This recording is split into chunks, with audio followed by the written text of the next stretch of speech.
Chapter 898 Outer Islands, Mordor City. When the floating space tower returned to Mordor City, it attracted a large number of citizens.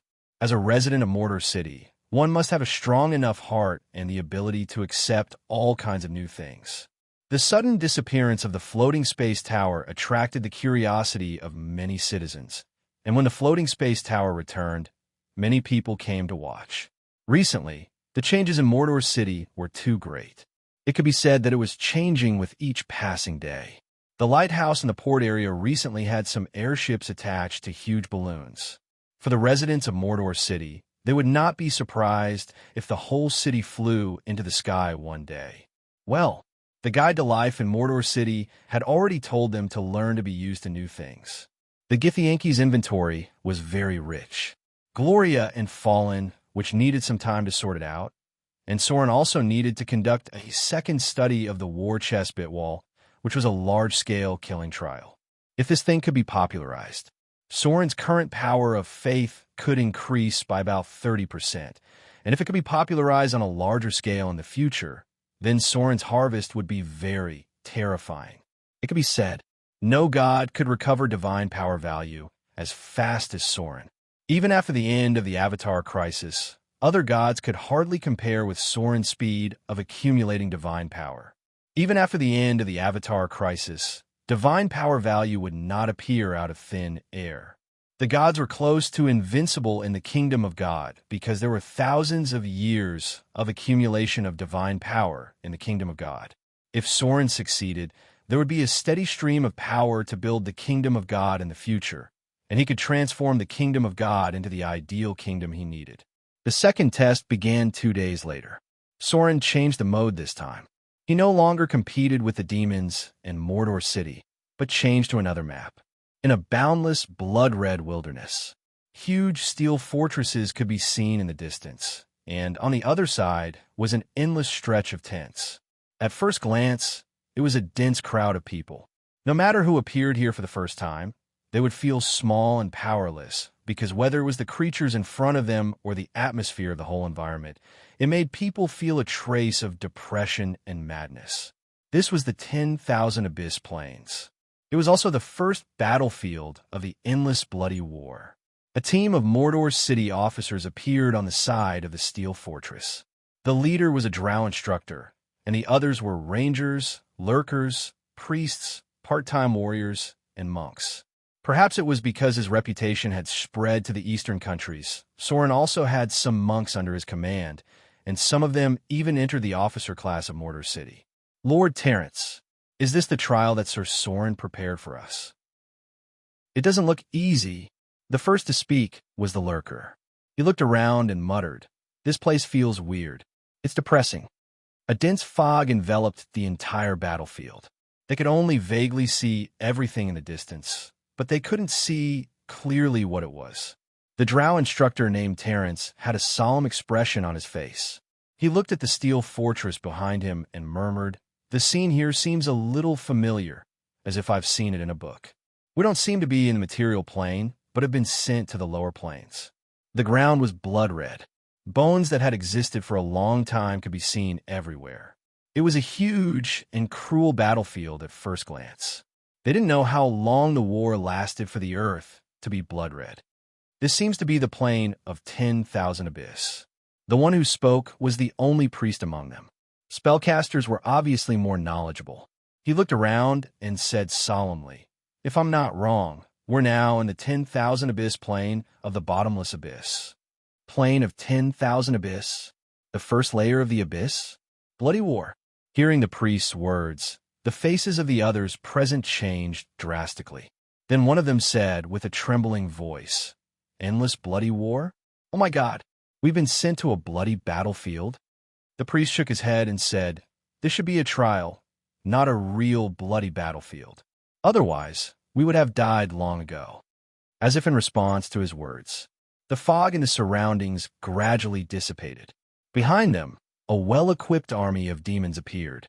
Countless demons also emerged from the tents in front of them, stretching as far as the eye could see. "Hey, the 5 of you, come with me." At this moment, a burly-boned devil appeared in front of them. Facing the five of them, he smiled a little disdainfully and said, "I really don't know why the mercenaries sent this time are so weak. The five of you together aren't even enough to fill the gap between the teeth of a soul judgment demon. Let's go. Follow me over there. I hope the five of you can survive this battle." After he finished speaking, the burly bone demon walked to the other side. The five people present seemed to have understood something. They looked at each other and quickly followed him. They were arranged to be bloody war mercenaries in the trial. Moreover, they were arranged to be in the demon camp. The bone devil in front of them was one of the members of the demon army that they joined. So they had already guessed the content of the trial. At the same time, on the other side of the rift plane, a similar scene was happening. However, the people who were teleported here were a little special. Compared to the officers of Motor City, they were more unruly. However, their individual strength was stronger, because these people were all high-ranking pirates under Soren. Not all pirates were suitable for training into an army. Some pirates could only do their old jobs, and Soren also needed some of these underlings. Damn, there's so many demons. Compared to the officers, the collective quality of the pirates had obviously declined a lot. After the fog dissipated, these pirates were shocked when they saw the demon army nearby. However, the pirates who could survive and reach the top were all very smart and cunning. Under the guidance of a cunning demon, they quickly figured out the whole story and understood that they were now on the side of the demons in the Abyss Bloody War. What they were about to face next was a small-scale skirmish. The left wing of the demon army would launch a surprise attack on the steel fortress of the demon army. And as the Bloody War mercenaries, they would join this surprise attack. As for whether they could survive in the end, it would depend on their luck. P.S. 5 vs 5 Bloody War. The foreshadowing in the war chest plane can finally be filled. Chapter 899. Soren looked down at everything from the sky. As a ruler of the battle flag plane, Soren had created 2 battle flag trials. The difficulty was much easier than the one he encountered at the beginning. He generally used the experience of the battle games in his previous life to set it as a battle mode trial scene. The first one was the battle between Mordor City and the Demon Army, which was used in the first test. This battle flag trials had some limitations, so Soren created today's new trial mode, which was the endless Abyss Bloody Trial. There was a reason for choosing the Bloody Trial, because it was something that all professions knew, and it was easy to form a sense of immersion after being sent to the Bloody Trial. The cruel environment would oppress one's own potential. Besides, Soren still needed to do an important test. That was, if the trial was killed by the storyline character, would the killing power be the same as if the trial was killed by the trial? Soren himself had participated in the Abyss Bloody Trial, so the entire battle flag trials was very realistic, and even the terrain was similar to the first layer of the Abyss. This was because Soren simulated all of this based on the bloody battle that his demon avatar had encountered at the beginning. In terms of setting, it was still a small-scale battle because the number of trial participants was still too small. It was not worth Soren spending too much effort to expand the scale of the trial. However, even if it was a small-scale battle, under the scale of the Abyss Bloody Trial, it was enough to easily destroy a small kingdom in a material plane. The number of troops on both sides added up to more than 10,000 people. The identity of the trial participants was unified as mercenaries.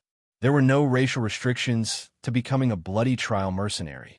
Even the demons had become a mercenary on the demon side, with the bloody trial mercenary to strengthen the sense of immersion of the trial participants. Soren needed a real battle to make up for the amount of killing power that the battle flag plane could provide. Battle flag plane, 10,000 Abyss plane. From the initial shock to the current adaptation, Terrence had gradually become accustomed to the pressure brought by the demons. As an excellent drow instructor, his own qualities were obviously higher than others. Because of his survival experience in the Underdark, he had also mastered a little way to deal with demons. Now that he had become the leader of a small team of devils, he had some cannon fodder even though his subordinates were all inferior demons. At the same time, on the other side, the trial challengers, who were mainly elite pirates, had encountered some trouble. The reason was that one of the high-grade pirates had cursed at the demon. Demons were creatures. You all know what I mean. As the representative creatures of the chaotic evil alignment, there was never a shortage of hot-tempered demons among the demons. Therefore, this elite pirate was unsurprisingly attacked by a berserk demon. Before the battle began, they had already received an attack from their allies. What was even more speechless was that the demon captain did not have any intention of stopping it. Instead, he watched with interest as the berserk demon attacked them. What kind of bullshit army is this? Old Shark, who is obviously the strongest among the elite pirates, cursed. He then pulled out his weapon and said in a deep voice, "What are you looking at? Are we just going to let him kill the seahorse?" Motherf asterisk cur. So what if you're a demon?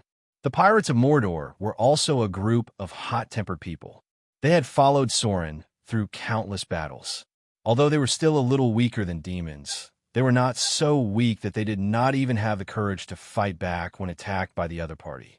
A group of pirates surrounded the berserk demon and started a fight. The battle didn't last too long. Even when the berserk demon was killed, the demon captain didn't seem to have any intention of stopping them. After they stopped, the demon captain walked over with a strange smile and said in a deep voice, "Your strength is passable. Although you are not as good as the demon mercenaries, you can still bring a little trouble to the demons. Come, drag this down and give it to the dretches." Ahezru carried the demon's body with one hand and threw it directly to the dretches behind him. Then the dretches swarmed up. The scene was very bloody. Several elite pirates raised their eyebrows when they saw this. They were all people with blood on their hands, but this kind of scene was still rare. They also had a little more real understanding of the ferocity of demons. You five, I'll give you a small team of dretches. Your task is to go through the trench from here and snipe the demon's mercenaries. As the captain, the Vrox seemed to be in a good mood. He said in a deep voice, "As long as you can kill the demon's mercenaries, you will have completed the mission." The scene quickly changed. According to the specific trajectory, both sides triggered the core mission of the trial. Although no one triggered the hidden mission, which made Soren a little disappointed, this was also a very normal thing. After all, the trial participants were natives, and it was difficult for them to have the various ideas of the adventurers in his previous life. The next thing was very simple. About 10 minutes later, the devil's mercenaries and the demon's mercenaries encountered each other. The battle broke out.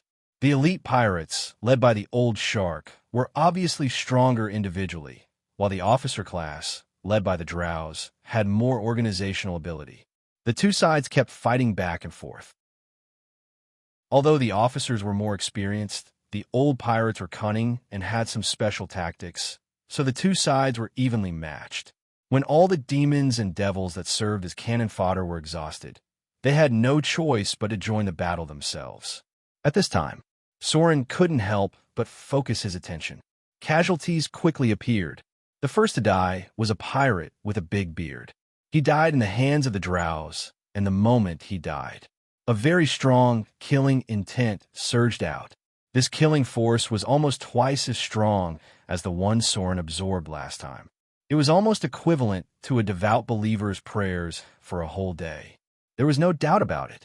When a trial participant died in the hands of demons and demons, the killing force produced was completely different from when they died in the hands of the same trial participant.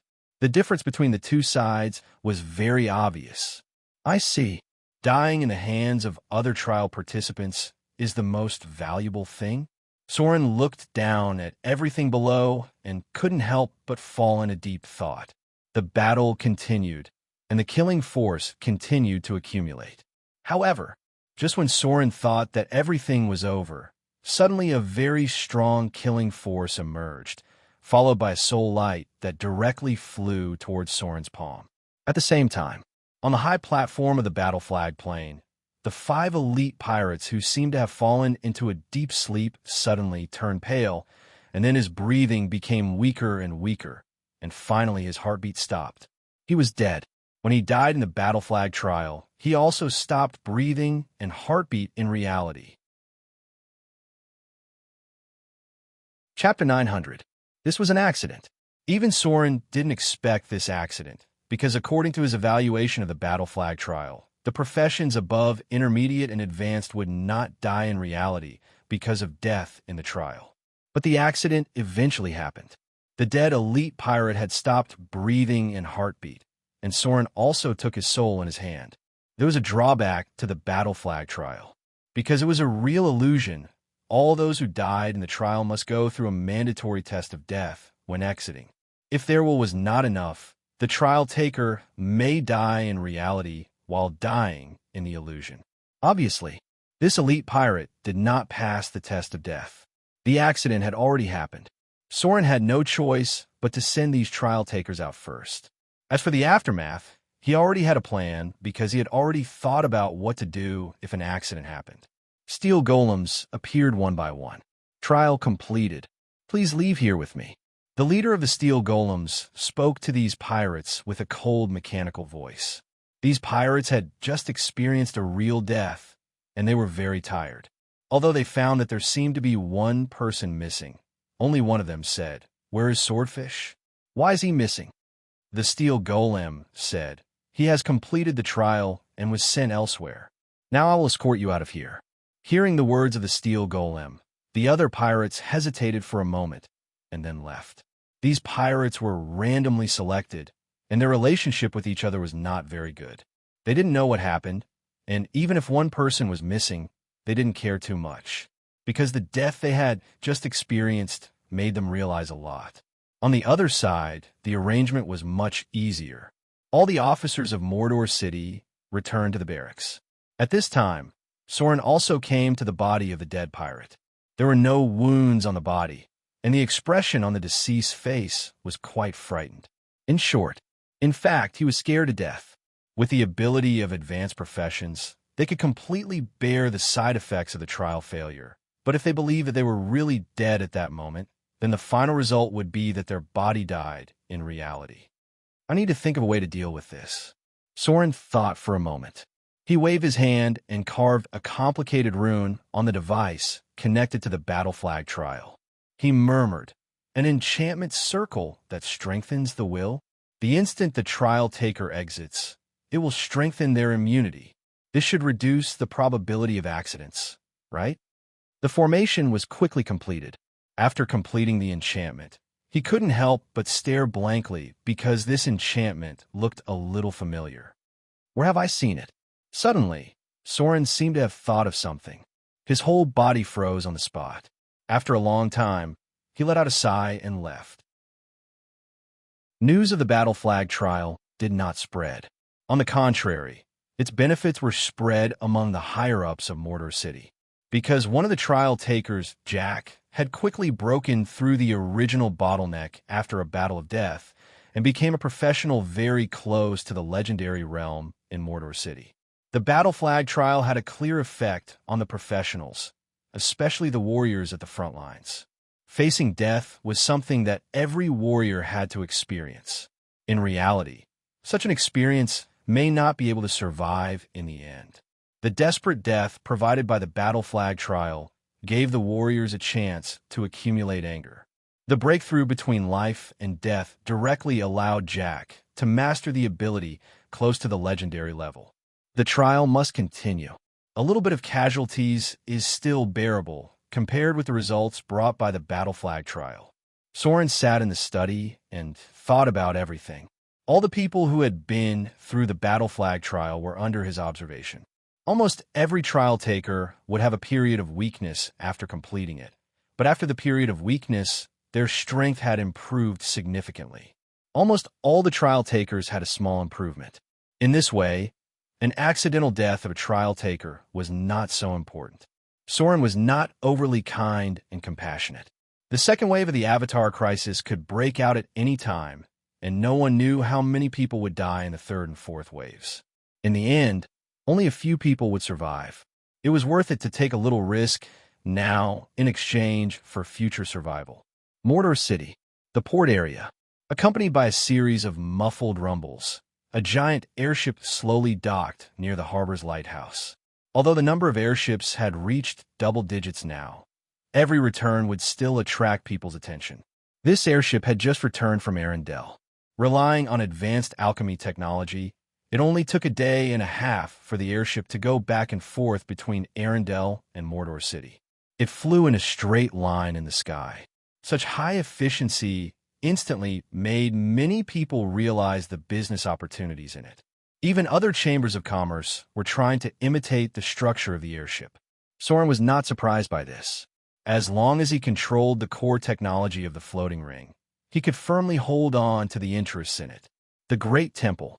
A rogue covered in a cloak hurriedly entered the back of the temple and knelt down on one knee in front of a man who was meditating. "Your Excellency, High Priest, we have found the traces of the Maiden of Pain. She and her believers appeared in Talon City. The nobles of this city have been infiltrated and corrupted by them. Many people in power have been secretly controlled by them." The high priest raised his head and said slowly, "Have you finally found her? I'm telling my lord now. Send people to secretly monitor the movements of their church, but don't miss any important information." The rogue replied, "Yes." The next moment, the high priest appeared in Soren's study. For the sudden arrival of the high priest, Soren raised his head in confusion and said, "Is there anything important?" "My lord." The high priest bowed and said, "We have found the traces of the Maiden of Pain, Lorita. She and her church are hidden in Talon City." Finally found. Soren was delighted when he heard this, and then said in a deep voice, "Keep an eye on them. I'm sending people to the continent now. It's time for a hunt." Soren had been looking for the Maiden of Pain for some time. This evil goddess was very cautious. Even though Soren controlled a large number of rogues, he only found important clues now. Soren thought for a moment and said, "Let's not alert the enemy first. I'll personally head to Talon City tomorrow and send someone to deliver the news to the Princess Royal of Arendelle. The Maiden of Pain and the Maiden of Winter are allies. I'm sure she'll be interested in eliminating the enemy's ally." Chapter 901. A quiet night breeze blew through the garden. In a magnificent hall, a strange sound could be heard faintly. It seemed to be a suppressed and painful groan, but it also seemed to be a whisper of joy. In this strange sound, there were also some sharp sounds like slapping. There were two heavily armed guards outside the door, but they were obviously a little absent-minded at the moment. Occasionally, they would peek into the hall secretly. When a rather scantily dressed maid came out with a plate, the guards even reached out and touched the maid's buttocks with a smile. The scantily dressed maids were not angry that they were taken advantage of. Instead, they smiled at the guards and then walked quickly to the kitchen. The host and guests inside should be finished soon. They must prepare some snacks and food. After all, it was quite tiring to play with the waiters inside. In the shadows, not far away, the ugly monkey silently watched everything in front of him. Next to him was another half-elf. There was a scar on one of his eyebrows, which completely destroyed the half-elf's delicate appearance and added a bit of fierceness.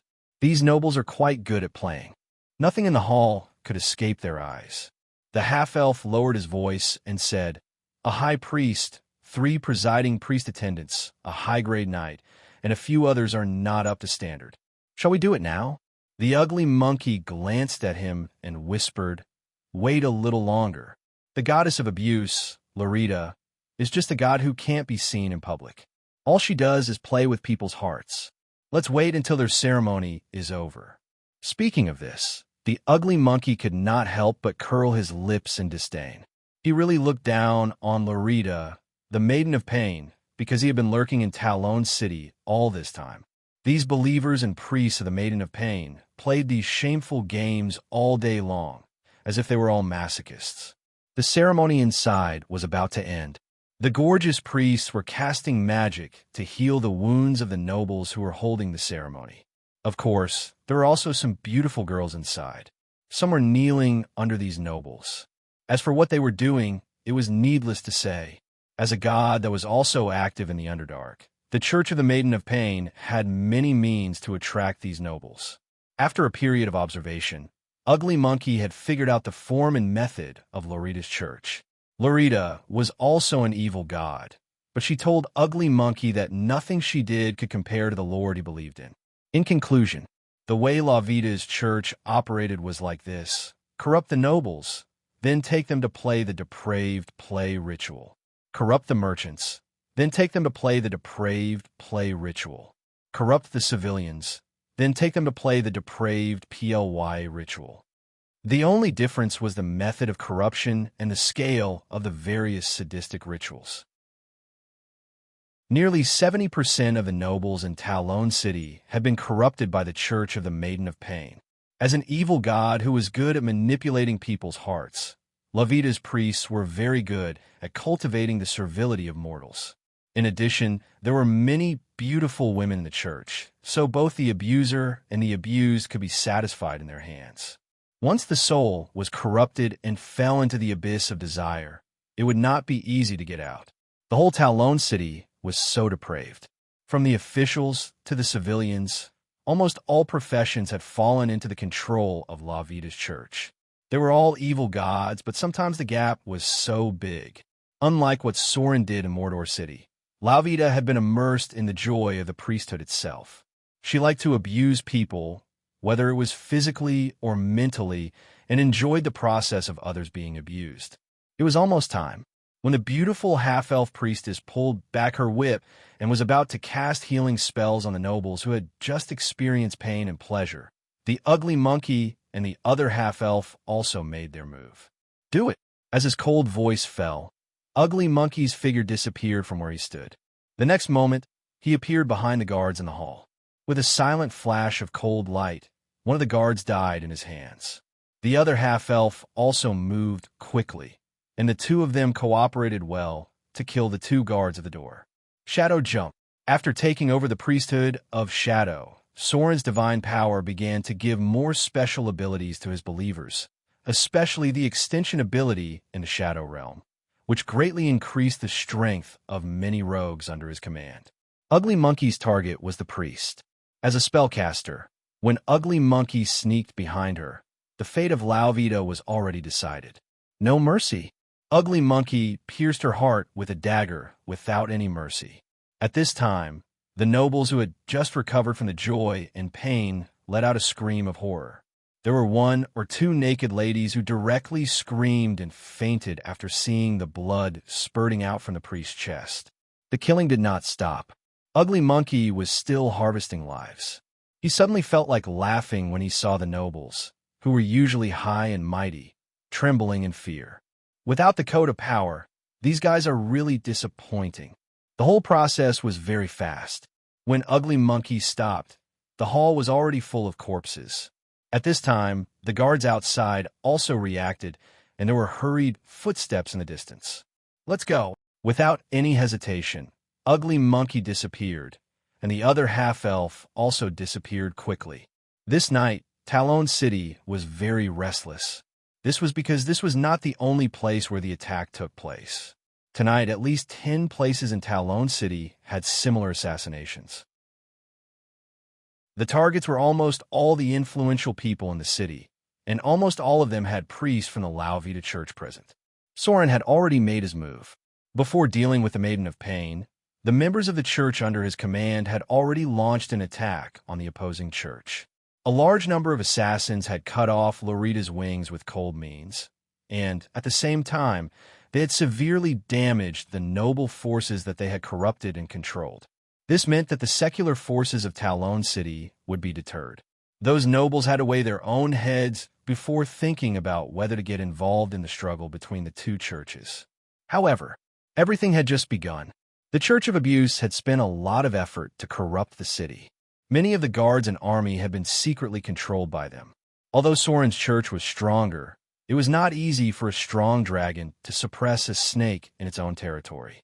In order to completely destroy La Vida's power, he had to use a more powerful method. P.S. There's one more update. Chapter 902. Talon City. In a dark temple, a group of scantily clad women gathered near the altar. Madame Dini, a dark-skinned, gorgeous woman, hurriedly walked in from outside the temple and said in a hurry, "Trina is dead. She was attacked by a group of rogues when she was passing through the alley at the bottom of the lake. All the people accompanying her were killed. When we rushed over, Only corpses were left on the ground. As soon as her voice fell, the women near the altar were horrified. They then looked at each other and didn't know what to do. Many of these women had dark skin, but most of them were gorgeous. They were not humans, but half-elves of drows and humans. The belief of the Maiden of Pain was also spread in the Underdark. As one of the most feminist gods, she also had a small number of believers in the Underdark. Because all the high-ranking people in the church were women, the same as Lorcy the Spider, a small number of female drows, as well as some mixed-blood drows, were the high-ranking priests in her church. These mixed-blood drows were currently responsible for corrupting Talon City. Have you tracked down the assassins? The woman named Dini was a charming half-elf, but judging from her skin color, she didn't seem to be a mixed-blood drow. No, the woman who came and shook her head. Dini couldn't help but show a wry smile when she heard that. She waved her hand and closed the door. Then she looked at the others with a serious expression and said, "Sisters, the situation is very critical now. The true god Soren, who is in charge of shadows, rogues, half-elves, theft, and tracking, has launched an attack on our church. With the strength of our church, it's difficult to resist, and the God we serve has yet to show up. If this continues, I'm afraid everyone here will die in the hands of those assassins. The enemy has too many rogues and assassins. They are everywhere. Too many of our sisters have left us during this period of time. At this time, we have to make a choice." Hearing the words of the female priest named Dini, the other women present were puzzled. Some of the smarter women were frightened. I think some of you have already noticed. Dini waved her hand gently, and a strange shadow that looked like a blurry human figure appeared in the dark. She said slowly, "The sisters that I've invited this time are all half-elves. Lauvita, whom we once served, can't possibly defeat the powerful Sir Soren. She has already abandoned us. At a time like this, we can only save ourselves. I've already chosen to serve the great Soren. He is the protector of the half-elves. The benevolent him is willing to accept us half-elves. As long as you change your faith and serve him sincerely, you can keep your current status and identity." As soon as he finished speaking, a sharp whistling sound suddenly came from the air, followed by a vicious, snake-headed whip lashing at Dini. At the same time, a furious and sharp female voice rang out, "Damn traitor! How dare you betray the faith of our Lord? Lauvita will not fail. You traitors will all die in torture." There was no shortage of fanatics in any church. Dini was not surprised by the sudden attack. She also waved her hand and threw out a long whip, then her figure retreated. At this time, the assassins who were lurking in the shadows also moved. Accompanied by cold light, 3 rogues rushed toward the attacking drow at the same time. The next moment, blood splashed, and the fanatic of Lauvita died instantly. The strong smell of blood filled the air. Everyone's mood sank to the bottom because they realized that if they didn't surrender to the Shadow Church today, none of them would be able to leave alive. Dini was one of the bishop priests in Talon City. Even she betrayed the faith of Lauvita. Could the Church of Torture really defeat the powerful Shadow Church that had the backing of Mordor City and the Outer Islands? I'm willing to serve the great Shadow Lord. Crack! With the sound of a long whip falling to the ground, a beautiful dark-skinned woman put down her weapon. She was a half-blood drow. As a half-elf, it was easier for her to accept the faith of Soren than other gods because Soren was originally a half-elf clergy. Although his core clergy was Shadow, the half-elves were still under his protection. If Soren's church really expressed its willingness to accept them, then they should have a chance to integrate into it. As long as some things were started, the next step would be much easier. Whether they were willing or not, after seeing the corpses lying on the ground, these half-elf priests, who were mainly female, expressed that they could change their faith and serve Soren.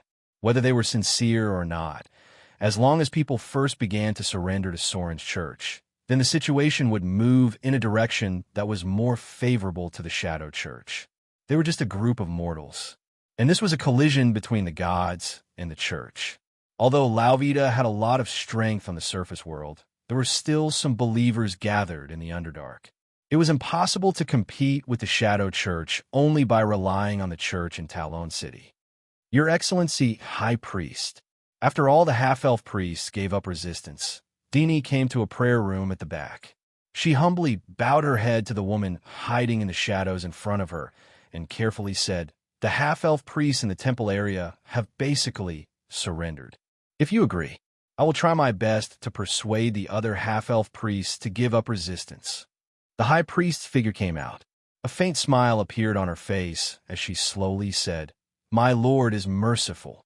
As long as they are willing to surrender to my lord, then whether they are half-elves or not, they will be forgiven. Lavita's death is only a matter of time. She has lost her original intention of being a true god. She is addicted to the desire to abuse and be abused. Only by believing in my lord Soren can you be saved. The shadow will protect you." The operation to deal with Lauvita, the whipping maiden, was comprehensive. The assassination in the center was only the surface. The division and subjugation plan by the high priest was the key. As a psionic warlock with a profession level of 30 and above, she could easily find the flaws in the enemy's mind. And these half-elves who served Lauvita were just the beginning. Since he had decided to deal with Lauvita, Soren would not only kill her, but also swallow her whole church. Chapter 903. Inside the dazzling hall, a group of nobles in gorgeous clothes gathered here. The leader was a middle-aged man in his 30s or 40s, with a brown lion emblem on his chest. This was the family emblem of the nobles. The design avoided the symbol of the gods. Generally, this emblem could only be worn by nobles who had an epic character in their family. The middle-aged man in front of him was a member of the lion family. This was an ancient family that had ruled Talon City for more than 100 years. During the era of Queen Isabella, there was an epic character named Golden Lion. The birth of the lion family began at that time, but since then, there had never been an epic character in this family. At most, there would be one or two legendary professions. The lion family had declined for a period of time, but the bloodline of this family still had some advantages. Every few generations, there would always be a few geniuses, and the current leader of the family was the standard genius in the eyes of mortals. At the age of 35, he had entered the realm of legends, the city lord of Talon City, Nox the Lion.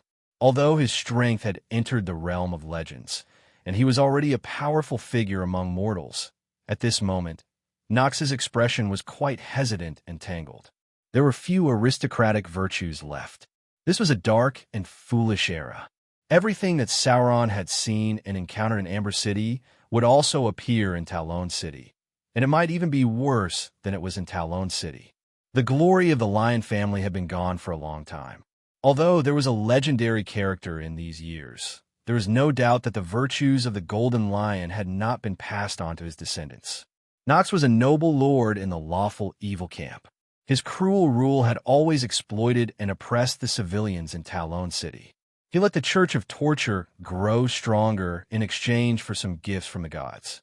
He even secretly executed several paladins who dared to meddle in other people's business and questioned his rule. If there was no outbreak of the Avatar crisis, with Nox's legendary strength, his rule in Talon City would continue for hundreds of years. However, the outbreak of the Avatar crisis shook his rule, and it also made him need more help from the Maiden of Pain. He thought that with the protection of a god, he would be able to survive this crisis safely. But never had he imagined that he would have an even more terrifying enemy because of this. Shadow Lord, Soren, the mysterious assassins had already turned Talon City upside down. These people were secretly supported by the Thieves' Guild. So far, they had not obtained many clues. City Lord, an old man with a plump face, stood up and said, "Things can't get any worse." Now, the entire Talon City was in chaos. We had to find a way to stop this. More than 10 nobles have been killed so far. Maybe we should take some revenge on the murderer. This is Sir Finley. He used to be a high-ranking knight, but now he had become a pot-bellied fatty. The fall of Talon City had caused the nobles to indulge in pleasure. More than half of the nobles present were overweight. Even Knox had become much fatter because of the luxurious indulgence. An idiot who doesn't know who the enemy is. Knox thought so in his heart, but he did not say it out loud. Instead, he slowly said, "The situation must be controlled. But more importantly, we must choose a side in this matter." There was no lack of smart people present. The nobles were all a little scheming, and they were proficient in politics, so they naturally knew what the city lord was talking about. "I think we should stand on the side of the goddess of torture. Her church has a closer relationship with us, and Mordor City is far away. They may not win this battle." A nobleman who looked like he had drunk too much said. What he did not say was that the goddess of torture's church had a lot of information on him. If these things were announced, he would be hanged for what he had done. At this time, he had to stand on the side of the goddess of torture, and there was no other choice. "I think the goddess of torture's chances of winning are very low." This time, it was a young noble who spoke. He vaguely looked like a half-elf. There were many half-elves on the continent, and the number of hybrids was not small. In many cities that were ruled by evil, female elves were considered expensive private property. Under such circumstances, it was possible to give birth to a half-elf descendant. This noble was called Telano, and he was the illegitimate son of a half-elf. For an illegitimate son to inherit the title, he must be ruthless enough. Although the other nobles looked at him with a trace of contempt, no one refuted him. This meant that he had the power to deter others. However, although most of the nobles did not speak at this moment, a burly figure sitting on the side sneered, "Telano, you despicable patricide, are you ready to bow to the enemy so soon?" Patricide. This was a message from Talon City. It was said that Telano inherited the title by poisoning his father with his own hands, but no one could prove this matter. It was only spread among the nobles as a message. Clang! Hearing these harsh words, Telano pulled out his long sword in an instant and said angrily, "Nordente, shut your stinking mouth, or you'll never be able to speak again." In an instant, the atmosphere became tense. "Enough!" As the city lord, Knox shouted and then said, "Today's meeting ends here. Nordente, you stay, the others go back first." In this case, there was no room for discussion. The nobles of Talon City were not united enough. Knox felt that it was better to leave a close noble behind to discuss in secret. "Umph." The half-elf illegitimate son named Telano glared at the burly man in the dark and left with his entourage. He had been adventuring on the continent in his early years and had a group of decent outlaws by his side. Even Knox didn't want to make things too awkward with him. The group of nobles retreated. However, some of them did not leave the city lord's mansion, but went directly to the backyard. These were Knox's trusted aides. The Shadow Church came aggressively. Most of the nobles of Talon City had a close relationship with Lorita's church. At this time, they were obviously more familiar with Lorita than the Shadow Church that they had never met. The night sky was dark. The nobles who stayed did not leave until very late because they could not think of a better solution. Knox rubbed his forehead tiredly. He felt that the situation was very tricky because, as a secular noble, it was very uncomfortable to be involved in the struggle between two god churches. "Not good, not good." A panicked voice came. Knox stood up and said angrily, "Why are you panicking?"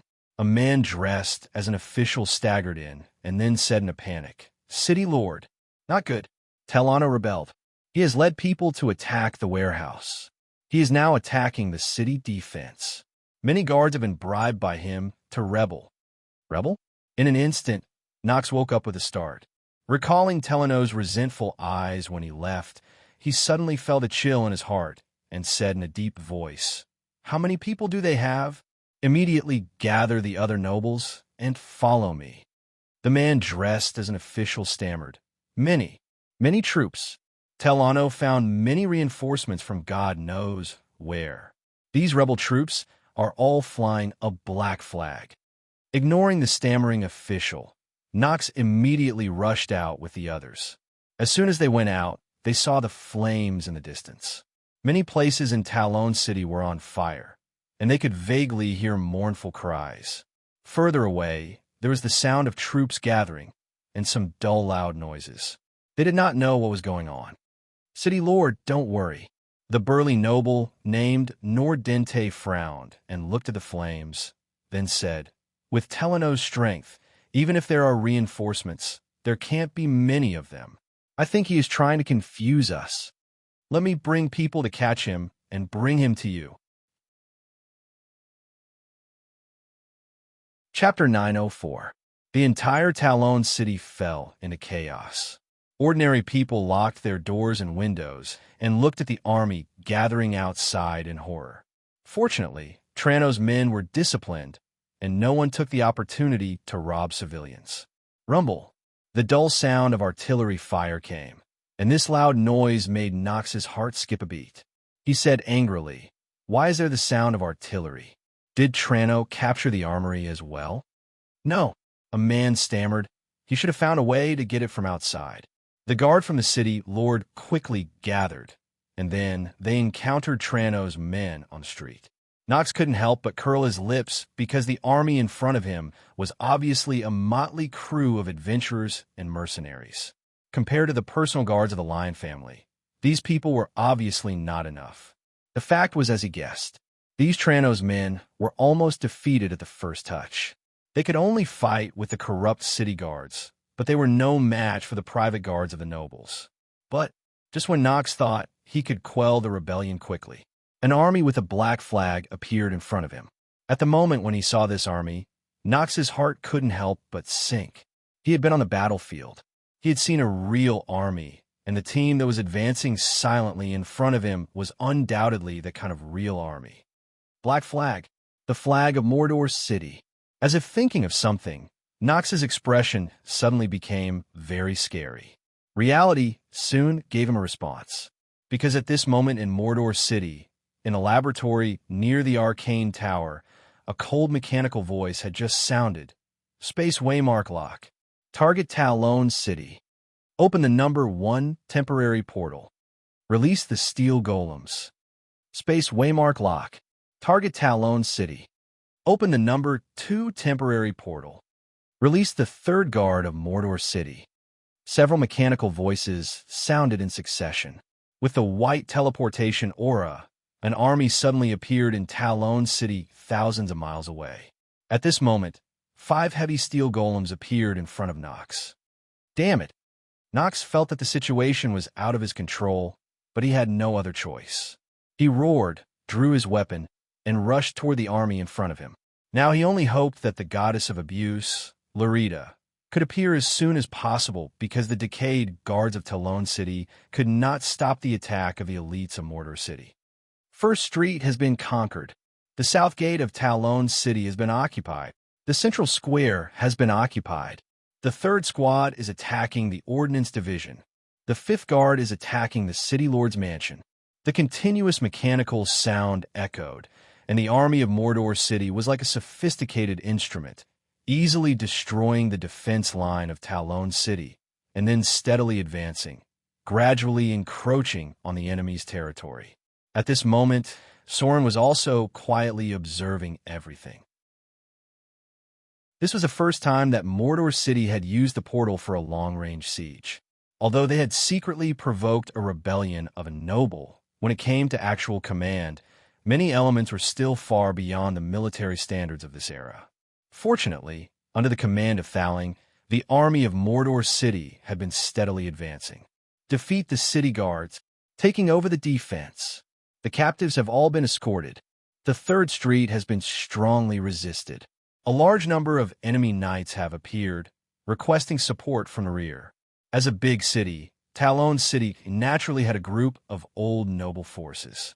Their family had trained many knights, which was the biggest problem for Soren to take over Talon City. He thought for a moment and said, "Release the diamond golems. Giants will lead my guards to join the battlefield." The plan would always change. At first, Soren wanted to kill Lorita, but then he found that the Church of the Goddess of Torture seemed to be able to take over Talon City. Then he found that Talon City seemed to be decaying. As long as he sent a regular army, it was possible to take down the city. In the end, everything happened in front of him. Because of the stubbornness of the nobles of Talon City, Soren's plan to deal with the nobles of Talon City directly turned into a plan to wipe them out. The giants, who had been waiting for a long time, were already hungry and thirsty. After the portal opened, they immediately led the guards into it. Whoosh! Muffled footsteps sounded, followed by the screams of the guards who were sent flying. Nox raised his head and found that a burly giant had appeared in front of him. The mud giant. When he was young, he had adventure on the road, so he knew very well how terrifying the power of such a creature with such an amazing physique could be. The giant also noticed Nox. He was not very smart, but he was not stupid. He immediately recognized that the nobles in front of him were different. They seemed to be from the ruling class of Talon City. Thus, he smirked and swung the heavy anchor at Nox. The terrifying power set off a gust of wind, and Nox did not dare to face it head-on. He dodged awkwardly. Behind him, a thick wall collapsed under the giant's attack. Monster! Nox was nervous. Only a non-human creature could unleash such a terrifying power. Even a legendary warrior would not be able to resist it. The giant's attack seemed slow, but the heavy and huge anchor made up for many problems. Nox found that the enemy's attack range was too wide. Although he could seize the opportunity to sneak attack, it also meant that the enemy's next attack would leave him with no way to escape. Nox did not know if he was strong enough to withstand the giant's terrifying power. He wanted to retreat. As the Lord of Talon City, his life was very valuable. So many years of comfortable life had already worn away his ambition. He did not want to risk his life to fight a worthless giant. However, at this moment, a cold voice sounded. "Giant, why are you dawdling for so long? We must take Talon City in 3 hours. Don't waste time." Ugly Monkey's figure appeared from the shadows, and then another soft female voice sounded. She said in surprise, "He is the Lord of Talon City, Nox. Once we kill him, Talon City will be ours." The priestess of the Church of Torment appeared behind them. Ugly Monkey's eyes lit up when he heard this. He instantly pulled out his dagger and rushed forward, murmuring, "The Lord of Talon City looks like an opponent worth fighting."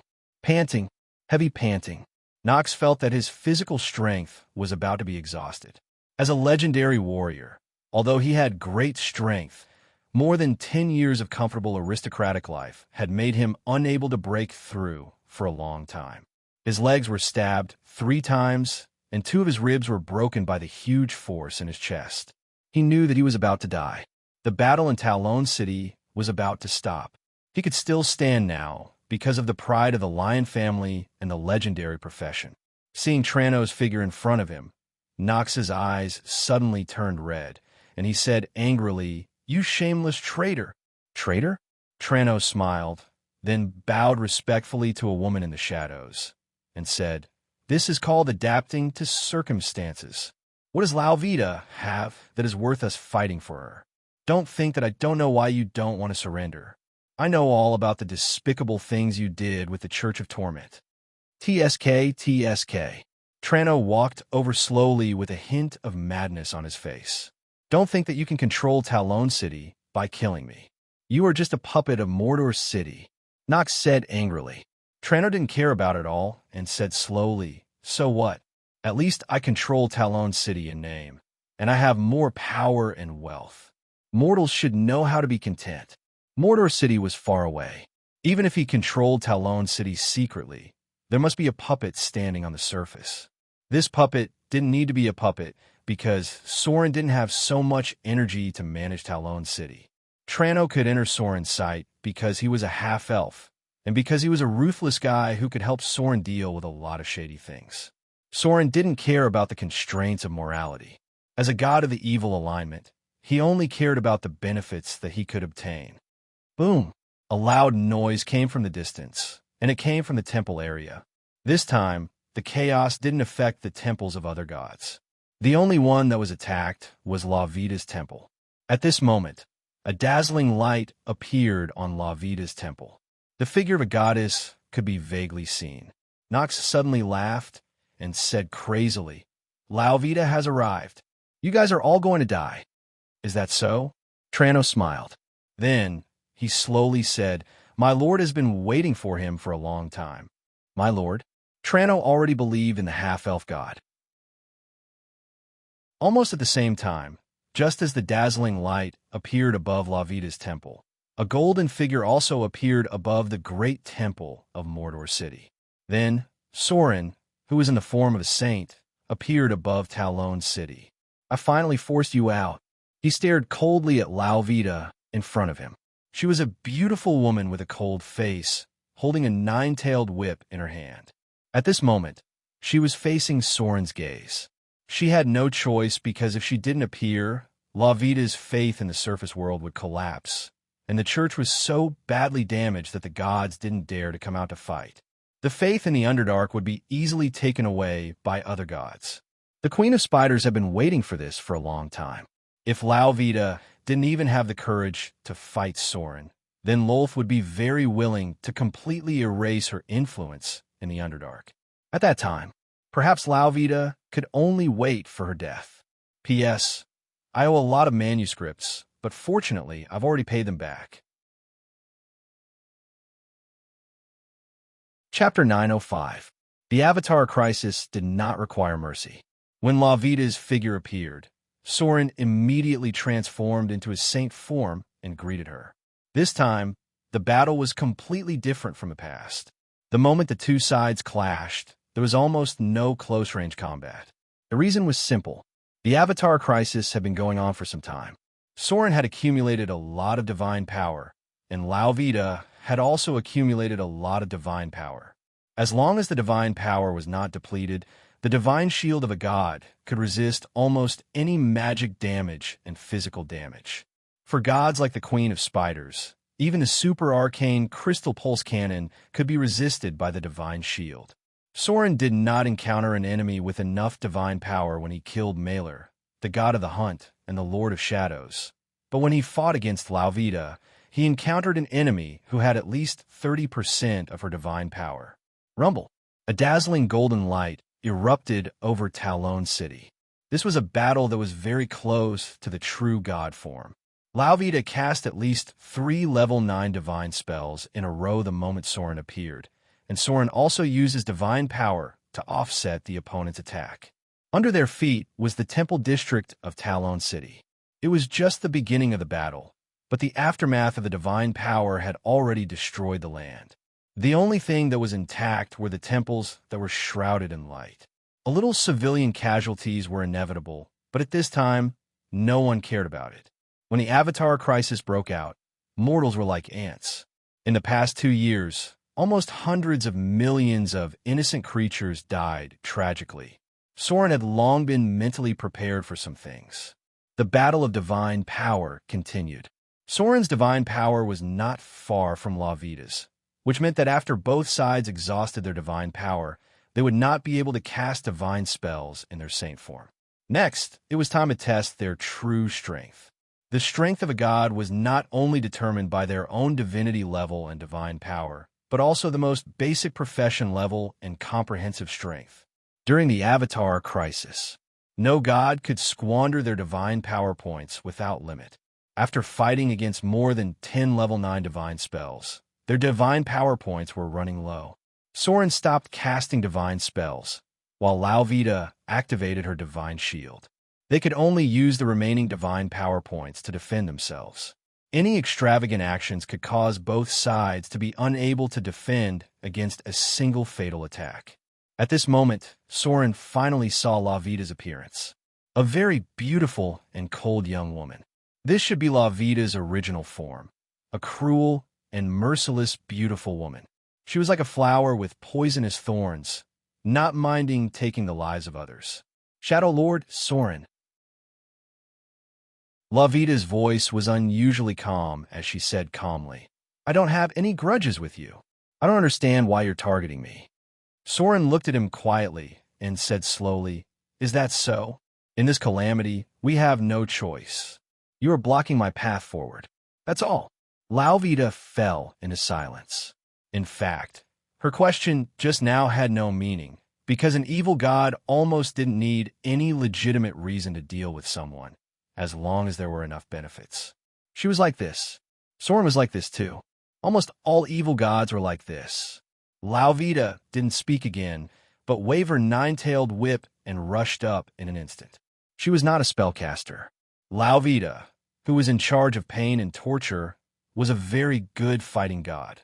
So even if she faced Soren head-on, she didn't feel afraid. Shadow Realm. Tracking Realm. Crafty Realm. The power of realms was spread out, and the role of the gods' accumulation of priesthoods and realms was reflected in this level of battle. The more powerful the realms and priesthoods that any god had, the more obvious the advantage in this kind of battle. Soren's priesthoods and realms instantly suppressed Lauvita's power, directly forming a suppression on immunity. Epic divine power.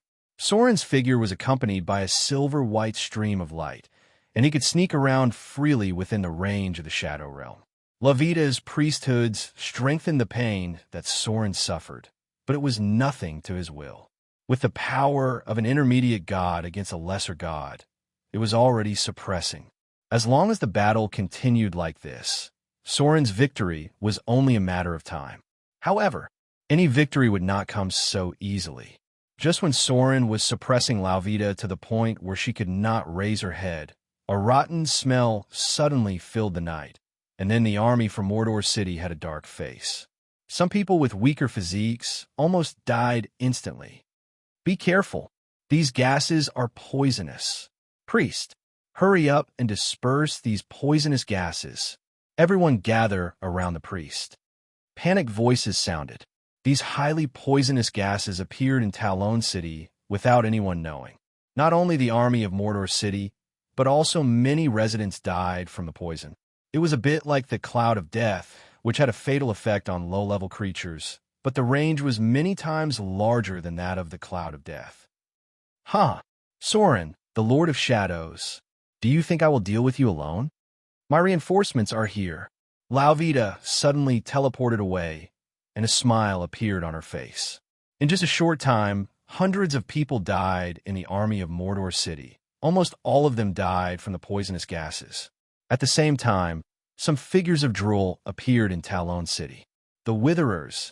The drool represented the fall and corruption, the evil believers who serve the Lady of Poison.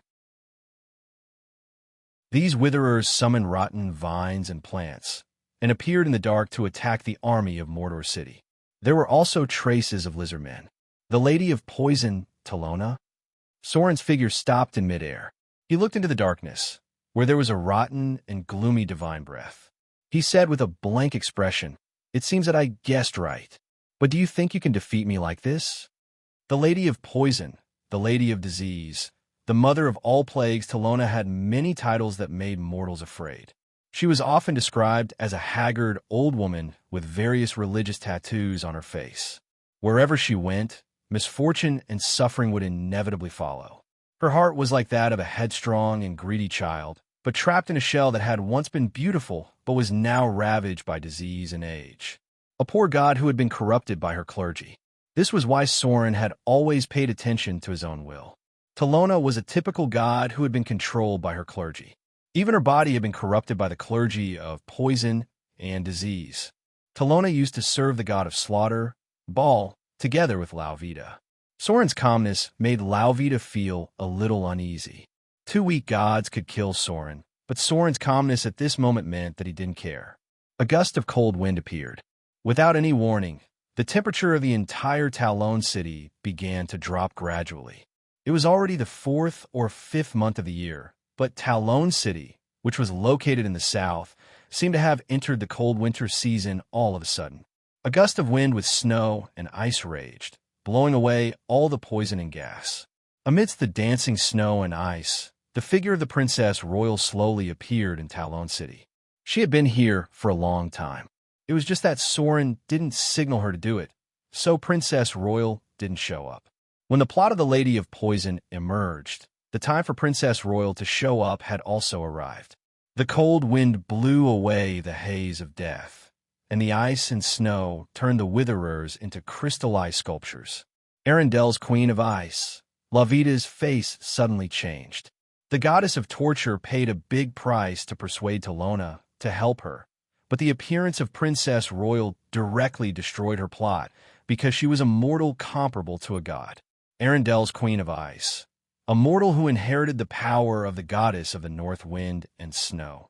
Almost all gods knew that she was a very difficult enemy to deal with. 2 against 2. In this case, her chances of winning were not very high. Soren's expression was very calm. It was not the first time he killed a god, and he knew very well that he couldn't make any mistakes when dealing with any god. It was best to go all out. It seems that you don't have a backup plan. Soren looked at Lauvita in front of him and said slowly, "Then it's my turn. Dimensional lock." A force sealed the surrounding space, and at the same time, accompanied by the light of teleportation, Gloria, fallen witch Vivian, and the high priest all appeared in the sky above Talon City. This was an important actual combat, and blindly protecting them was not enough. Soren also wanted to let them try to deal with a god-level enemy, so that they could understand how powerful a true god was. A huge portal appeared. With a strange, silver-white halo, the whole Talon City was shrouded in the magic lock of the Arcane Tower.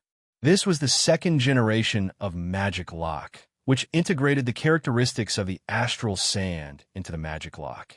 A dark and broken warship appeared under the night sky.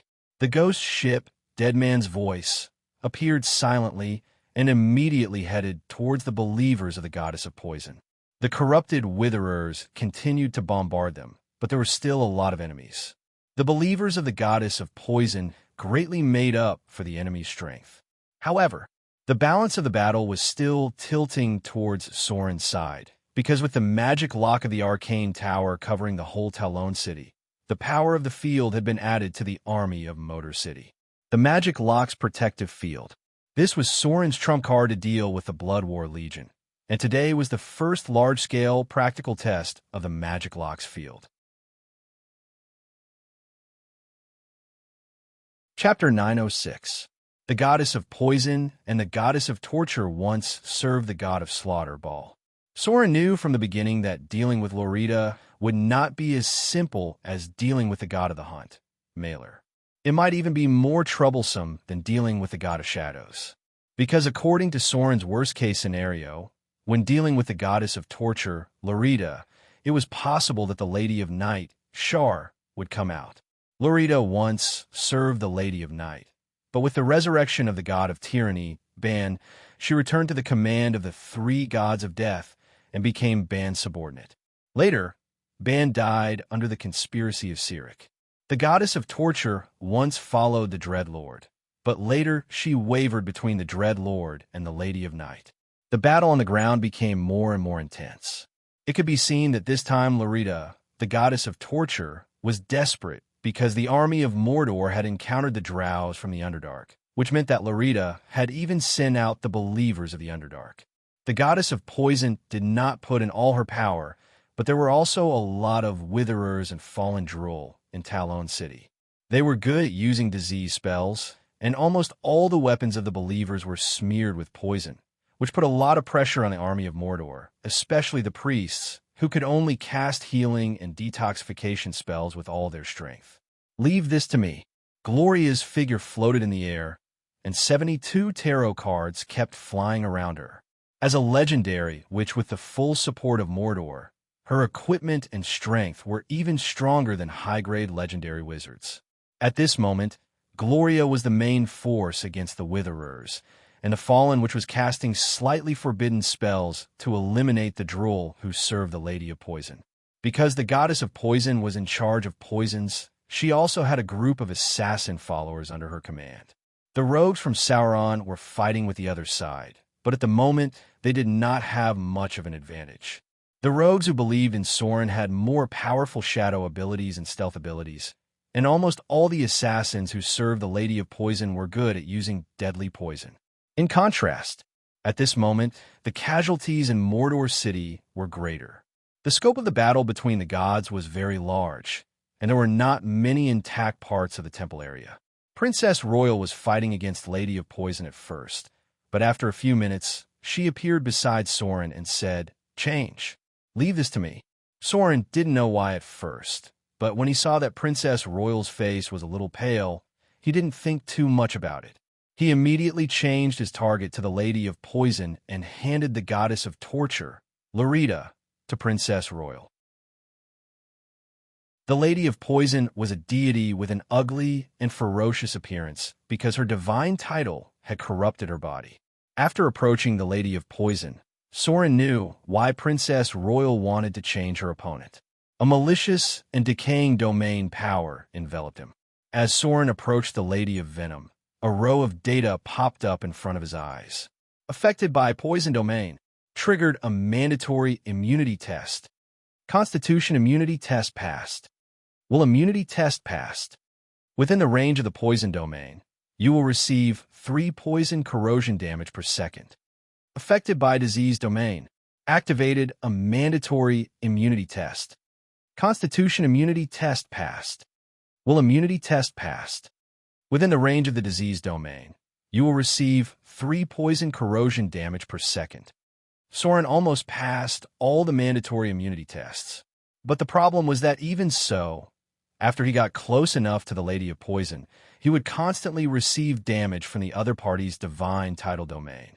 It was almost ignored and immune to nearly 6 negative damage per second. No wonder almost no adventurers wanted to kill her during the Avatar crisis. And this was because Soren passed the other party's immunity test. If he didn't pass, the damage of the divine title domain that the Lady of Poison could create would be even more amazing. There was no doubt about it. Princess Royal's immunity was not very high. As a female spellcaster, Princess Royal's immunity tests were much worse than Soren's. This was also the reason why she asked for a change of opponent. As a warlock with relatively low HP, if this battle dragged on for too long, she might be killed by the Lady of Poison. But for Soren, it was much easier because not only was his resistance high enough, but he also had a very strong burst ability. The Lady of Poison's domain was not very difficult for him to deal with. Talona's once beautiful body had been corrupted by her divine title.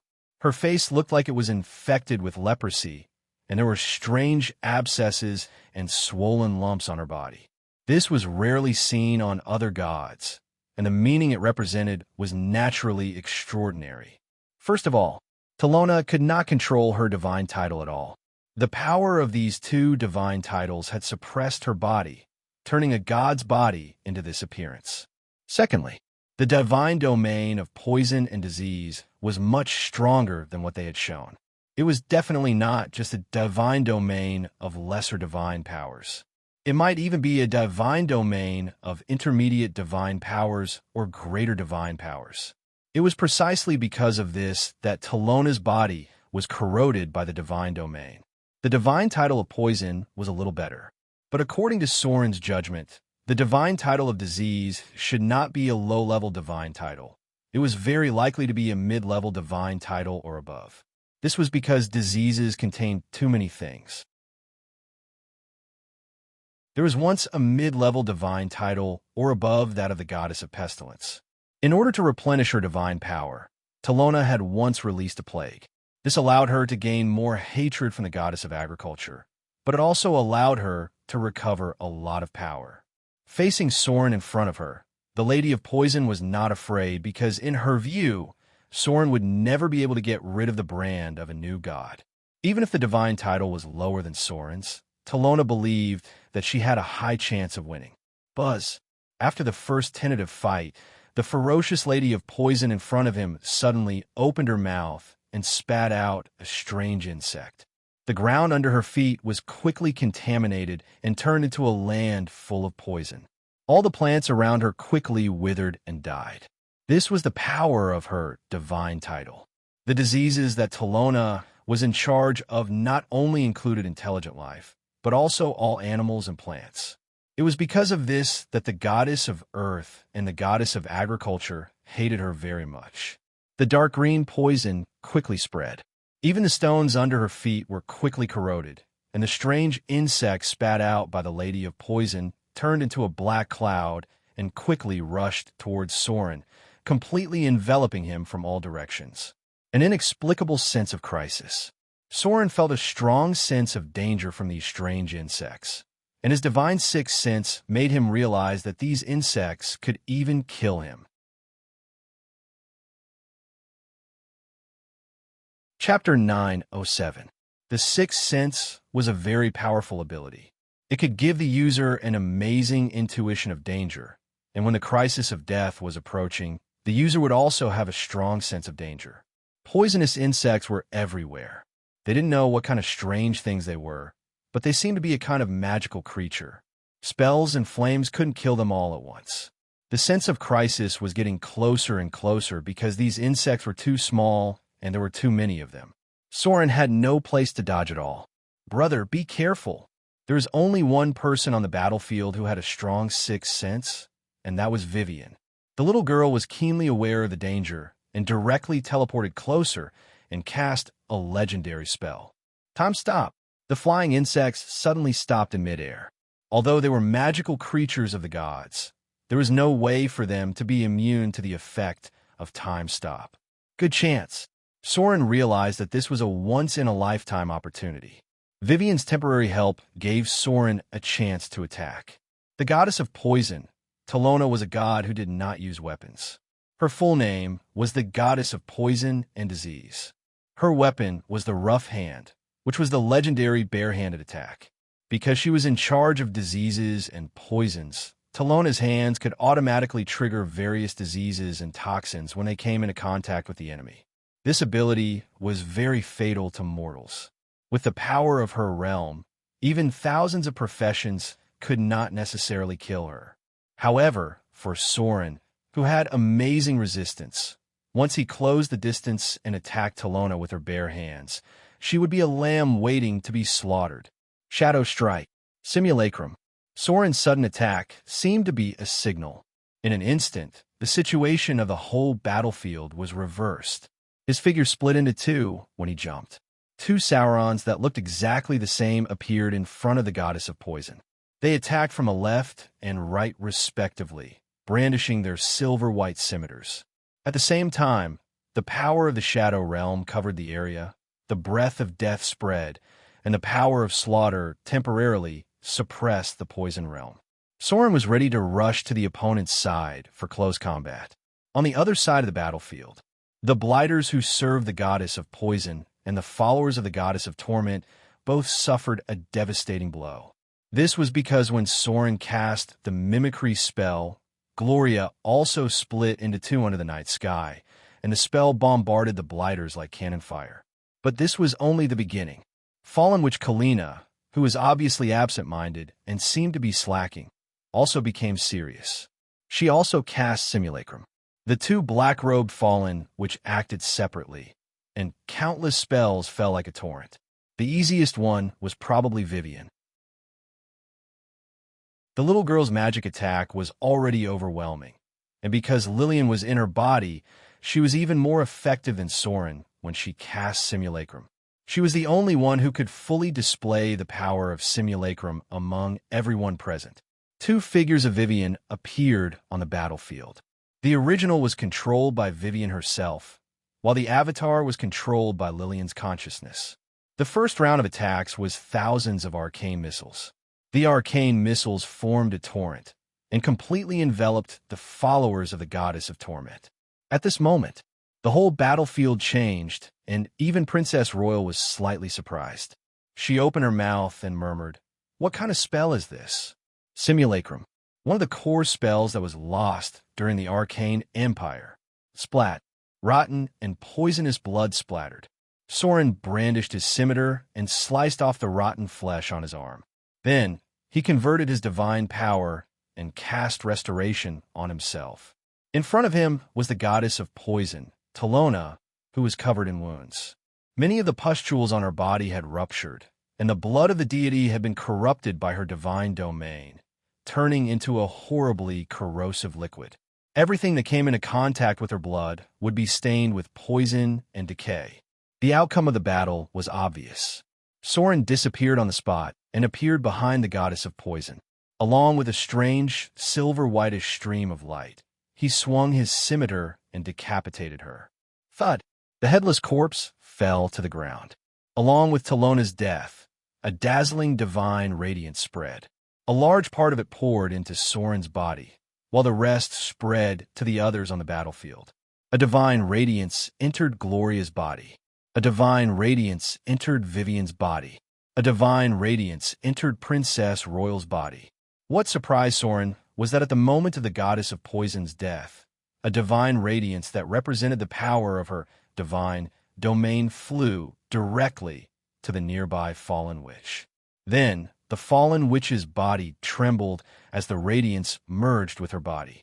There were more than 10 divine radiances scattered when the goddess of poison died. Apart from the majority that Soren obtained, even the ugly monkey obtained 1 divine radiance during the battle. At the same time, among the withered in the enemy camp, there were also some who obtained the power of the goddess of poison. A row of data appeared in front of his eyes. You have killed the goddess of poison, Talona. Extracting target's soul energy. You have received 63 million slaughter EXP. Target possesses divine power. Extracting target's divine power. You have received 45 divine radiance. Target possesses divine radiance. Extracting target's divine radiance. You have received 25 divine radiance. Divine domain conflict. You are unable to master the disease divine domain. You have received partial information about the disease divine domain. You have mastered the disease divine domain. Would you like to convert the disease divine domain into the death divine domain? Divine domain conflict. You are unable to master the poison divine domain. You have received partial information about the poison divine domain. You have mastered the poison divine domain. Would you like to integrate the poison divine domain into the rogue divine domain? There were no surprises. Soren was not very compatible with the divine domain of the goddess of poison, Talona. The only thing that could be connected was that diseases brought death, and rogues were good at poison. These 2 divine domains were not compatible with Soren's divine domain, so he could only master 1 step backward. This was also why Talona's power was scattered to many people. P.S. There is another update today. Chapter 908. There was a degree of compatibility between the powers absorbed by the gods. Soren could completely absorb some of the power of the clergy, while he could only absorb a small part of some of the power of the clergy. He could only master the most basic domain ability. What happened just now was very surprising. A large part of the power of the clergy that Soren did not absorb was directly absorbed by fallen witch Corinne. At the same time, the power of divinity and divinity from the goddess of poison, Talona, was also integrated into her body. According to Soren's current observation in the holy form, the power of divinity that fallen witch absorbed without her realizing it was enough for her to advance all the way to the demigod form. Why did this happen? Soren himself was not very clear, and he was not sure whether the fallen witch was compatible with the clergy of disease or poison. The Avatar crisis was a disaster. There is no doubt about this. But the Avatar crisis was also a period full of infinite possibilities, because in this period there were indeed many mortals who became gods. There were always some lucky ones who were compatible with the power of the gods, and there were even mortals who were directly hit by the shards of divinity that fell from the sky. There is no doubt. The fallen witch was now one of those lucky ones. The death of the goddess of poison directly led to the collapse of the Witherers, and the goddess of torture, who was fighting alone, seemed to be completely unable to hold on.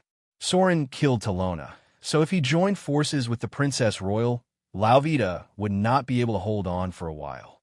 Therefore, the goddess of the lawful evil alignment simply distanced herself, and then knelt on one knee towards Soren in front of the Princess Royal's surprised face, and said loudly, "Great Shadow Lord, I am willing to serve you as my master. I once served the god of Slaughterball. You have the power of his bloodline in you. Please accept my allegiance. I am willing to give you everything I have." It was a completely unexpected situation. Even Soren didn't expect this to happen. He didn't expect Lauvita to surrender so easily after her ally died, as expected of a god of the lawful evil faction. Seeing that the situation was not right, he knelt down without hesitation. The goddess of torture, Lorita, instantly surrendered and wanted to serve Soren as her master. The Princess Royal naturally stopped her attack and waited to see how Soren would deal with the situation. Facing this situation, Soren was also a little surprised. However, he quickly calmed down and said, "I'm afraid it's not just because you serve the god of slaughter, Ball, right? You have served the god of tyranny, Bane, the Lady of the Night, Shar, and the Dreadlord. You actually served such a god. Then how should I trust your loyalty?" Hearing Soren's words, the goddess of torture, Lorita's expression suddenly stiffened. As one of the dark gods, she had indeed served many gods, but she was a standard believer of power and benefits. When the god of slaughter fell, she betrayed him without hesitation. When the god of tyranny failed, she betrayed him without hesitation. His past experience determined that Soren couldn't trust this evil goddess. I can make a Styx oath. The goddess of torture, Lorita, thought for a moment and gritted her teeth. In the name of the true God, in the name of the soul, swear. Soren didn't feel the slightest joy when he heard this. Instead, he frowned and said, "That's not enough. I need your soul imprint. If you can do it, I'm willing to accept your allegiance." Soul imprint. This was even more ruthless than the Styx oath. The former was just a great price to pay, but the latter meant that Lorita would become Soren's personal slave. Sure enough, Lorita refused without hesitation. However, when the princess saw her refusal, she immediately attacked again. This time, the goddess of torture finally panicked a little. It seemed that Soren didn't intend to accept her allegiance at all. If she didn't hand over the soul imprint now, she was afraid that she would really die here today. Should she fight to the death? Or should she just drag out an ignoble existence?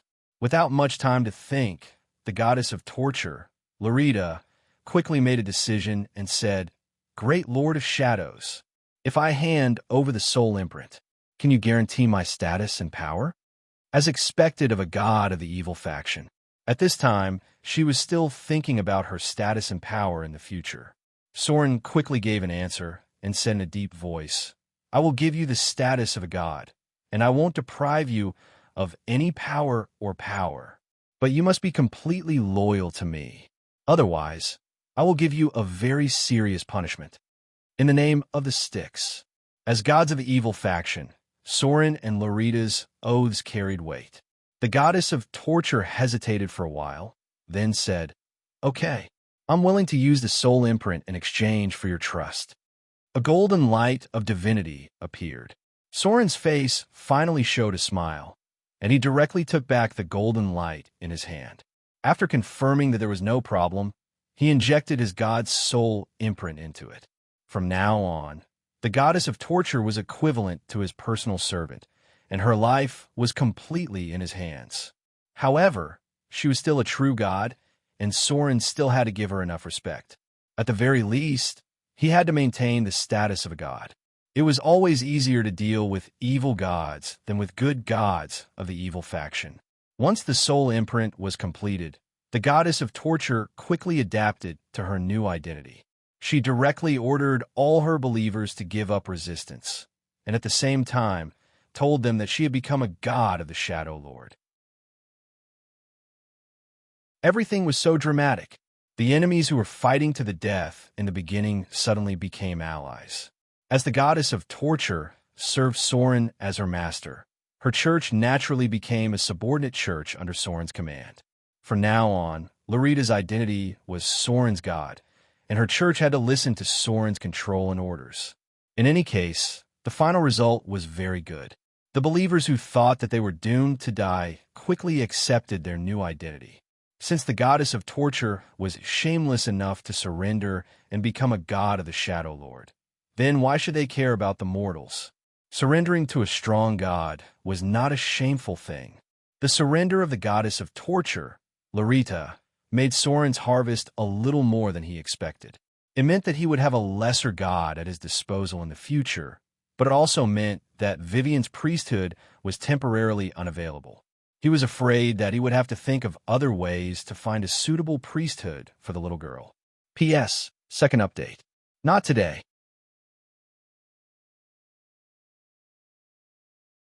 Chapter 909. Talon City quickly returned to calm after a night of riots.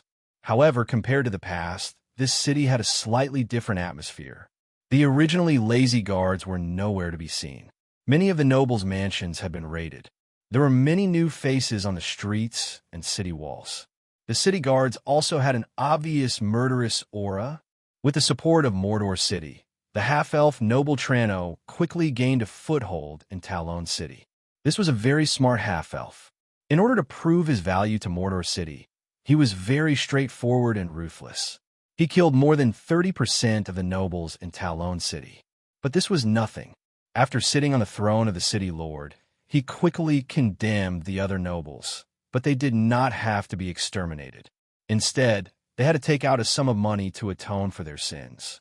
After the bloody lesson in front of them, the other nobles spent money to avoid disaster. Trano swept up millions of Kindler's wealth in one fell swoop, and more than 70% of it was sent to Mordor City. There was no doubt about it. Trano was a very smart guy. His actions quickly gained the support of the upper and lower classes of Mordor City. The officials of Mordor City even proposed to find a way to let him inherit the title of the Count.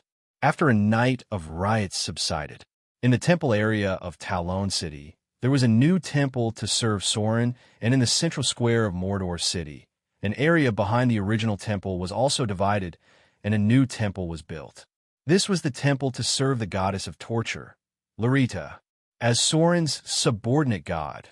Within the range of the giant temple that Sauron was building, there must be an empty temple for all his subordinate gods. Similarly, some of the followers of Lauvita, the goddess of torture, were also incorporated into the Inquisition and Adjudication Department of the Church of Sauron. Lauvita's followers were good at torture and interrogation. Such a god was very useful. A ruthless god would inevitably have a group of ruthless fanatics, and these people could help Sauron deal with many dark side things that could not be seen. According to the contract of the gods, as Sauron's subordinate god, Larita had the right to accept believers within the scope of Sauron's faith, but including her church and herself, they had to listen to Sauron's orders when necessary. At the same time, when Sauron's church held a large-scale ceremony, Larita also had the right to share the faith. That was to say, such a ceremony must also worship her, but the standard was far lower than Sauron's. Similarly, if Larita, the goddess of torture, wanted to hold a ceremony, then Sauron's position must be in it. Her believers must pay respect to Sauron before praying. Talon City was still the core area where the goddess of torture's faith spread. However, the scope of the two gods' faith had merged. This was the embryonic form of a divine system. In the future, as the divine system expanded, there would be many things to add, including large-scale rituals for the entire divine system. There was no doubt. After killing the goddess of poison and subduing the goddess of torture, Sauron was recognized by the gods as a member of the Dark Pantheon. The original Dark Pantheon was the three gods of death. Sauron was now a new member of the three gods of death in the eyes of the gods. But unlike the three gods of death in the past, after killing the goddess of poison, the first thing that Sauron received was the congratulations and gift from the goddess of agriculture. This was surprising. After Sauron killed the goddess of poison, the Church of the Goddess of Agriculture actually sent a generous gift to Mordor City. A new batch of improved seeds, including wheat, barley, potatoes, corn, and other crops, and a new irrigation method recently developed by the Church of Agriculture. This was a well-known point. The goddess of earth hated the goddess of poison, and the goddess of agriculture also hated the goddess of poison. On the day that the goddess of poison, Talona, came to the mortal world, she spread a terrible plague. Not only did it kill many living creatures, but even a large forest was destroyed because of the plague. The goddess of poison had many enemies. Although Sauron was a god of the evil alignment, after killing Talona, he seemed to have gained a lot of goodwill. However, it was also because he subdued the goddess of torture, Lauvita, that Soren was officially regarded as one of the Dark Pantheon. Many gods of the good alignment were very wary of him. Talon City returned to peace in just 3 days. With the influence of Mordor City on the city, many changes soon took place here. The most obvious one was the salted fish. This was not a joke. In just a few days, Talon City became the largest salted fish market in the central region of the continent. Because of the Avatar crisis, the food and materials in the entire continent became tense. After Mordor City secretly gained control of Talon City, the first thing that the officials in the city hall thought of was to use this place to dump the salted fish that Mordor City pushed into a mountain. The fish in Mordor City was incredibly rich. To exaggerate, the price of vegetables in Mordor City was about twice that of salted fish. One could imagine how much salted fish had accumulated in Mordor City. The dumping of materials quickly affected Talon City. Expensive fish were not very popular. Tuna, sturgeon, eels, and so on are mainly sold in other areas. Mordor City, near Talon City, was dumping salted sharks and whales.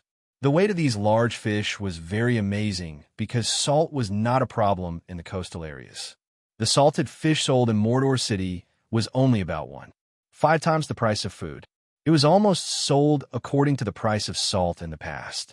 This caused the lower class poor to rush to buy it from the beginning. Almost all the civilians in Talon City did not have to worry about not having salt and fish to eat in the next year. The cunning businessmen also quickly realized the business opportunity. They bought salted fish from Talon City and then dumped it in other places. This was actually equivalent to selling salt. The alchemy technology of Mordor City had allowed the production of salt to increase sharply.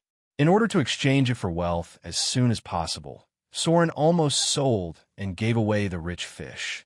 In the mainland, most of the salt was produced by salt mines. Soren's plan was to use this as a source of wealth and consume the mountains of fish. There was no other way. There were too many fish in the outer islands. It was too easy to hunt a few whales and sharks near Mordor Island. This kind of half-selling and half-giving trade quickly increased the reputation of Mordor City and Talon City.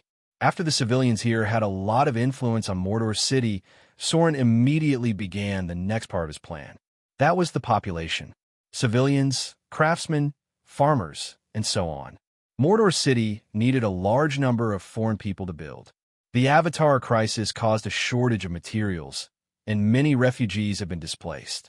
What Mordor City needed to do now was to absorb people from them, and then transport these people to the port of Mordor through airships and send them to the 12 rapidly expanding towns. According to Soren's calculations, if he wanted to fill these 12 large towns, according to the population of each large town of about 10,000, Soren currently had a gap of at least 80,000 people. P.S. There is one more update.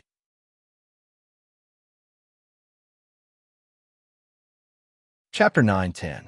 Population was wealth, population was an army, population was faith, and population was the foundation.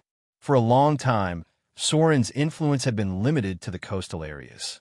Even in the Windspear Hills, he could only influence the territory controlled by Adele Isabella.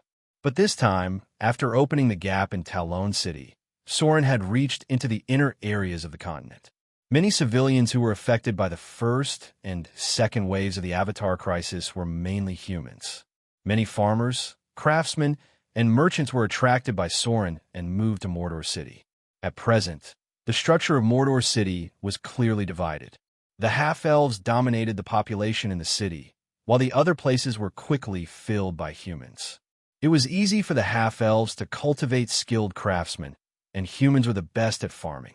Soren's expansion plan was gradually perfected because of the absorption of a large number of humans. These human farmers could quickly reclaim the land. Mordor City ushered in the third population expansion.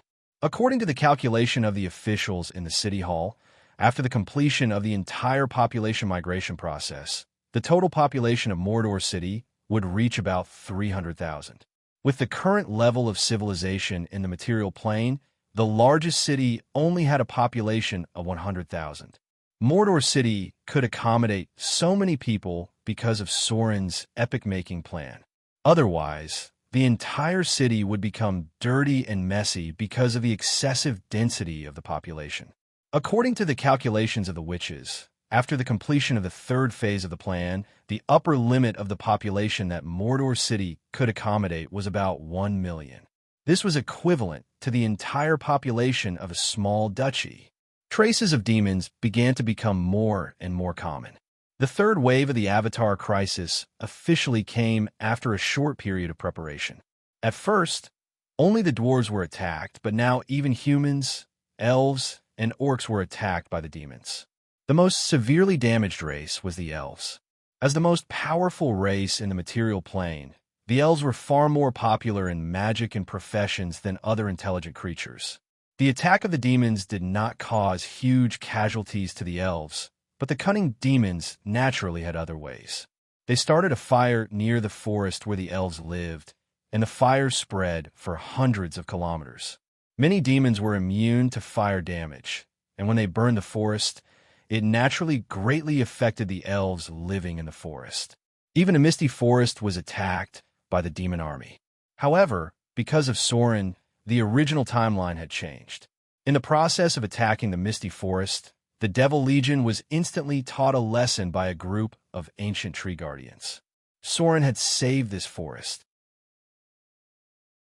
With a large group of quasi-legendary tear dryads, the awakened oak guardians and ancient war trees were enough to fight against the devil's army that had participated in the blood war.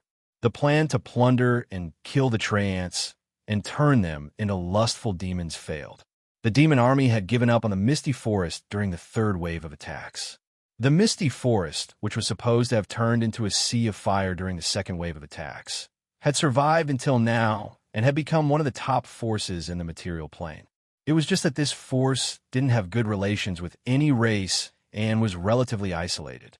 The only one who maintained close contact with them was Soren. However, recently, a group of Drool had joined the Misty Forest. It seemed that they had sensed the power of the Father of the Oak. As mentioned before, there were internal divisions among the Drool. The human Drool was better, but the elven Drool had split into the Earth sect and the Ancient Tree sect. Many of the Ancient Tree sect Drool had gone to the Misty Forest. It seemed that they believed that there was a chance to resurrect the Father of the Oak. Currently, according to the information that Soren had gathered, there were hundreds of Drool living near the Misty Forest. It was almost the size of a small town. Among them, there were hundreds of high-grade Drool, including the core of the Drool sect, the Grand Drool.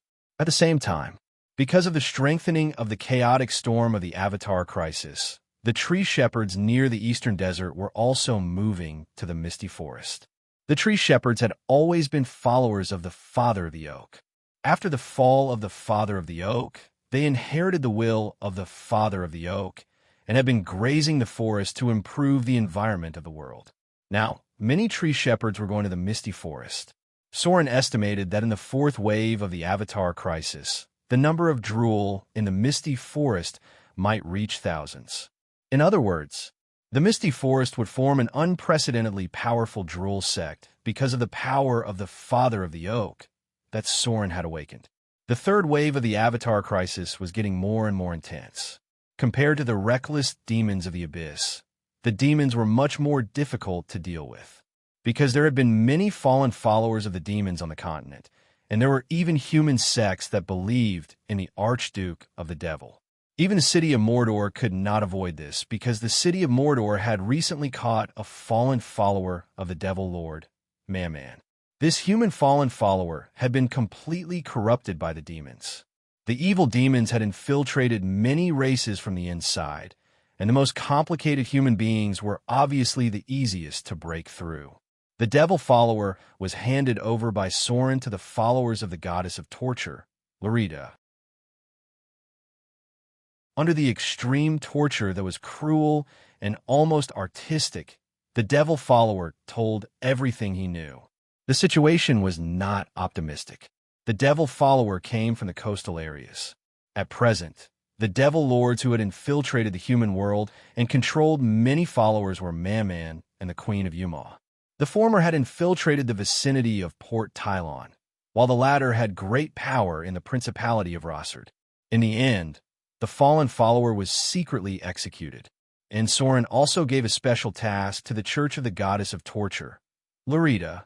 He had some secret plans that needed to be carried out, and at this time, he needed the followers of Lorita because there were many special talents among the followers of the Goddess of Torture.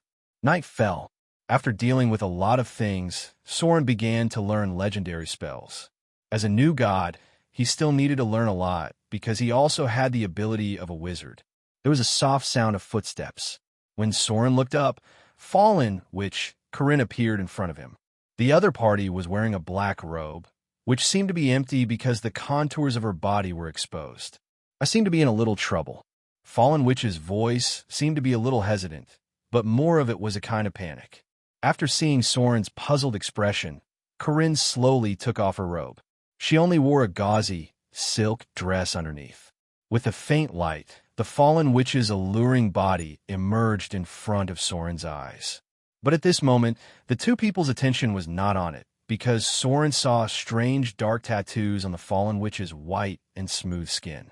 These tattoos spread from her lower abdomen to her collarbone, and a faint scarlet color appeared in her pupils.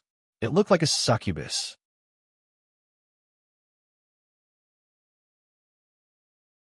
Chapter 9:11. The Phenomenon of Corruption. This was the first thought that popped into Soren's mind when he saw the tattoo on the Fallen Witch's body. The tattoo on the Fallen Witch's body was a bit similar to the magic patterns on the demon's body, but what Soren didn't understand was that if it was a demonic phenomenon, the Fallen Witch's body should have a very strong demonic aura. But in fact, it was the opposite. There was no demonic aura on the Fallen Witch's body, and even the slight demonic aura caused by the phenomenon in the past had disappeared.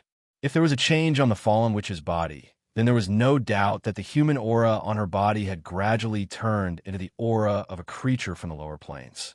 It was a very rare phenomenon of corruption. The Fallen Witch was obviously a little uneasy about the changes on her body. She looked at Soren and said, "Is it because we didn't hold a ceremony to please the succubus queen? Under normal circumstances, we should have held a ceremony to please the succubus queen last month." Soren frowned slightly and said slowly, "Logically speaking, it shouldn't be like this. It's a very special time now, and even the succubus queen doesn't have the time to pay attention to you. It might be related to what happened in Talon City. If I'm not mistaken, you already have a trace of divinity on your body." Divinity from the evil god. Hearing Soren's words, the Fallen Witch couldn't help but be startled. She then asked nervously, "Then what should we do next?" Divinity from the evil god. There is only one evil god that died in Talon City, and that was the goddess of poison, Talona. The Fallen Witch knew what she looked like. As the most beautiful witch in the north, she didn't want to become like the goddess of poison. No matter how powerful a woman was, she still cared about her beauty, even if the Fallen Witch wore a long robe and a cloak all year round. "Don't worry." Soren smiled and said, "The goddess of poison became like that because she couldn't control the power of the divine title, so she was corrupted by the divine title of disease. You have very little divinity on you. He shouldn't have become like that. However, based on the current situation, it's best for you to find a way to become a demigod. This way, you can rely on your own strength to suppress the change. For now, if you need, I can help you suppress the effects of the corruption with my divine power. But this change is only temporary. In essence, you will gradually become like me, but the key is whether you can control it or not." Just like Soren, that was naturally what the evil god looked like. Although Soren was still in the form of a half-elf, he was essentially an evil god from the lower planes. This depended on whether or not he could control his power. For example, the slaughterer aforementioned earlier. A real slaughterer was a twisted creature that was close to an alien. If Soren couldn't control himself, then his early transformation would be close to an alien. After becoming a god, he would become very similar to some evil gods, or even be corrupted by the divine title like the goddess of poison. However, Soren relied on his own power to control everything, so his body didn't change much. This was the difference between controlling power and being controlled by power. Princess Royal's ability often went berserk because she couldn't control her power, and Fallen Witch's corruption was because she couldn't control her power. So, everything is because of what happened in Talon City, not because of the contract with the Queen of Succubus? Does that mean I don't have to hold a ceremony to please her? Fallen Witch asked after hearing this. Soren hesitated for a moment and said, I'm not sure about that. The tattoo on your body is a demon's tattoo. Under normal circumstances, corruption shouldn't cause such things to appear. The current possibility is that the goddess of poison's divinity triggered the mark that the goddess of succubus left on your body, so it stimulated your body and led to a more obvious demonization. If you can't control this, you may transform into a succubus in the future. There was no doubt about it. The Queen of Succubus gave Fallen Witch power in the beginning for her soul. In other words, after Fallen Witch died, or when the time was right, she could directly transform into a succubus. Souls could be transformed into succubus. A living person could also be transformed into a succubus. For a god, it wasn't difficult to change the form of a mortal. So Soren suspected that the Queen of Succubus had left a seed in the Fallen Witch to transform into a succubus. When Fallen Witch heard this, she couldn't help but hesitate for a moment and then said, if that's the case, how about we hold a ceremony to please the Queen of Succubus? The current state makes me very uneasy. When Soren heard this, he thought for a moment and then said, okay, let's see if it works first. The Fallen Witch nodded and closed the door with a wave of her hand. Then, she cast a soundproof enchantment and finally sealed the entire room. After doing all this, Fallen Witch couldn't help but take a deep breath and then took off the silk dress on her body with slight embarrassment. This is just a ceremony to please the Queen of Succubus. It's just to stop my body from decaying. She kept comforting herself in her mind. Fallen Witch covered her chest with her hands, then turned around with a blush on her face. Her back was facing Soren, and her round and full buttocks were exposed. Next, they needed to hold a special ceremony. When Fallen Witch came out of Soren's study, her face was slightly red, but her expression was very relaxed. There was a faint sense of laziness. At this time, from her collarbone to her neck, the original tattoo had disappeared. It seemed that her judgment was not wrong. This matter was indeed related to the mark left by the Queen of Succubus, because after the ceremony to please the Succubus Queen, the tattoo on her body gradually faded, and no trace could be found on her white skin. The Queen of Succubus left some kind of seed in her body. Before she could erase this seed, she could only use this method to delay her own change, although this matter made her feel a little sorry for her daughter. On the other side, after the ceremony, Soren sat at his desk and pondered, why did such a change happen? What did the Queen of Succubus leave on Karina's body? That strange change was not caused by the Queen of Succubus's mark. So what was the reason? No matter what, the Fallen, which was very important to Soren. She was not only Gloria's mother, but also an important pillar of Mordor City. In the future, the construction of the floating space city and the research of elemental fission would be inseparable from her. Soren would never allow the Queen of Succubus to do anything too excessive to her, so he must find a way to remove the mark on the Fallen Witch. A god may not be able to remove the mark left by another god. Soren had only two ways to solve this matter at present. One was to find the Queen of Succubus, negotiate with her, and pay a certain price for her to remove the mark herself. The second was that Soren promoted himself to a great divine power and directly removed the mark on the Fallen Witch's soul with the power of a great divine power. A great divine power was a special benchmark, because in general, a great divine power was equivalent to the main god of a divine system.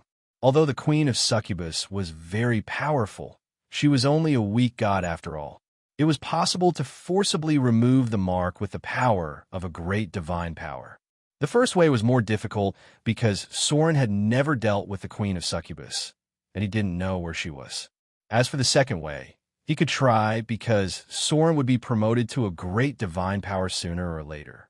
His divinity had now reached 275 points, and it was not difficult to promote to a great divinity. Whether it was the body of the demon Orbis in the bottomless abyss or the body of the ancient god floating in the astral world, it was enough for Soren to increase his divinity to more than 300 points. The only problem was the divinity. Soren's divinity was only 140 points, which was a big gap. It would take him hundreds or thousands of years to increase his divinity by conventional means, so he could only plunder from other gods. It was now the time of the Avatar crisis. It was the worst and the best time. If he could kill a great divine power or finish the last blow, Soren might be able to make up for this huge gap in divinity. However, the fall of a great divine power was in the last stage of the Avatar crisis. At the current intensity of the third wave of impact, at most one or two gods with weak and intermediate divine powers would die. The key was in the fourth and fifth waves of impact. The fourth wave of impact was an elemental riot. At this time, the four elemental ancient gods began to appear one after another. Then the fifth wave of impact had the largest range because many people had died in front of it. So when the undead kings began to act, the resurrected undead would form a very terrible scale. And this time, many liches who had been hiding from the world for hundreds or thousands of years also came out. At this time, even mid-level gods could fall if they were not careful. As for the last wave of impact, there was nothing to talk about because this time the Lord of Hell, Asmodeus, also came out in person. The devil's third wave of impact was to prepare for the fifth wave of impact. From the outbreak until now, some low-level creatures had died. At present, no other gods had fallen, but because of the spread of the plague, many places had become uninhabited areas. It wouldn't be long before the undead kings took action. Soren thought about all this silently. He had buried a lot of plans, but he still needed the right time to start them. Da-da-da.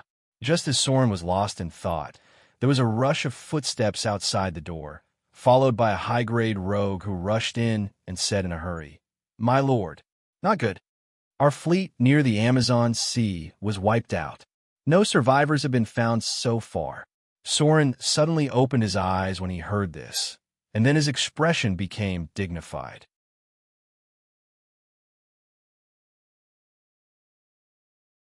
Chapter 9:12. It was a sudden accident. Looking at the entire material plane, Mordor's navy was the most powerful. Especially after Mordor had airships, the advantage of naval warfare was even more obvious. At present, there was almost no fleet that could compete with Mordor.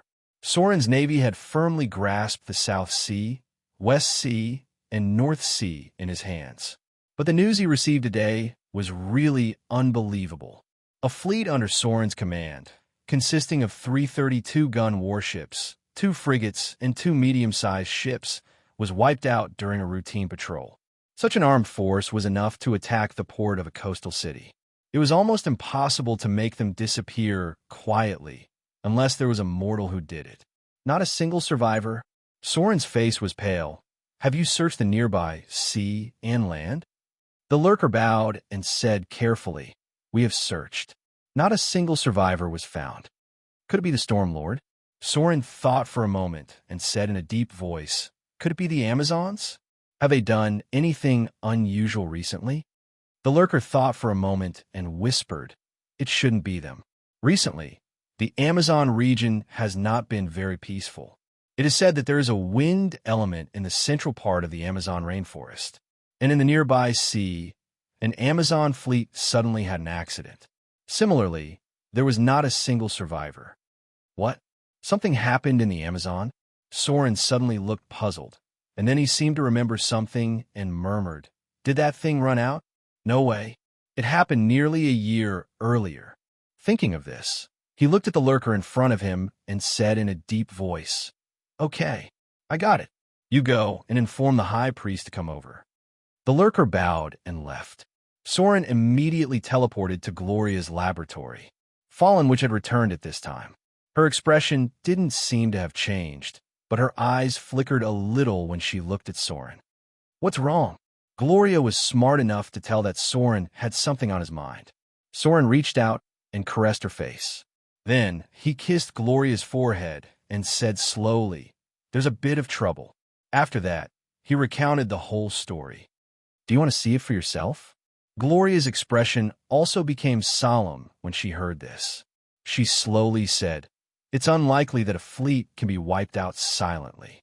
Even I would find it difficult to do so. Be careful if you want to go. Mordor City won't have any problems with me." As the hostess of Mordor City, Gloria was undoubtedly very competent. At least when Soren was not in Mordor City, she could always handle everything in an orderly manner. Yeah, Soren nodded. At this moment, the high priestess appeared. She bowed towards Soren and said, "My lord, is there anything I can do for you?" Soren looked at the high priestess in front of him and said slowly, "Yes. I have a message for you to send to the Sea Temple. It's best to hand it to the chief priest of the Sea Temple in person." The next thing was arranged. Soren set off for the Amazon rainforest. Although the Amazons were not far from Mordor City, fortunately, the two sides got along well. At least there was no battle so far. Of course, this also had a lot to do with the indigenous people as a buffer. The Amazon rainforest was a long and narrow continent. The Amazons were divided into several tribes, and there was also the existence of the Centaur race. Because of the chaotic nature of the Storm Lord, there was no unified regime in the Amazon rainforest. It had always been a scattered tribal system, which reduced a lot of pressure on Soren. The sea area where the accident happened was more than 200 kilometers east of Mordor City. It was a sea area that bordered the Amazon rainforest. A fleet was completely annihilated here. Thousands of soldiers in the city of Mordor were all killed.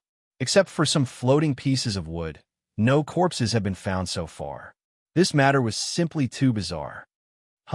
As soon as Soren arrived at this sea area, he found a very obvious problem. There were very few sea creatures here. In other words, as an overseas area rich in natural resources, there weren't many schools of fish in this sea area, nor were there any other large fish. The entire sea surface was almost dead silent, and there didn't seem to be many living creatures. Soren's heart skipped a beat. He seemed to have thought of something that was not very good. Even a god would have a headache. Soren's figure gradually descended to the surface of the sea. He waved his hand to separate the sea water and then entered the dark bottom of the sea. There was a trace of disgusting smell mixed in the sea water. This kind of smell could not be detected by mortals at all, but it was so obvious to the gods. It was as if there was a natural repulsion. Soren's expression became more and more dignified. As he gradually entered the deep sea, he could feel more and more things. Chasing this smell, Soren soon found something in the depths of the sea. It was a huge footprint. This footprint was nearly 15 meters in diameter.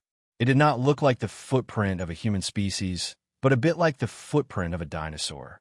After seeing this huge footprint, Soren's face finally changed. He could not help but take a deep breath and murmured, "I can't believe it actually came out. Abomination," a name that even the gods would have a headache when they heard it. The birth of the abomination was a mistake. It was a product of divine power that should not have existed and was not foreseen.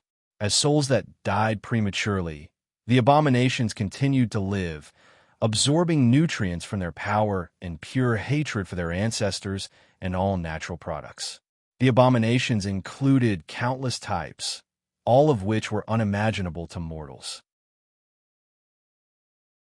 They were cursed by heaven and hell, and the abominations had been sealed for countless years. However, with the passage of time, the abominations would sometimes be accidentally released or break free of their cages. The appearance of abomination could cause great panic in a country, a world, or even a plane. Fortunately, most of the abominations had been sealed away by stronger gods. The abominations had the power of divinity, because unless they were destroyed, they were immortal. The abominations had an evil love for disasters. They wanted to destroy everything and project their pain on a larger scale into the multiverse. Life, death, and extinction were the goals of most of the abominations. Although the abominations did not need food, they could get satisfaction from devouring, especially living things. Soren finally understood why a fleet would suddenly be annihilated without any survivors. If the abomination had really escaped, then it would be very strange if there were any survivors under such circumstances. The abomination's greed and desire for destruction could never be satisfied. They were tortured by pain and could only be temporarily satisfied when they devoured living things. An abomination had appeared. This was a disaster more terrible than the demons attacking the material plane. At least demons could be killed and expelled. But if abomination was allowed to grow stronger, then even the gods would not be so easy to deal with, because the abomination was very difficult to kill. And if it was only sealed, sooner or later, the abomination would run out again because they were immortal. A dinosaur? Soren silently looked at the footprints in front of him, and then activated his clergy power. Tracking clergy. Death clergy. With the vibration of the divine power, there was a special force in the whole sea, and then a broken and short picture appeared in front of Soren's eyes. It was a huge, deep-sea monster that looked a bit like a dinosaur, but more accurately, it was like a Godzilla. Soren's face suddenly became very, very ugly. Because he knew this abomination, it could even be said that it was the biggest hidden danger and threat in the material plane. The abomination of the father of dinosaurs. The dinosaur god, Yutao, was one of the most powerful gods in the nature god system. He was a nature god left behind from the Age of Eons. He was an ancient god born during the Age of Dinosaurs, and he had disappeared with time. He might have fallen, or he might have fallen into a deep sleep, but he still left something behind. That was his offspring, a product of accident and mistake, an abomination bred by a great divine power. It was sealed in the depths of the most barren land in the west of the Outer Islands, a barren land where many mutant dinosaurs still lived. It was a terrible monster that was controlled by the desire for destruction, and if it was not sealed and destroyed, it would eventually devour the entire material plane. Who the hell released it? Damn it! Soren's face was very ugly because if this horrible abomination grew up, not to mention this sea, even the city of Moder, the Amazon rainforest, and the entire Outer Islands would be destroyed by it. An abomination left by a great divine power. This was no longer trouble, but a terrible disaster. Soren's figure instantly returned to the city of Moder, and then the light on the great temple gathered, and Soren's figure turned into a tall, golden figure. Divine form. A huge amount of divine power gathered, and Soren's figure turned into a golden giant of hundreds of meters high. Then he raised his hand in the direction of Port Tylon, and a golden light flew across the sky. Then in the direction of the City of Wealth, another golden light beam containing the message of the gods passed by. Then in the direction of the Amazon rainforest, Soren hesitated for a moment, and then he also conveyed a message to the evil and terrible Storm Lord. It seemed that he was still a little worried. After thinking for a while, Soren pointed to the City of Glory. The meeting of the gods. This was the first time that Soren had summoned other gods in the form of a god. According to the ancient agreement in the Pantheon, this kind of summoning could only be used when there was a major disaster in the multiverse, or when there was something that could threaten the gods.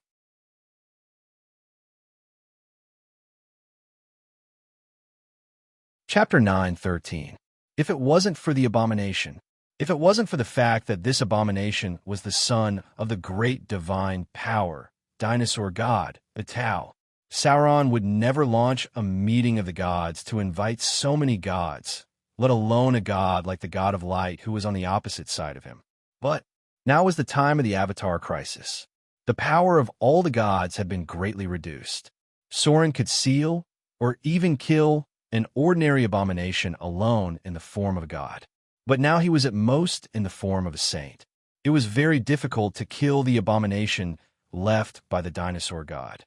With Soren's power now, he could at most try his best to kill the abomination left by a low-level god. The gods that he invited were basically all related to this matter. The abomination appeared in the overseas area, and the first to bear the brunt of it were Soren and the Stormlord. If they left it alone, the ships of Motor City and the tropical Amazon would be very dangerous in the future. If the abomination entered the land, it could destroy Motor City in one day and turn the entire tropical Amazon into ruins in a few days.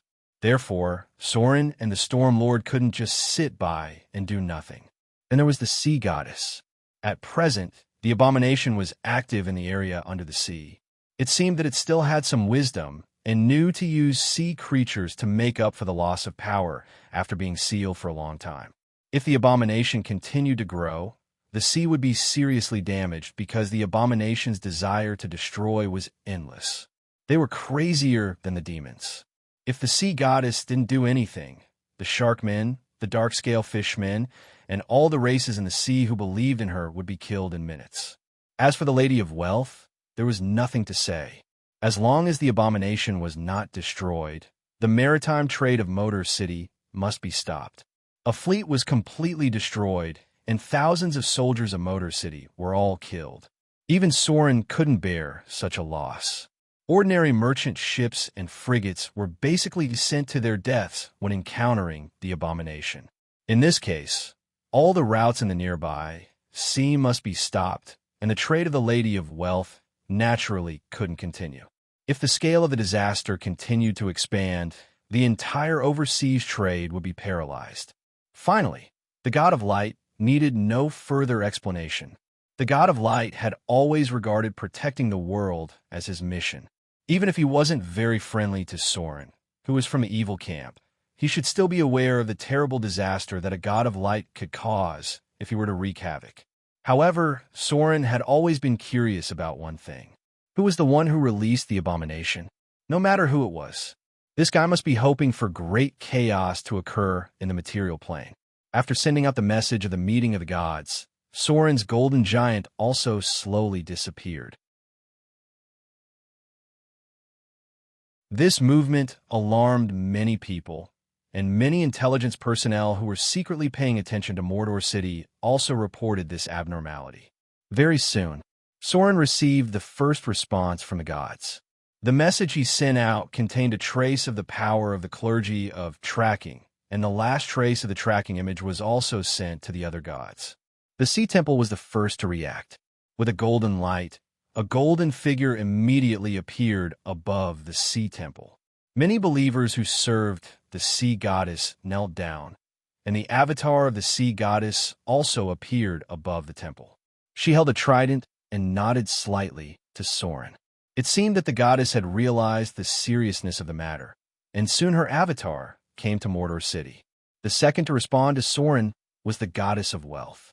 Her avatar was not covered by the golden light, which meant that it was just an ordinary avatar of a god, unlike the avatar of the Sea Goddess, which retained at least 70% of the power of the original body.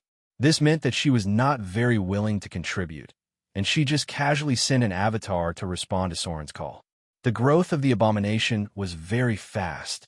After the arrival of the two goddesses, Soren immediately teleported to the vicinity of the strait. At this time, the whole world suddenly changed. Dark clouds suddenly appeared, accompanied by gusts of wind and rolling thunder. A blind giant appeared in the clouds. The storm god, Talos. Talos was a cruel, impatient, and irritable god. He was extremely addicted to chaos and destruction. The storm god was a powerful bully who would seek revenge for the smallest grievance. He often flew into a rage, and his demands for believers had never weakened or stopped. The new god of shadow, are you the one who summoned me? I hope everything you said is true, or you will pay the price. The temper of the storm god was as unpredictable as his priesthood. He was a member of the furious gods. As a great god with great divine power, he had very few opponents in the material plane. So this time, Talos came in his original body. He stood directly on the clouds with lightning in his hand, looking down at Soren, the sea goddess, and the goddess of wealth. He said in a deep voice, "Where is the abomination? This kind of sinful thing should not be left in the world." Even the storm god, who was chaotic and evil, clearly understood that he could not allow the abomination to move freely in the material plane. Although the god of storms was cruel to his followers, the god of storms knew that he really needed these followers. The Amazon tropical forest was the main place where his followers spread. If the abomination of gods was not eliminated, the Amazon tropical forest would soon be destroyed. Golden light appeared. With the dazzling light, the dark clouds in the sky dissipated, and a shadow covered in holy light appeared. It was like the purest holy light in the depths of mountain paradise. The god of light. At present, he was the most powerful master god among all the god systems. He was also the one who was closest to becoming a great divine power. He did not come in his original body, but even if it was just an incarnation, it was enough to disperse the storm and release a strong aura similar to that of the storm god. There was once a god who was above the great divine power like him, and that was Sirik, who gathered the power of the three gods of death. However, after combining the power of heaven and the power of the light of dawn into the power of the sun god, the god of light was probably a little stronger than Sirik. The arrival of the god of light restrained the anger of the storm god. Although one was lawful and good, and the other was chaotic and evil, the two great gods would not fight as soon as they met. This was because there was also a meeting between the gods in the Pantheon Temple. Many god systems maintained the balance, and the evil god's throne was also kept in the Pantheon Temple. Loshanda, although the storm god restrained his anger, he was still very angry when he saw the god of light's expression. He was a powerful god who was born in the first battle between the Lady of Night and the Lady of Silvermoon. He was not afraid of Loshanda, but he did not provoke him recklessly. The god of light did not seem to care much about this chaotic and evil god. He just looked at Soren calmly, and then slowly said, "I feel the aura of destruction. It's the son of the dinosaur god, Yuta here. Don't waste time. Such a god shouldn't exist in this world." The dazzling light appeared, and Soren, who had the priesthood of shadow, suddenly felt that the god of light was very disgusting. But he controlled his impulse because he knew that it was the disgust caused by the priesthoods of opposing priesthoods. Light and shadow. They were mutually exclusive in the first place. The power of the god of light was a little beyond Soren's imagination. It seemed that the Avatar crisis did not weaken him too much. At least for now, everything he showed was similar to that of a real god. As the golden light spread, the shadow of mountain paradise appeared behind the god of light. Then, the holy light dispelled the darkness and directly found the source of the aura of destruction from the deepest part of the sea. It was a huge and strange dinosaur that knew how to lurk and hide. Its back was full of sharp barbs, and there were terrible marks on its ferocious and horrible head. The aura of destruction and hatred was emitted from its body. The god of light hated all gods. The Lady of Ocean was the first to act. She waved the trident in her hand, and the sea water exposed the god of light hidden under the sea. The surrounding sea water dispersed, and an invisible force lifted it up and exposed it to the air. Monster full of sin, turn into ashes under the thunder. The Storm Lord's hatred for the abomination was the same as his hatred for the god of light. His accumulated anger was instantly vented.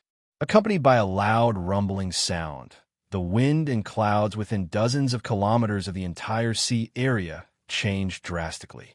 Streaks of golden lightning struck from the sky, like an endless torrent, directly enveloping the abomination completely.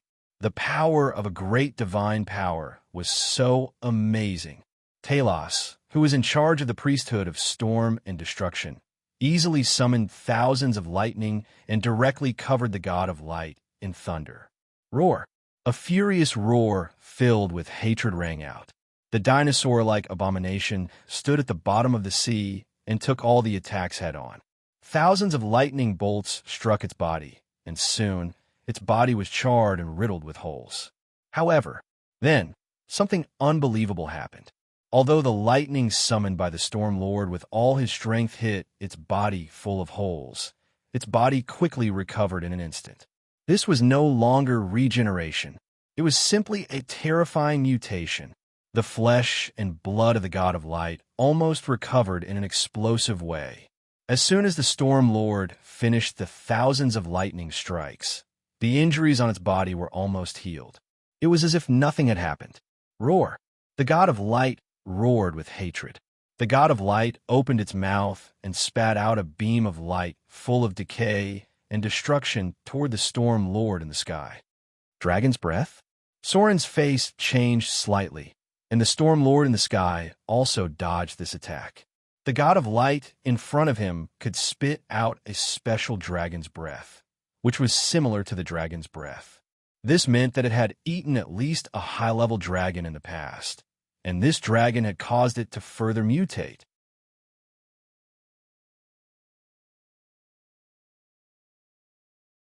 Chapter 9:14. The cursed god's counterattack made the storm god even angrier. With a roar, the lightning he summoned turned golden, and his body turned into a storm giant. He waved his spear and pierced the cursed god.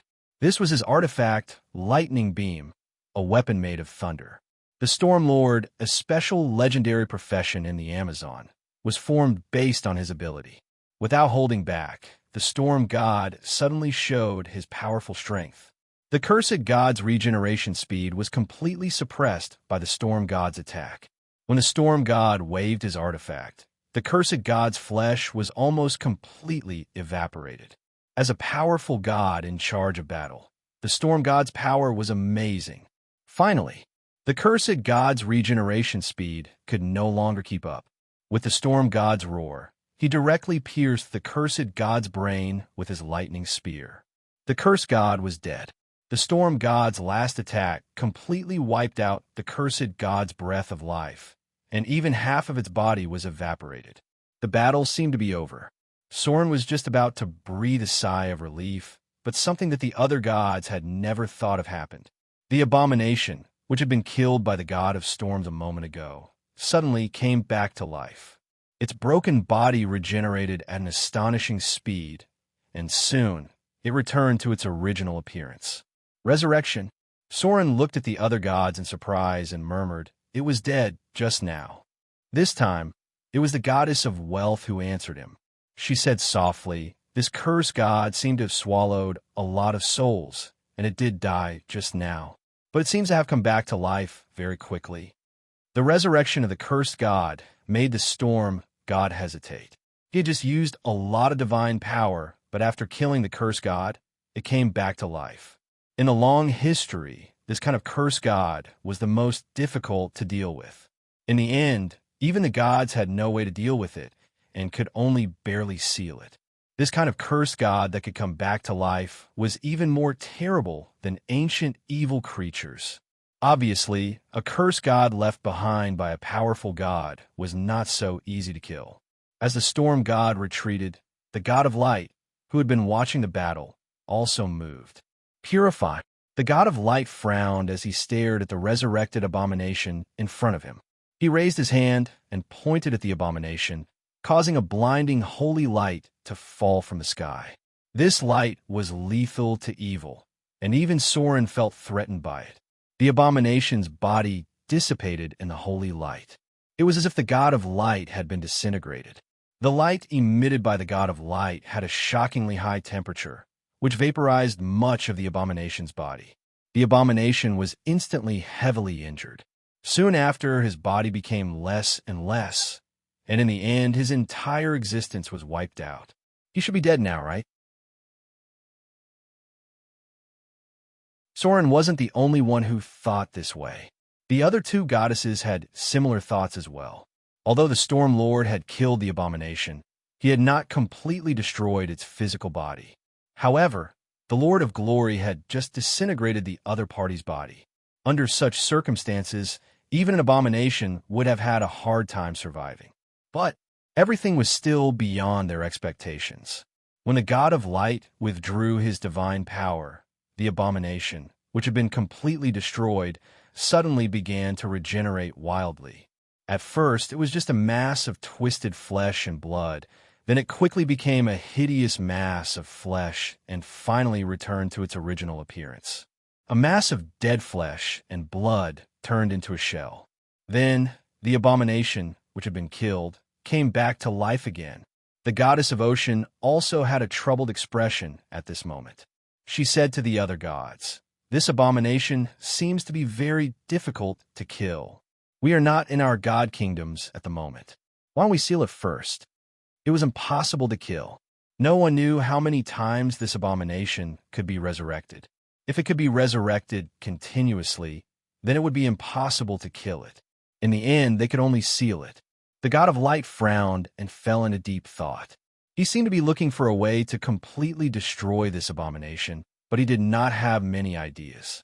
If he couldn't kill it, he was afraid that he could only seal it or banish it into the space-time turbulence of the astral world.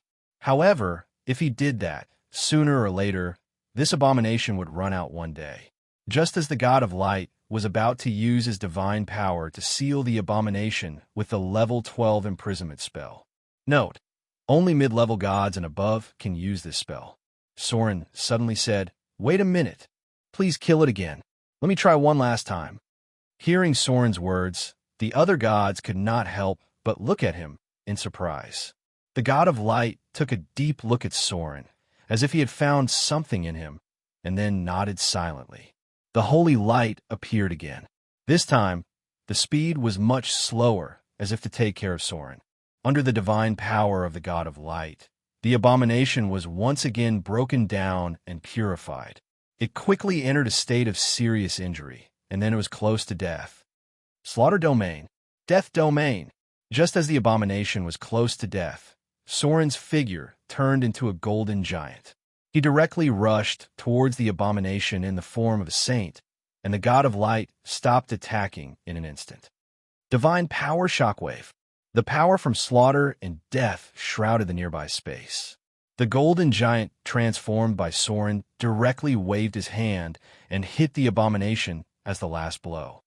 Boom! The abomination turned into ashes under the divine power shockwave. The power of death and slaughter also crazily shrouded it.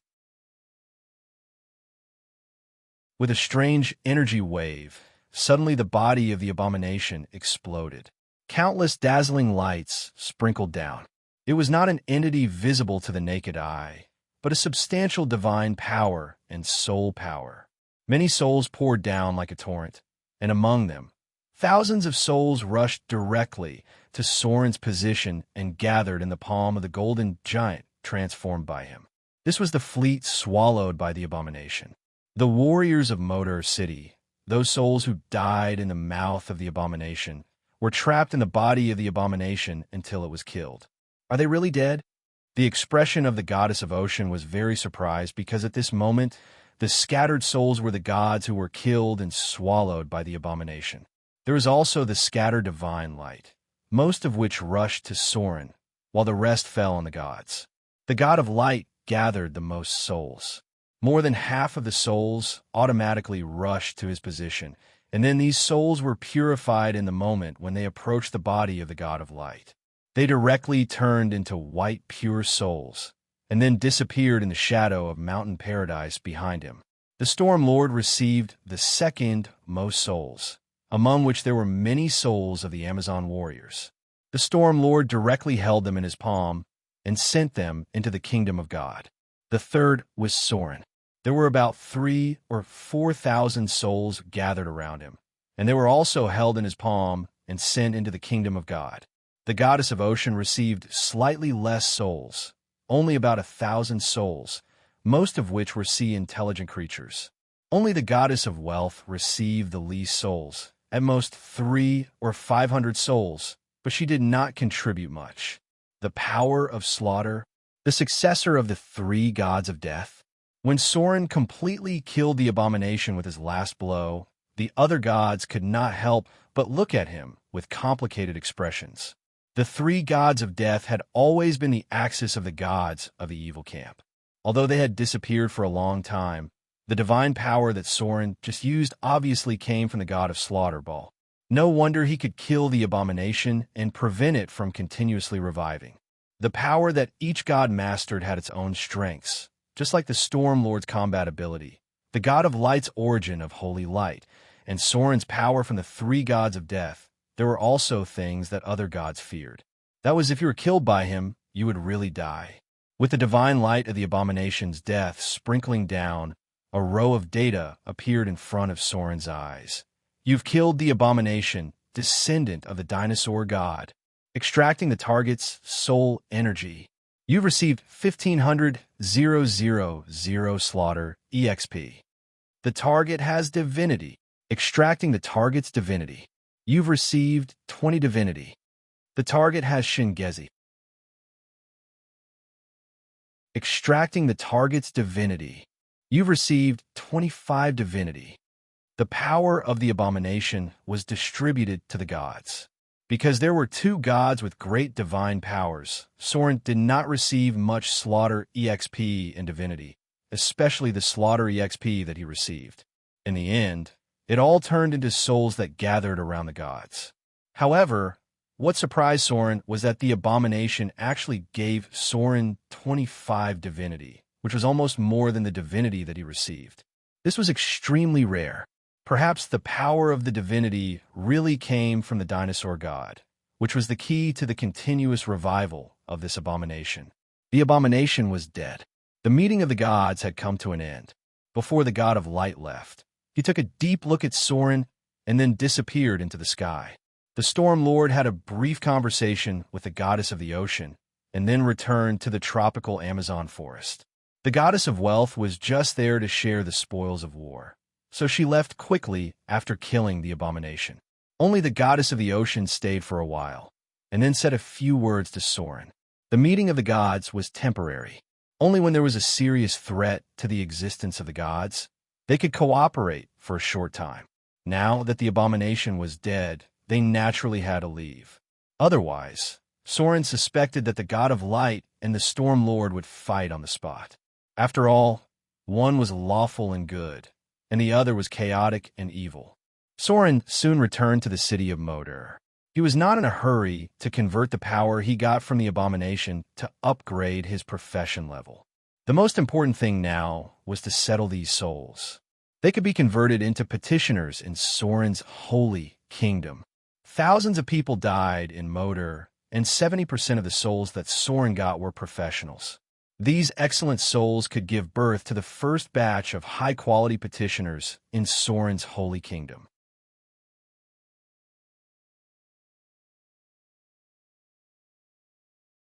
Chapter 9:15. Mordor City, Great Temple. Because Soren's strength was constantly improving, the Temple of Mordor City was gradually expanding towards the scale of the giant god temple. It would definitely become the core of a divine system in the future. After collecting thousands of souls, Soren quickly returned to the temple. Now his kingdom was in the Shadow Plane, and the integration was almost complete. Unfortunately, Soren could not enter because of the Avatar crisis. But not being able to enter did not mean that there was no connection. Soren could still send the souls of his believers into it. This time, there were a lot of people who died. The fleet of Mordor City accidentally encountered the abomination, and thousands of people died. These souls were devoured by the abomination, and they were saved by Soren. Because he had not reached the level of great divine power, Soren could not purify the souls directly and send them to mountain paradise like the Lord of Light. So what he needed to do now was to rely on the temple to purify these souls, and then send them to the kingdom to be reincarnated as petitioners. For now, Soren's petitioner form had basically been determined. Non-combat type petitioners had the appearance of ordinary people, roughly the appearance of a younger believer when they were still alive. As for what kind of appearance they would take, it depended on the purity of their soul. Some souls with outstanding qualities might evolve into the form of heroic spirits or holy spirits on their own. Combatant petitioners were the form of demon hunters. Soren's initial test product had achieved great success in the Abyss. The first transformed demon hunter was very powerful. However, it also consumed a lot of energy. At present, in the third layer of the Abyss, Soren's demon incarnation had controlled the land of nearly 3 lesser demon lords. Now the only thing that restricted his development was the Abyss Demon Dragon. If he did not kill the Abyss Demon Dragon, the demon Sauron could not continue to grow. But it was impossible to kill it with the demon incarnation alone. Soren had to do it himself. With Soren's current situation, it was almost impossible for him to go to the bottomless abyss to kill the demonic dragon in person. Therefore, the current task of the demon incarnation was to gather Dretch from the wild. Then they would evolve during the slaughter and collect more berserk demons in Hezru. Currently, the demon incarnation's military strength was close to 100,000. With the addition of the evil demon's mercenaries, it would not be a problem to pull out an army of 120,000 or so. Of course, among them, there were many low-level demons that were used to make up the numbers. Inside the temple, Soren quickly transformed into his saint form. Although he couldn't enter the god's kingdom, Soren was still able to easily open a crack. The pool of reincarnation that Soren found in the god's kingdom of the god of hunting had been transformed and sent directly to the interior of the god's kingdom. However, because Soren couldn't enter, he still needed the help of others. Heroic spirits. It was mentioned before that in the second wave of the Avatar crisis, people in Mordor City had already begun to die. The first demon hunter was transformed with the soul of a heroic spirit. Then the other souls were placed in the temple by Soren to be recast and became petitioners of the heroic spirit level. Then they were kept in the statue. Today, it was time for Soren to use them. After death and becoming a heroic spirit, part of the memory of the previous life would be erased, but the most sincere beliefs would be retained. These heroic spirits were equivalent to a new life, but this new life had a memory of the previous life. This was the origin of many souls. How many memories could be retained depended on how firm the beliefs of the previous life were. For now, these heroic spirits, created by Soren, only retained about 30% of their memories. Fortunately, these heroic spirits retained many skills, and as a petitioner, Soren could also directly give them some important knowledge. My lord, as Soren transformed into the form of a divine spirit, the 5 petitioners in front of him knelt on one knee in front of him. Soren looked at the heroic spirits in front of him. They were all tall men. The reincarnation by the divine spirit himself kept them in the peak state of their previous life. Almost all of them were young souls. He looked down at the kneeling heroic spirits in front of him and said in a deep voice, "What you have to do next is to enter the divine kingdom. I will send the reincarnation pool in. What you have to do next is to place it in the divine kingdom. And then, I will continue to give you new tasks." Because of the fall of the divine kingdom, there was not much life in Soren's divine kingdom. Maybe there were some petitioners who went berserk after the death of the original divine spirit. For example, the believers of the Shadow Lord. There were shadow creatures in his divine kingdom. If they did not die after the fusion, they might even attack the petitioners that Soren sent in because they could not adapt. If Soren could enter the divine kingdom now, it would not be a problem. But at the moment, he could not enter the divine kingdom. So the first thing he had to do was to send the heroic spirits in, then build a city and quell the chaos in the divine kingdom as soon as possible. Unfortunately, Soren did not have any Holy Spirit petitioners to send into the divine kingdom, so he could only rely on the number of heroic spirits. Yes, the 5 heroic spirits nodded. In the next moment, Soren waved his hand and sent them directly into the divine kingdom. It was a desolate land. The whole world was gray, and in the distance, there was a clear sky. This world was a little strange, because half of the world was gray, as if it was covered with a trace of shadow. The other half of the world was bright, and there was a large expanse of emerald green forests and plants. This was the result of the fusion of the divine kingdom of shadow and the divine kingdom of the half-elves. Because there was no divine spirit in charge, the fusion of the divine kingdom was not perfect. It was barely fused together, and there was an obvious asymmetry at the border between the 2 kingdoms. The figures of the 5 heroic spirits appeared at the border. A few kilometers to the left was gray land and gray sky, and a few kilometers to the right was a dense forest. Now, let's complete the task given by our Lord. The 5 heroic spirits descended from the sky. They wore full armor and held weapons in their hands. After looking around, they approached a lake. Then, Strange stones fell from the sky, and they quickly piled up around the lake. Occasionally, some creatures would appear nearby, but most of them were distorted shadows. Those who dared to attack them were quickly destroyed, and the heroic spirits who did not attack them did not care. About half a day later, in the great shrine, Soren received prayers from the heroic spirits. They had completed the pool of reincarnation. Very good. Soren's spirit was suddenly lifted, and he turned into a golden giant. When he opened his palm, thousands of souls appeared in his hand. Soren mobilized the power in the shrine, then used his divine power to purify these souls, and then sent them into the divine kingdom one by one. The divine kingdom of shadow. The 5 heroic spirits scattered around the pool of reincarnation, kneeling on one knee and praying sincerely. As they prayed, a golden pillar of light suddenly fell from the sky, and some souls could be seen falling from the pillar into the pool of reincarnation. Divine power gathered. Most of the petitioners were in the form of energy, but because of the divine kingdom, they could be seen and touched with the naked eye. In essence, the petitioners would dissipate into pure soul crystals after death. Whoosh! The water in the pool of reincarnation seemed to be boiling, and then a fully naked man walked out. He looked to be about 25 or 26 years old, and there was a hint of confusion on his face. However, there was a faint glow on his body. This meant that he was a heroic spirit. "Come up, my brother." A heroic spirit stood up, took out a set of armor and weapons, and said in a deep voice, "Our Lord needs us. Put on your armor and pick up your weapons. We need to bring more brothers here." The petitioners retained part of their memories.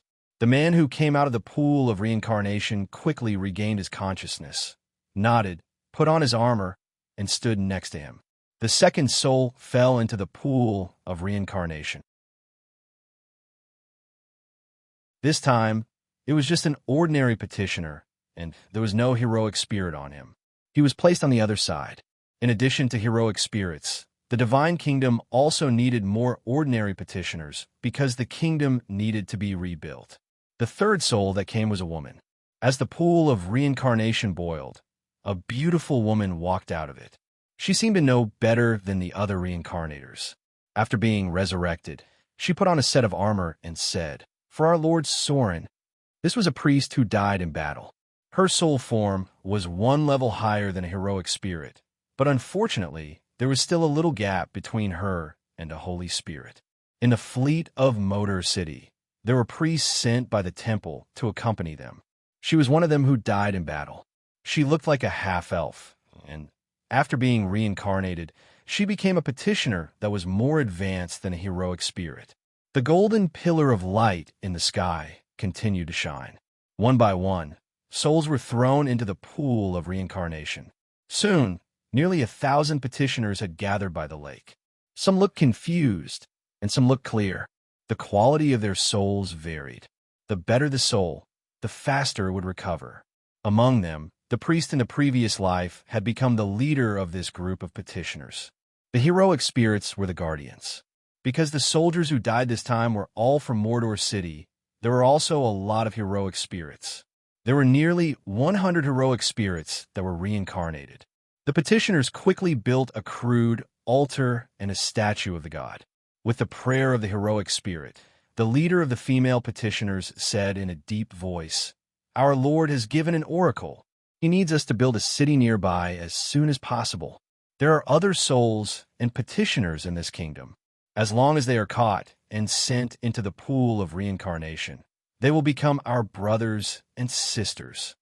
Our Lord has told me what the city looks like. Now, everyone start cutting wood. We must build a camp in 3 days." Everything in the kingdom of God was created from nothing.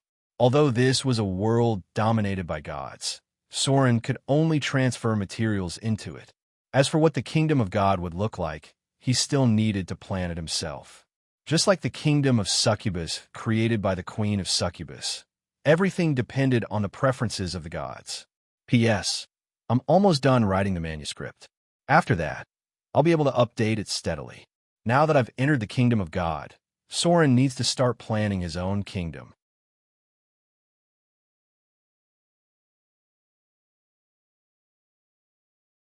Chapter 9:16. The third wave of the Avatar crisis was getting more and more intense. However, Mordor City, which was far away overseas, seemed to have avoided this crisis, because during this period of time, except for a disguised bone demon, no other demons were found in Mordor City. There was no doubt about it. Demons were a group of very smart and cunning guys, and these smart guys would definitely avoid very obvious danger areas. For example, Mordor City, which was run by Sauron like an iron bucket. From the southern plains to the northern wilderness, the whereabouts of demons began to become more and more common. They bewitched people and provoked wars. Even Port Tylon, Shipwreck Bay, Raging Sand Island, and other places on the south coast had traces of demons, but there were very few signs of demon activity in Mordor City. They seemed to be afraid of this place, and the increasingly perfect control system of Mordor City would not give them a chance to take advantage of it. This gave Mordor City a precious chance to breathe. When other places were in a mess, and even Glory City and Arendelle began to have problems frequently, the growth of Mordor City became more and more obvious. The speed of the foreign population began to accelerate. The number of refugees accepted by Mordor City was increasing. Almost every day, a ship full of foreign people arrived at Port Mordor. And now, in the west of Mordor City, the results of the third large-scale expansion had come out.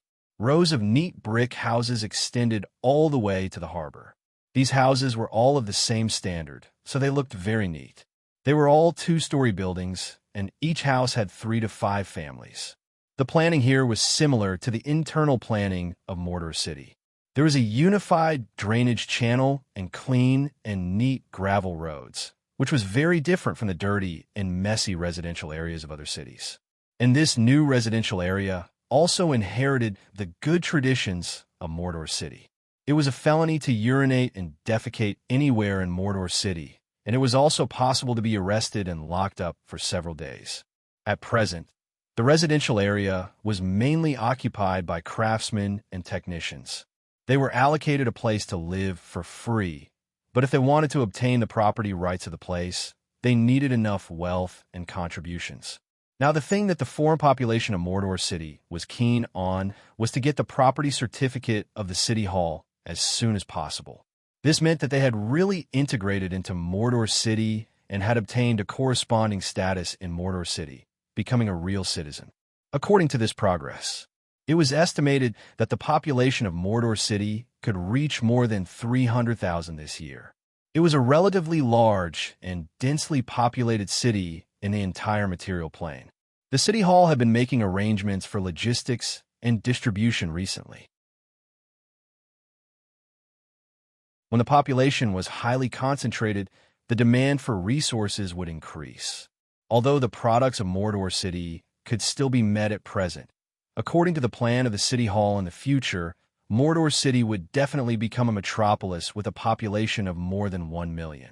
So with the recent increase in foreign population, the officials of the city hall were considering a preliminary colonization plan. There were still many places in the outer islands that could be reclaimed. The city hall not only had to ensure that there was an abundance of food, but also other daily necessities. Even vegetables had to be guaranteed. Perhaps it was still not enough now, but the officials of Mordor could proudly tell others that this city had become the most civilized and prosperous city in the material plane through their efforts. The sense of honor for Mordor City had taken shape. Even the most rebellious drow warriors tried their best to get the approval of others and become real citizens of Mordor. For example, recently a drow warrior and a half-elf girl got married, and their wedding was even blessed by a priest. The pirates were worn down by order, and they learned a little bit of courtesy. Although they were still rude and unreasonable to outsiders, they knew that they should show a certain amount of cultivation when dealing with the citizens of Mordor City. A stable life could change a person a lot. Old Peter was one of them. He was used to reporting to the barracks every day, going to the tavern for a few drinks in the evening, and then sleeping with his wife and children. This stable life did not wear away the hostility brought by more than 10 years of wandering and killing, but it greatly eased the violence in his heart, especially after bringing his old lover from Shipwreck Bay. When the first child was born, old Peter's hands were trembling. For the first time, he knelt in the temple so devoutly, praying for the blessing of the priest of Lord Soren and baptizing the little life in his rough hands. A man would not become weak because of his family. Old Peter's violence disappeared. His change was like a reef by the sea, becoming more solid and heavy because of the birth of a child. And when Mordor City needed him, he would not hesitate to sacrifice his life because of honor, because of faith, because of everything he had done for this city and this home along the way. All of this was worth protecting. He believed and firmly believed that even if one day he would die for Mordor City, his family and his children would be properly settled. Once the order was formed, it would affect the structure of the whole society. All the rules set by Soren from the beginning were maintained with power, blood, and killing. As time gradually brought better things to Mordor City, people began to understand and fear the importance of this order and the benefits it could bring. They began to take the initiative to maintain this order. Even the lower-class civilians in Mordor City who could not read a word knew the rights and obligations of a civilian in Mordor City. However, Soren's change to the world was definitely not just a little bit. After Mordor City had formed the situation he wanted, he began to further test the reaction of the whole world. It was on this day. The city hall of Mordor City suddenly became chaotic, and then a message was quickly spread out from various channels, causing many people to be shocked, as well as merchants and nobles to panic. The abolition of slavery law. When Gloria learned about this from Soren, the smart and virtuous which could not help but be stunned. Have you thought it through? Gloria's expression was very serious, even more serious than when she fought against the gods. She said seriously, slaves have existed for countless years. Do you really intend to abolish slavery? If so, many nobles and merchants who have a large number of slaves who support you may oppose you. Fallen which stood aside without saying a word, but there was a strange light in her eyes. This was the irresistible charm of a man against the order of the whole world. Soren's expression was very calm. He nodded and said, "Yes, I have been planning all this for a long time. Now the development of Mordor City no longer needs slaves. What Mordor City needs are citizens, more enthusiastic and hopeful civilians. The existence of slaves is a great waste of manpower. I'm going to issue an abolition of slavery law in the city of Mordor and abolish all slavery. As for the slaves of the merchants and nobles, I will compensate them at a certain price." There were many slaves in Mordor City. From the beginning, the number of slaves in Mordor City was extremely large, and Shipwreck Bay was a slave trading port. Soren started off with slaves. No one would have thought that this slaughterer, whose hands were stained with blood, would actually abolish the existence of slaves at this time. If Soren's law was carried out, Mordor City itself would give freedom to tens of thousands of slaves. This loss was very shocking. If the compensation amount was added, then Mordor City would directly lose more than 500,000 Kindler, and it was very likely to have a far-reaching impact on other places. Okay then. Gloria smiled, stood on tiptoe, and kissed Soren on the cheek, and whispered, "No matter what you do, I will support you. If you want to do it, do it. No matter what happens, I will always be by your side." The news of the abolition of slavery law had just come out. Merchants in Mordor City began to secretly transfer their slaves because they were afraid of losing their property. However, soon the next day, the City Hall of Mordor City officially issued the decree, and at the same time, it spread to other places at a very fast speed. It was like dropping a bomb in the already chaotic material plane. Even Princess Royal, who was far away in Arendelle, sent a message. What do you want to do? Princess Royal seemed to be puzzled by Soren's behavior. The goddess of agriculture was also puzzled and surprised. The serf system had existed for a long time. She did not accept or reject this system. What she never expected was that Soren would do this. For all of this, Soren was still very calm, and he just said to himself, "What do I want to do? I want to change the whole world. Now is the time. It is time for the material plane to be destroyed and rebuilt." The belief of 3 million paladins. Some things no longer exist, some beliefs have faded away. Soren was in the dark and evil, but there were still some things he had to do. On this day, Mordor City was known by the whole world, because on a sunny afternoon, the city of Mordor officially issued the abolition of slavery law, unconditionally granting freedom to all slaves, and buying the personal freedom of all slaves in the territory at the price of 1 to 3 kindler per slave. Immediately afterward, the city hall began to register all slaves. They would become the lower-class civilians of Mordor City, with the right to freedom of life and the right to property protection. Whether they could become official citizens of Mordor City in the future depended on the efforts of these slaves. At least they now had a higher starting point than in the past. Abolition of slavery law, epic event. In the middle of May 1677, the Lord of Mordor City, the god of half-elves, His Excellency Soren, the Lord of Shadows, officially issued the abolition of slavery law, completely abolishing all slavery in the city of Mordor. This event had a great impact on the material plane. Many areas where slavery was prevalent were shocked by this, and some gods were vigilant about this move.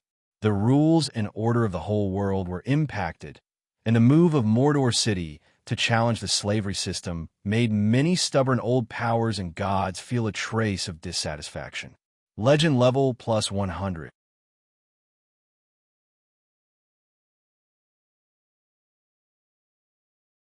Chapter 9:17. The slavery system was a serious hindrance to productivity. If the slaves were not released, there was no way to liberate enough labor. The future development of the city of Mordor needed a large number of civilians, not the worthless slave class that could only be sold as coolies. Soren's abolition of slavery decree was like a heavy bomb thrown into the material plane, and even the glorious city was shaken. Because even the Lord of Light, who was in the lawful good camp, rejected the slavery system, but the church had never proposed such an idea. Even some paladins would take the initiative to defend the slavery system. Soren didn't care about the reaction of the outside world at all. After he issued the abolition of slavery decree, he started the third census of the city of Mordor. All the slaves were liberated to the lower class. They would be registered in the population statistics of the city of Mordor. From now on, they would have personal freedom and property freedom. However, because they had almost no wealth as slaves, the next arrangement of the City Hall of Mordor was to allocate land to them. Every inch of land in the city of Mordor was very precious. Therefore, these lands naturally could not be given to these slaves for free. It was unfair to all the meritorious classes. The city of Mordor had reclaimed a large amount of land near the 12 large towns. These lands belonged to the city of Mordor, and now they were rented to all the slaves. The City Hall of Mordor uniformly allocated housing, farming utensils, and daily necessities to the slaves. But that was all there was to it. Too much kindness was easy to have the opposite effect. Soren would only give them a chance to rely on their own efforts to fight for a future. All the housing belonged to the wealth of the city of Mordor. The freed slaves only had the most basic living area. All the farming utensils also belonged to the city of Mordor. They only had the basic right to use them. The slaves were still penniless. However, they could rely on themselves to earn and accumulate wealth. The land allocated by the city of Mordor only charged about 30% of the rent. That was to say, 70% of the income in a year's farming could be used as the property of these tenants. Of course, Soren would not let the slaves be free. Freedom was only relative. Soren had already arranged their fate, and they had no choice but to act according to Soren's orders. This was because Soren was a god of the lawful evil faction. The slaves became tenants. They had the right to farm the land alone and gained the foundation to accumulate wealth. At the same time, they began to pay taxes for the city of Mordor and solve the problem of the lack of a large number of civilian workers in Mordor. Under the slavery system, they had almost no freedom of life and property rights. They relied more on whips for labor. Now that they had property rights, the income from farming would be their private property, which greatly stimulated their enthusiasm.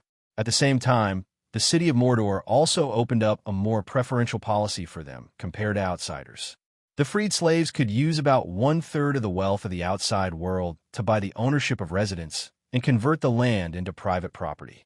All of these properties had the title deeds of Mordor City. Being recognized by the city hall was equivalent to having a firm foothold in Mordor City.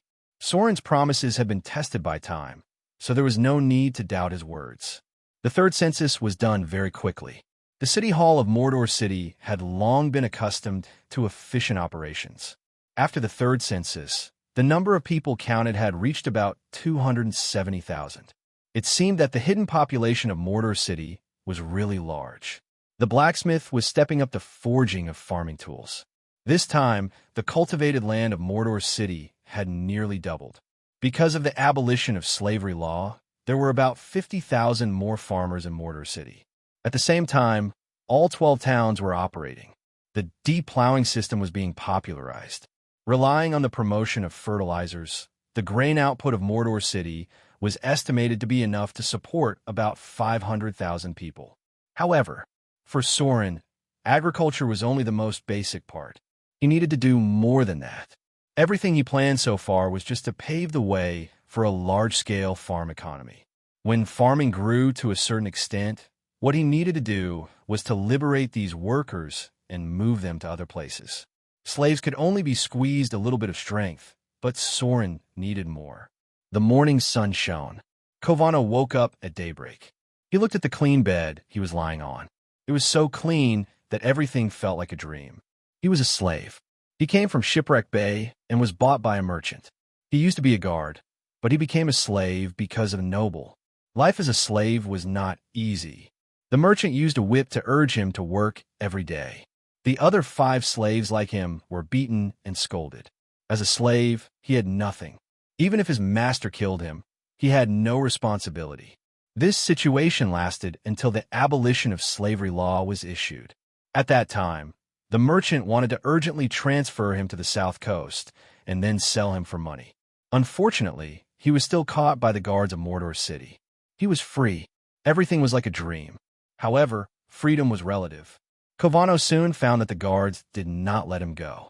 Instead, they placed him in another group of slaves in a place called Autumnwater Town, a row of neat brick houses. Each of them had a house and were placed here. The next day, a man dressed as an official came over to count them, followed by the distribution of tools. Kovano thought that everything was the same as what he had experienced in the past, but soon he found that it was really different. No one beat, scolded, or urged him. Even if he was blatantly lazy, he would not be punished. Many of the slaves, like him, were at a loss. Some worked hard as if they were full of hope for the future, while some did nothing as if they did not know what to do. These days lasted for 3 days. Kovano did not know how to face the future, so he just did ordinary things every day. As a commoner, he started learning how to farm from a young age. 3 days later, the officials of the town hall appeared again. They secretly conducted a test for everyone. The slave named Nord, who performed the best, was given a cow. This cow was officially taken as his personal property after passing through the town's council hall. This made many slaves envious, because their own value was not even comparable to a cow. The man named Nord was even more surprised. However, soon, everything that happened next made the others feel uneasy. Another slave was expelled. He did not even do the most basic reclamation because he was lazy every day. The officials of the city hall deprived him of everything that Mordor City gave him, including housing, utensils, food, and clothes. Therefore, everything bestowed by the city of Mordor was taken away. This poor man was banished to the outside of the town, wearing only a thin piece of clothing. This man didn't even have food for his next meal. No matter how much he cried and regretted, he was still thrown out by the guards. It seemed that he was completely left to his own devices. At this moment, everyone felt uneasy. Fortunately, the guards only chased away 3 people. No one knew their fates. They only knew that their living quarters, food, and clothes had been taken away. At this time, Only then did the others realize how precious everything they had now was. They did not have to worry about hunger or cold. They could live in clean and tidy houses. As long as they worked hard every day, they could fill their stomachs. Covano began to adapt to this change in fate. He gradually found that he seemed to have become a tenant because everything he did now was no different from a tenant. However, in any case, the status of a tenant was higher than that of a serf, and it was much higher than that of a slave. About a week later, the officials of the city hall appeared again, which made many slaves feel uneasy. They were used to the current days. They had a clean place to live, a strong house, and no longer had to be beaten, scolded, and whipped. Such days made them cherish it very much. Fortunately, this time, the officials of the city hall did not expel others. They only took away all the children between the ages of 7 and 12, whether they were slaves or civilians.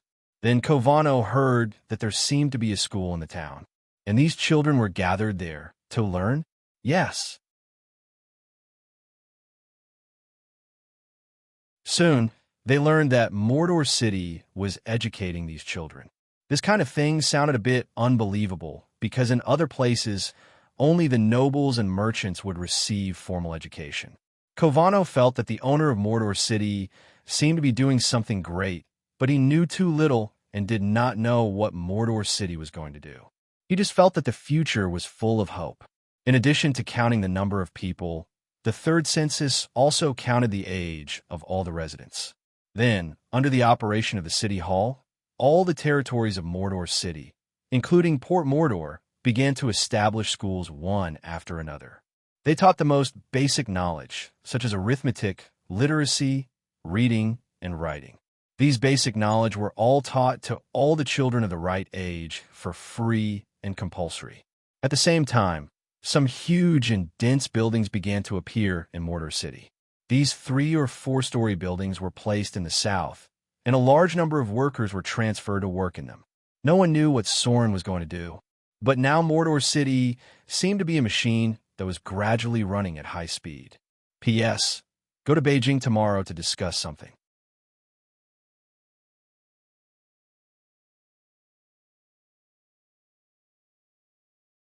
Chapter 9:18. Rumble. The dull mechanical sound echoed in the spacious factory, and hundreds of young teenagers were busy in it. Most of these people were half-elves, and the number of humans was only about 1/5. Lot was one of the few humans. His father was a thief, and his mother was a prostitute. Before coming to Mordor, he was in the Shipwreck Bay area. Now he was a worker in the second golem factory in Mordor. After coming to Mordor, he spent 3 months learning how to assemble a clay golem, part of it.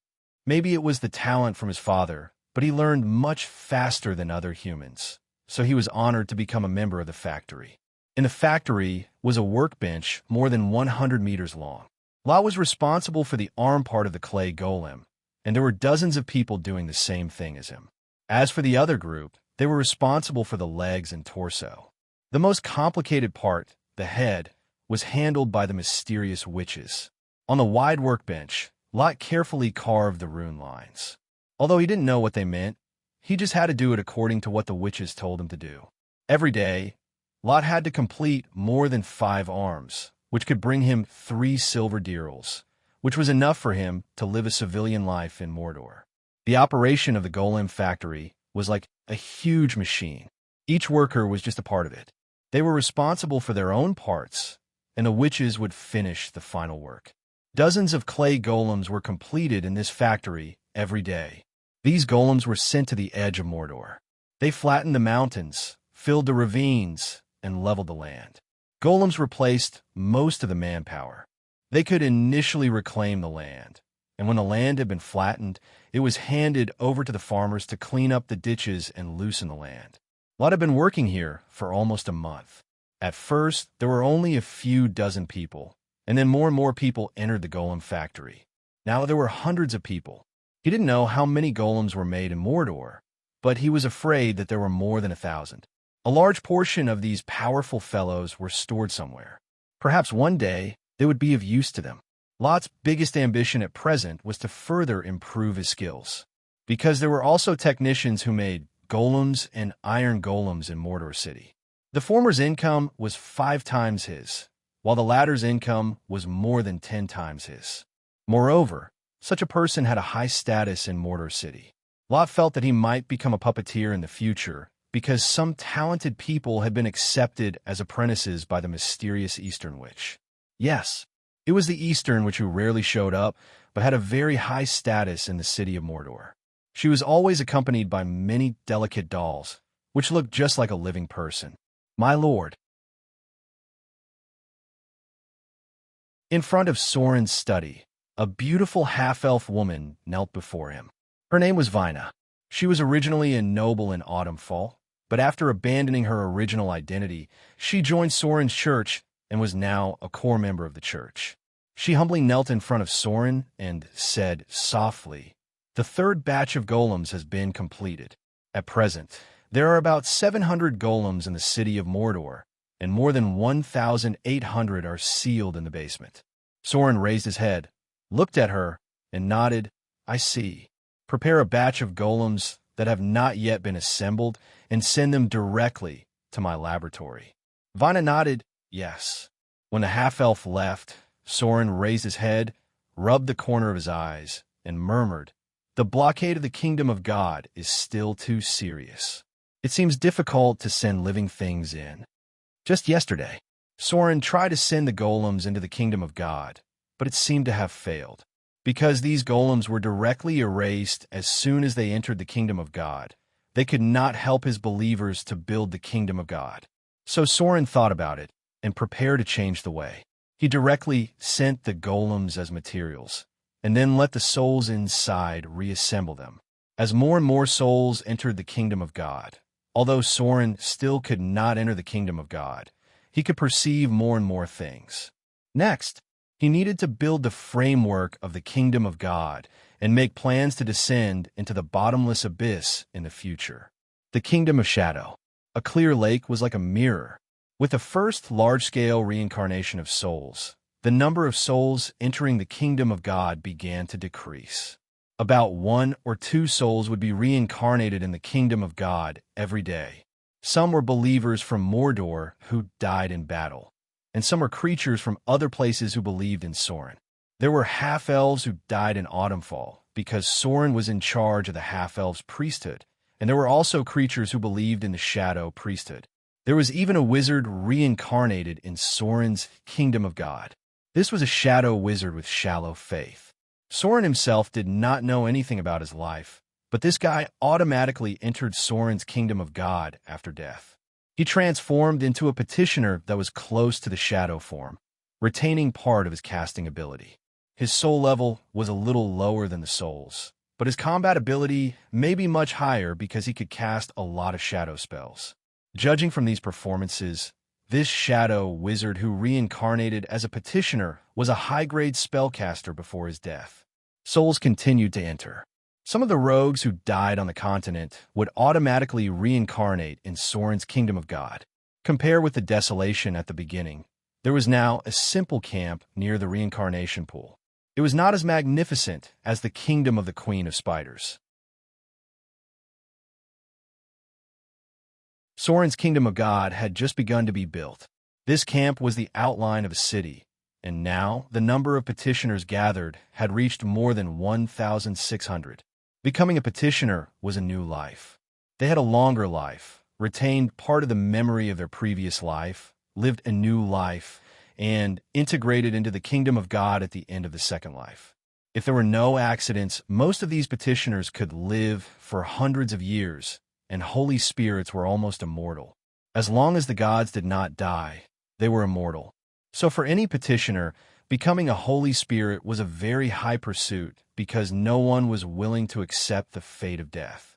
Priests, a team of fully armed heroic spirits approached the camp, and there were some captives behind them. These captives were all in the form of half-elves, but their minds seemed to be a little crazy and full of aggression. They were all petitioners of the original half-elven god. They survived the fall of the kingdom of God, but they were already crazy because of the power. In a faint golden light, there was a beautiful female priest. She had retained her most beautiful and healthy appearance when she was alive. When she was in the material plane, she was only a woman in her 40s. Her youth and appearance had disappeared, but now she looked like she was in her 20s. She had stayed in the most beautiful and moving period of her life. The priest looked at the captives in front of her and slowly said, "Take them to the reincarnation pool to be purified. Only the glory of the Lord can wash away the filth on them." The heroic spirits escorted these captives into the reincarnation pool, and soon the first captive was thrown into it. A faint golden light emerged, and the captive's body quickly changed from the state of being corroded by shadow energy to the appearance of a half-elf. His expression was a little blank. The second reincarnation made him lose more memories, but this did not affect Soren's control over him. Because he believed in the god of half-elves, the number of petitioners in the camp gradually increased. There could be many kinds of life in the kingdom of God, and even humans could live in it. However, petitioners could not give birth to offspring, and other life forms could rarely enter the kingdom of God. The population of the kingdom of God was mostly brought in through the reincarnation of souls.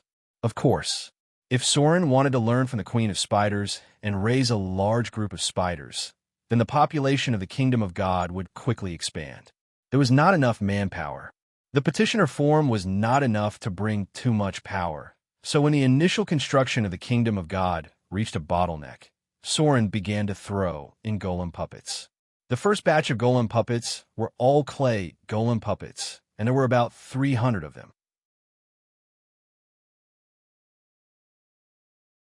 The parts were sent in through the passage opened by Soren, which required a lot of divine power. There were no problems. The parts of the golem puppets that were not yet activated were successfully sent into the kingdom of God, and then they were assembled by the petitioners and quickly turned into important labor. In just 3 short days, the trees near the reincarnation pool had been cut down, and then a wooden city was formed. In the center was a temple that covered an area of thousands of square meters. The petitioners were carving stone, and Soren's temple would be officially formed in a week at most. A god's kingdom was usually run for hundreds or thousands of years. Of course, Soren could not build everything from scratch, but now he needed a foundation. And then when the petitioners grew to a certain number, he would begin to take over other places, the original temple of the half-elf god, and the kingdom of the Shadow Lord. For now, in the kingdom of the Shadow Lord, there were still a large number of crazy shadow beings. Soren had merged 2 priesthoods in a row, and he had to wipe out all of them in order to complete the control of the kingdom of God, because all of this was taken from the hands of the other gods. Reincarnation, purification, cleansing. Soren must erase the traces left by the original god of half-elves and the god of shadow in this god's kingdom, and then mark all the petitioners with his brand. Only in this way could the god's kingdom be completely under his control. P.S. There's one more update.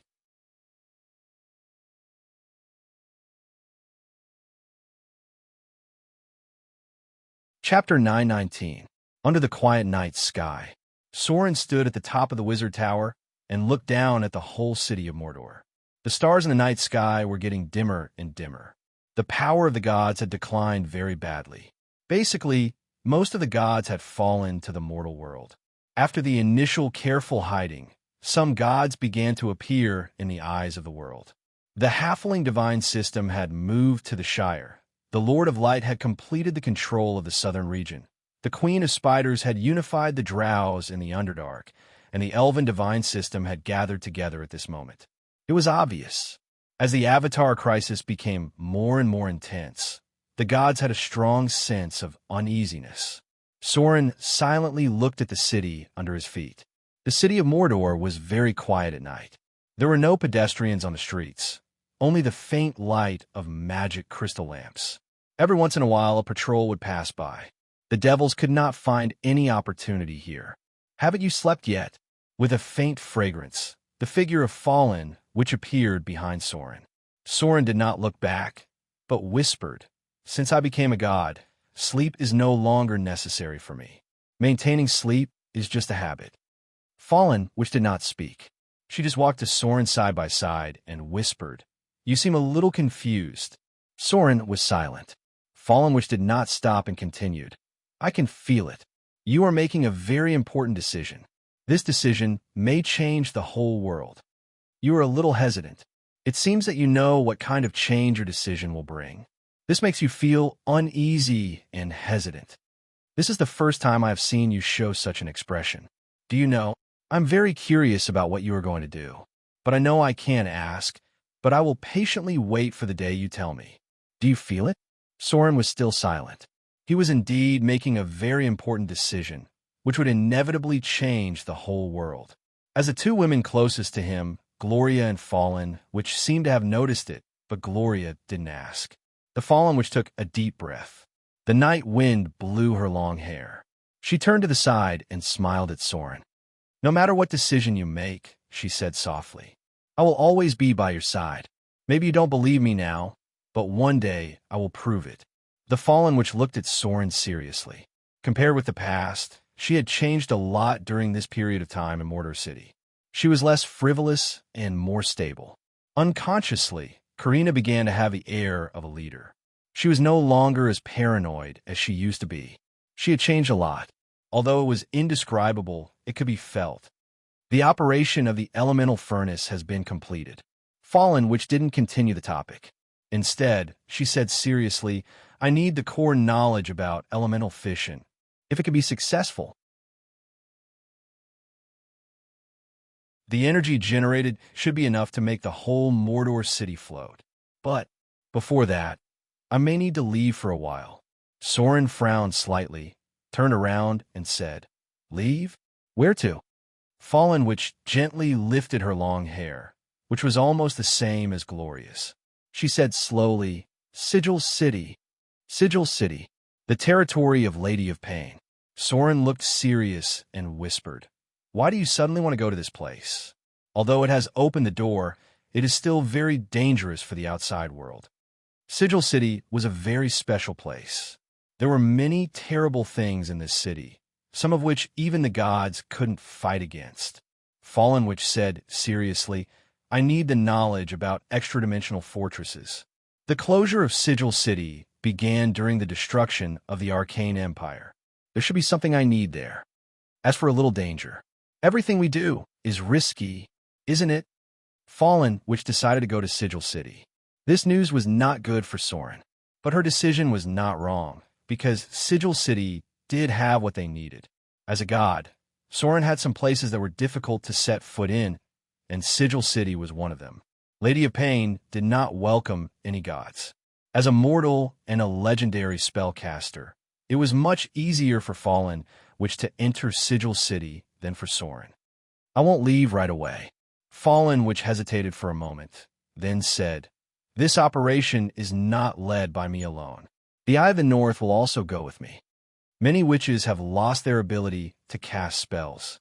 The Eye of the North and the Archmages of the Wizard Alliance will act together, hoping to find information about the Arcane Empire in Sigil City so that most of the spellcasters can recover their abilities. It was the aftermath of the collapse of the magic net. Without the magic net, the wizards could only move forward on the path of the Arcanists. The 422nd floor of the Abyss. Cursed Throat. The barbaric nature of the gnolls doomed them to be careless. Among the countless mortal slaves enslaved by the gnolls, some people were constantly obsessed with escaping. Yennega's believers and other dangerous predators filled the Yews forest, and the greedy, undead creatures of the Ghoul King bred in the Shrieking Peaks. So for the mortals who fell into the abyss, the safest way was to escape to the east and go to a violent yellow sea. This refuge was called Cursed Throat. Far away from the coast, a fleet of mortal slaves gathered for survival circled the coast back and forth to rescue fugitive slaves, or even mortal gnolls who were unwilling to submit to Yennega's abominable demands. Although a sea beast caught by chance could feed the entire fleet for a month or more, their most common source of food was humans and meat. When food became scarce, the crew would isolate the weaker passengers and kill them, then use the corpses as dry food for everyone on the ship.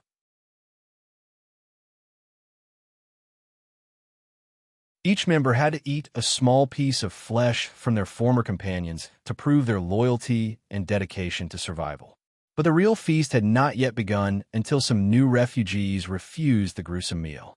At this time, the nervous crowd would attack these cowards with ruthless and cruel wildness, kill them, and cook the corpses into the main dish. The leader of the cursed throat fleet was Malagasy Unos, who called himself the King of Cannibals. He commanded the large sailing ship Reaper in the center of the fleet. Every few months, Unos would lead his fleet away from the coast of Yinagu to the border of this floor and then enter the abyss. There, they constantly patrolled the sea, searching for more ships to join their growing fleet. At this time, on the border of the abyss, a large-scale naval battle was breaking out. The disappearance of the succubus queen gave the King of Knolls a precious chance to breathe, and he realized that his enemy seemed to be in great trouble. This allowed him to launch a long-prepared plan to eliminate the rebel throat fleet and completely control the 422nd floor of the abyss. This was a war full of chaos and violence. The King of Knolls had been planning this operation for a long time, so when he encountered Uno's fleet, he quickly won an overwhelming victory. A large number of escaped mortal slaves were killed, and the sailors were slaughtered by the King of Ghouls. Yinagu was very satisfied with this victory, but what made him dissatisfied was that Unos seemed to have escaped with his warship. The Sea of the Abyss was connected to the river Styx. Yinagu did not like the sea, so when his enemy escaped into the sea, he had no way to stop him. But at least for a long time in the future, Yinagu was sure that this annoying guy would not cause him any more trouble, and Yinagu would have enough energy to expand his territory. The ruins of Azar, Barchid's End, Cursed Throat, Silent Prairie, Screaming Peaks, Seeping Forest, and the Gathering Gate. The entire floor of the abyss had completely fallen into the control of Yinagu. Without the suppression of the succubus queen, Yinagu's power was unprecedentedly strong, so he seized the opportunity to make himself stronger. He was ready to expand his territory. A huge map was spread out in front of Yinagu. It depicted the various levels of the abyss. The lower the floor of the abyss, the more desolate it was. Yinagu was not ready to occupy the lower floor.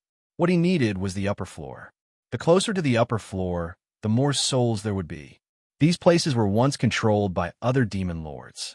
The King of Knolls thought for a long time, and finally, Yinagu locked his eyes on a place. The third floor of the abyss, Forgotten Land, a floor that had not yet been controlled by a demon lord, near the top of the abyss, and there was a legion of his old opponent, the succubus queen. This was an opportunity. A cruel smile appeared at the corner of Yinagu's mouth. Through the Gathering Gate, he could quickly send the army to the upper floor of the abyss. In this situation where other demon lords had no time to take care of themselves, the King of Knolls thought that he could quickly occupy the Forgotten Land. Next, he could aim at the Red Shroud on the upper floor, a succubus lord that he hated for a long time. He believed that when the succubus queen returned, she would find that all her minions had been killed by him. The third floor of the abyss, the Forgotten Land. The Galumba arena was expanding at an amazing speed, and the rise of the demon Sauron also made other demon lords aware of the emergence of a powerful opponent. The powerful enemy made some secondary demon lords try to unite together, which formed a kind of stalemate, but there was always a time to break the stalemate. Just as Sauron was gradually growing stronger, in the vast wilderness of the Forgotten Land, traces of gnolls suddenly began to appear. Many, many gnolls. No one knew when they appeared, and no one knew where they came from. In just a few days, they destroyed a secondary demon lord that occupied the northwest. At the same time, they expanded rapidly and attacked the fortress of the Succubus Legion. When the news was sent to Sauron, he just frowned slightly. However, at this moment, the high-grade succubus standing beside him could not help but tremble, showing a rare look of anxiety.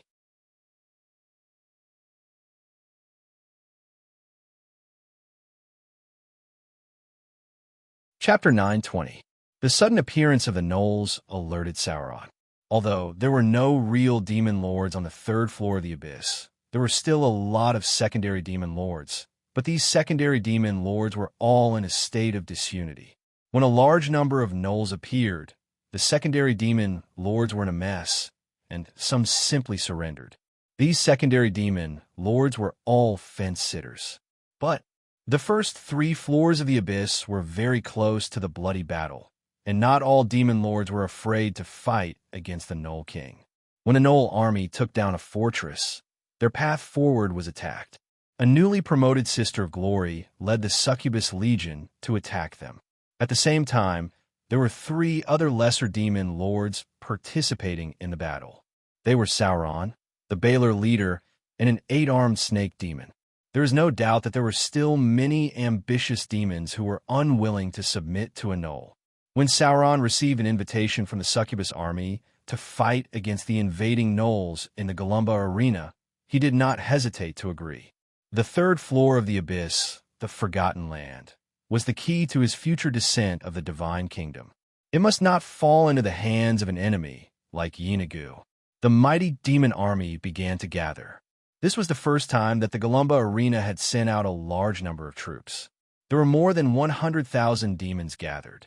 Although the number of low-grade demons was large, there were still many middle-grade demons and demons among them.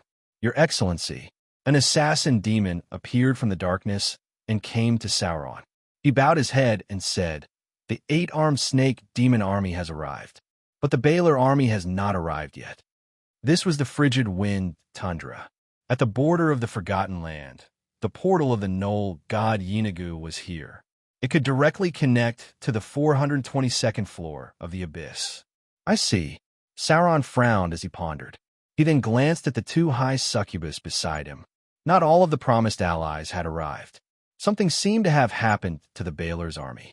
Accompanied by the glow of greater teleportation, a cold-faced succubus appeared in the camp. She bowed slightly to Sauron and said, "The Radiance Nun invites your Excellency over for a meeting. The Gnoll god, Yeenoghu, is constantly sending troops here."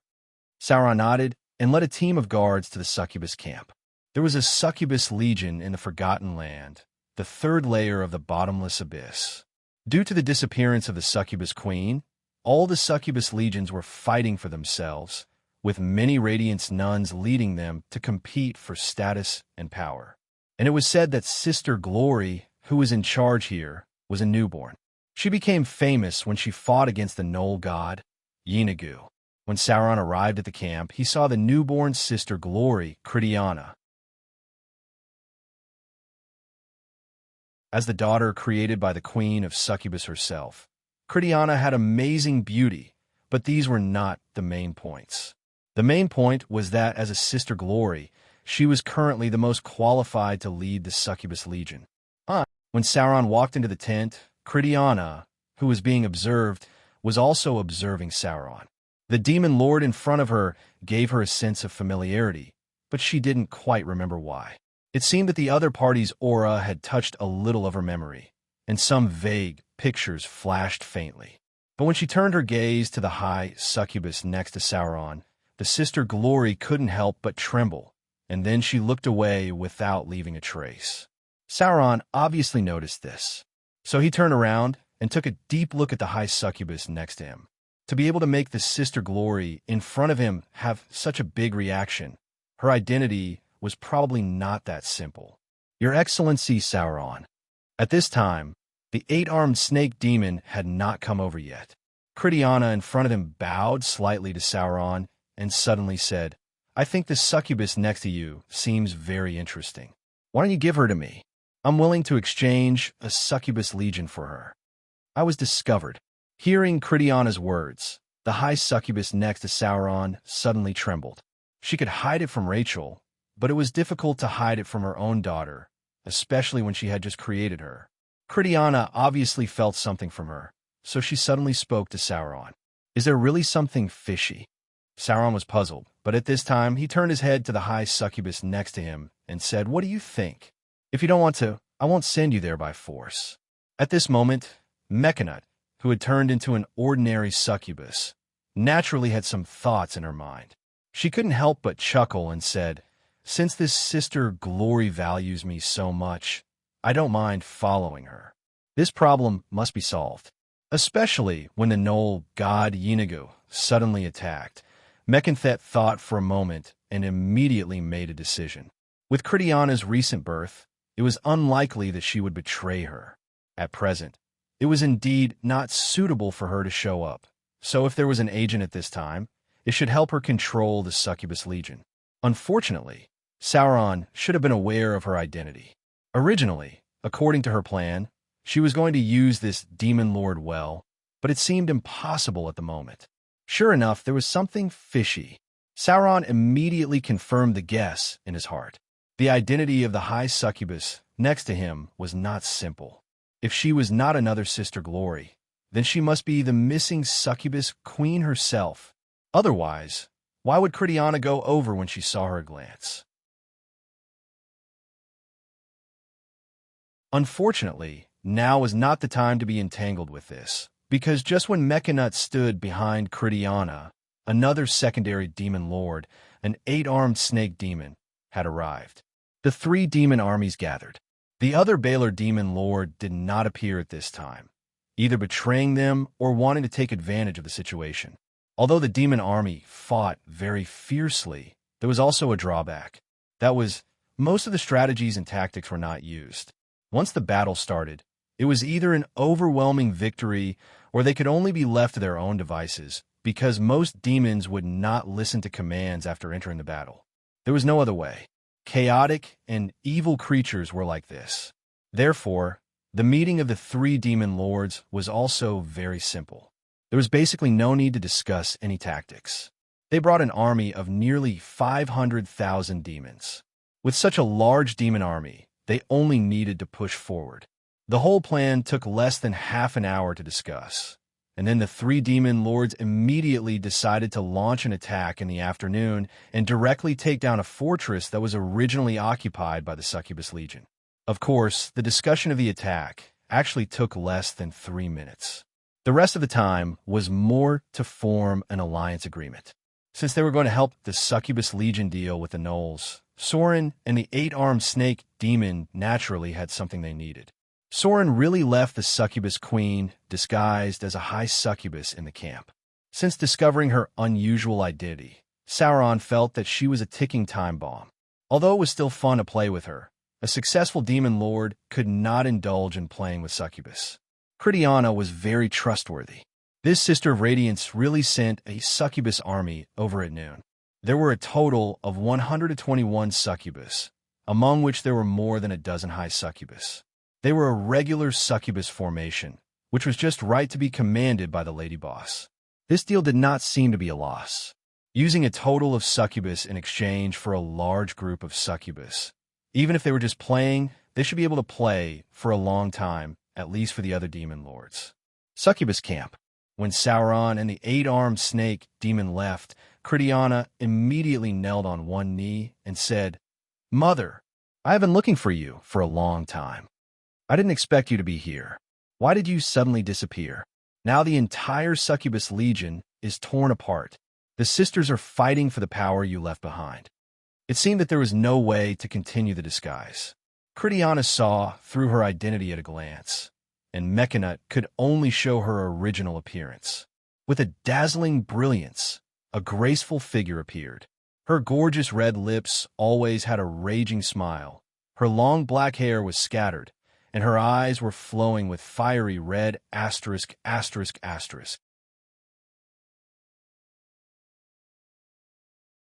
Her wide wings spread out behind her, and sharp knife-like claws could be seen on the joints. A flat and slender demon tail had a curved thorn at the end. The Succubus Queen was wearing an exquisite silk robe with a studded belt around her slender waist. At this moment, she was playing with a long whip made of fine gold thorns that could burst out electric sparks. This was her original appearance. Because the Succubus Queen Mechanut's disguise, and performance ability was as high as more than 600 points, Sauron could not see through her disguise at all. My daughter, the Succubus Queen, who had restored her original appearance, had her own momentum. She looked down at Sister Radiance in front of her and said slowly, "This is a special time.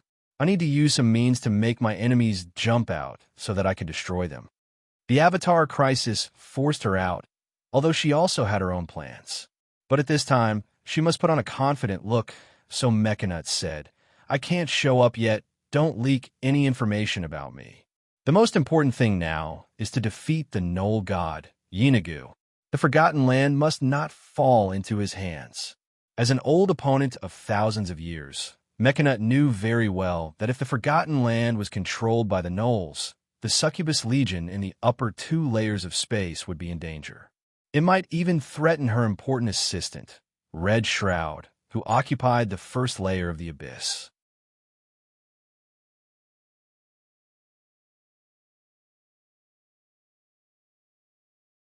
Chapter 921. The mighty army of demons gathered together. Sauron's army was on the flank of the demon army. Compared to the other demon lords' armies, there were more demon mercenaries. The arms trade in the Galumba arena had already started. Through the Yugoloth network, Sauron even kept in contact with a big demon on the first level of the Baator Inferno. The equipment that was eliminated by the demon army was transported to Sauron's territory by the Yugoloths through the river Styx every once in a while, and then sold to other demons. This was the unspoken rule of the Abyss. Many demon weapons and equipment came from the demon's arsenal. Sauron felt good after sending away a ticking time bomb. According to his judgment, there was a 50% chance that the ticking time bomb was the Queen of Succubus herself. When he thought about how he actually slept with the Queen of Succubus and tried all kinds of positions, it was really King exciting. It was fine if he didn't know her identity, but after knowing her identity, Sauron would never dare to keep her around. In the afternoon, according to the agreement, the demon army launched an attack on the fortress occupied by the Knolls. It was an extremely strong steel fortress, and the walls had been solidified by blood. Obviously, the Knolls paid a great price when they took it.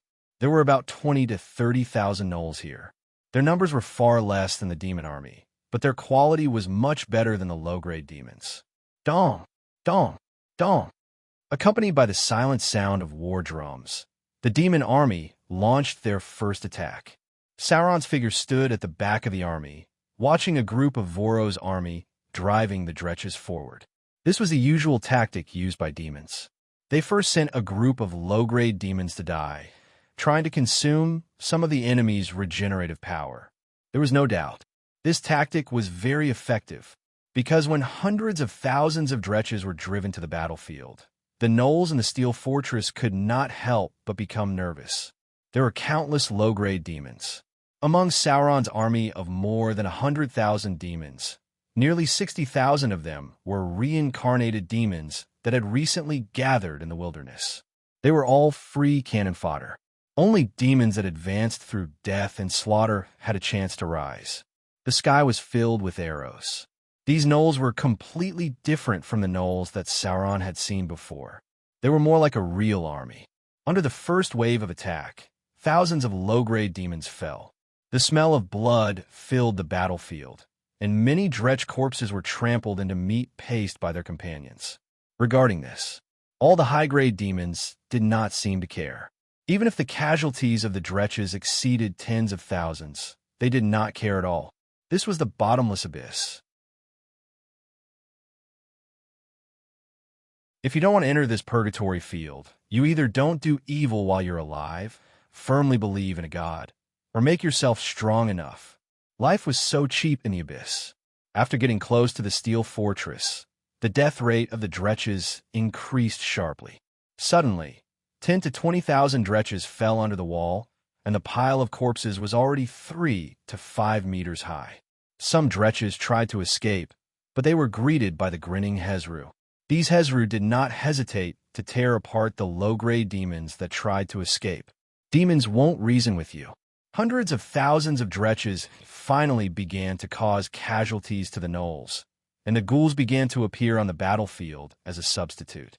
The Knoll god, Yeenagu, had conquered the Ghoul King, so he had to face the disgusting undead creatures in every battle. After all, the courage of the Dretches was limited. Even under the supervision of the middle-grade demons, when the casualties reached 30 to 40,000, a large number of Dretches could not help but retreat. Tens of thousands of dretches were defeated from the front line, and there was no way to stop it. However, the other demons did not care because they had already exhausted the enemy's strength. With the defeat of tens of thousands of dretches, the middle-grade demons, as the backbone, began to gradually appear. The thick-skinned Hezru rushed to the front. They did not care about the arrow attack, because as long as it did not hit their vital points, it would not affect them. The Voros and cunning Hezru wandered around. These demons were insidious and cunning when they were alive, and even more so after reincarnation. Behind them were the Hezru who were responsible for climbing the wall. These were the absolute main force. Basically, the Hezru were ferocious and violent mortals when they were alive. The challenge level of the Hezru was as high as level 11, which was enough to suppress the gnolls. Behind them were the Judgment Demons and Curse Demons. The number of these demons was small, and they were close to the strength of the high-grade demons. As support troops, they could attack the weakness of the gnolls at any time. At the end of the line were the 6-armed Marillion and Baylor demons. The elite troops of the Succubus army were also here, ready to attack the interior of the Steel Fortress at any time. Dong dong dong. The Hezru quickly approached the city wall. They roared and climbed up the wall. Their tenacious vitality allowed them to not fall so quickly. When they got close to the wall, they could pull the gnolls down with just a gentle pull. A fierce war of attrition began. Although the demon army suffered many casualties, the number of gnolls also increased. When the time was right, Sauron glanced at the 8-armed Marillion lord not far away. The 8-armed Marillion also nodded at Sauron. Then, the assassin demons and the 6-armed Marillion were sent to the battlefield. The 6-armed Marillion was born to be a killing machine. When they entered the fortress with the help of advanced teleportation, the gnolls' casualties began to increase. The 6-armed Marillion was born to be good at group battles. Dozens of gnolls besieged a 6-armed Marillion, but they could not gain the upper hand at all. Instead, they could not get close to the 6-armed Marillion at all. The assassin demons were the gods of death on the battlefield. Every time they appeared, a gnoll officer would be killed. To some extent, the middle-grade demons, including the Hezru and Berserk demons, were all cannon fodder for the demon army. The only difference was that the level of the cannon fodder was a little higher. The key to victory was these high-grade demons with amazing strength. It's about time. Sauron frowned and looked into the distance. As if he had noticed something, he ordered, "Attack!" With the dull sound of a horn, all the demons were sent to the battlefield. The demon mercenaries also began to participate in the battle. The demons and goblins had already begun to prepare spells. Boom! With the appearance of a raging fire, Sauron's figure directly appeared inside the steel fortress. He was shrouded in fire. He held a flame whip that was more than 10 meters long in one hand and a huge beheading sword that was more than 6 meters long in the other. Every step he took left a scorched mark on the ground within 30 meters. Many jack-o'-lanterns were caught on fire before they could even get close to him, and then they were burned to death while howling in pain. Sauron seemed to have an innate advantage against creatures with long hair all over their bodies. A team of demon hunters was guarding Sorin. These were all demon hunters that had been converted in the past month. They were heroic spirits from the body of faith, transformed by the demon genes of the Baylor demons. They had inherited Sorin's curved sword ability, could use sacrificial fire abilities, and could fly with the demon wings on their back. The only flaw was that they could not use greater teleportation at the moment. These demon hunters were all born with extraordinary dexterity. They wandered around Sauron and hunted gnolls. When the number of enemies increased, these demon hunters were all covered in fire. They looked like mini Balrog, and their combat power had increased a lot. This was the first time the demon hunters had actually fought in a war. At present, Sauron had converted a total of 12 demon hunters. With the construction of his kingdom in the future, the number of demon hunters would gradually increase. Sauron could not always rely on the demon mercenaries. If he wanted to gain a foothold in the abyss, even ordinary demons were not enough to rely on. He had to have a demon army that was completely loyal to him and created by him. The demon hunters would be the core combat form of the future kingdom. What Sauron needed to do now was to gradually expand the scale of his reincarnation and figure out the parts that needed to be filled in the demon hunters. Finally, he would perfectly replicate them in his kingdom. The balance of the battle began to tilt. Gnolls died in large numbers, and ghouls were also turned into charcoal in Sauron's fire. The eight-armed Naga Lord also entered the battlefield. He bowed slightly toward Sauron, as if he was in awe of the power of the Balor demon lord. The six-armed Naga was born lower than the flame demon, and even the Balor demons were not as high as the flame demon. Sauron had the advantage over the eight-armed Naga Lord.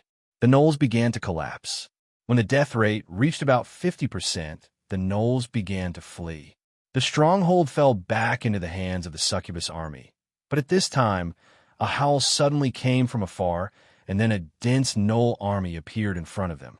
The Gate of Assembly, the second army of the gnoll King Yeenagu. If they had taken the steel stronghold a little later, when the reinforcements arrived, the battle would not have been so easy.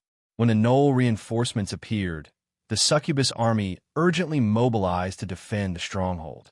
But surprisingly, after the gnoll reinforcements saw that the stronghold had been taken, they gave up moving forward and retreated in the direction of the Gate of Assembly. They temporarily gave up attacking. However, the gnoll god Yeenagu would never give up so easily. They must be gathering more troops. When a main force of the gnoll army on the 422nd floor of the Abyss was teleported to the 3rd floor of the Forgotten Land, they would launch a fierce attack again. But this would take a little time. For Sauron, this battle was over. According to the covenant he signed with the other two demon lords, after repelling the gnoll army, all the land south of the Bleak Wind tundra belonged to him in name. This piece of land was about the size of 10,000 islands of Mordor. Although all the land in the Abyss was desolate, if he occupied such a large territory, it was enough for Sauron to become one of the 3 demon lords in the 3rd floor of the Forgotten Land. What was more important was that, in this vast and desolate land, there were rich minerals unique to the Abyss. P.S. I've finally finished writing the manuscript. The update of the Abyss Lord is starting to stabilize.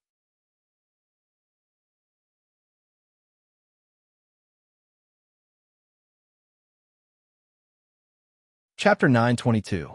South of Bleakwind Tundra was mostly barren mountains. Even demons didn't pay much attention to such land. They preferred plains.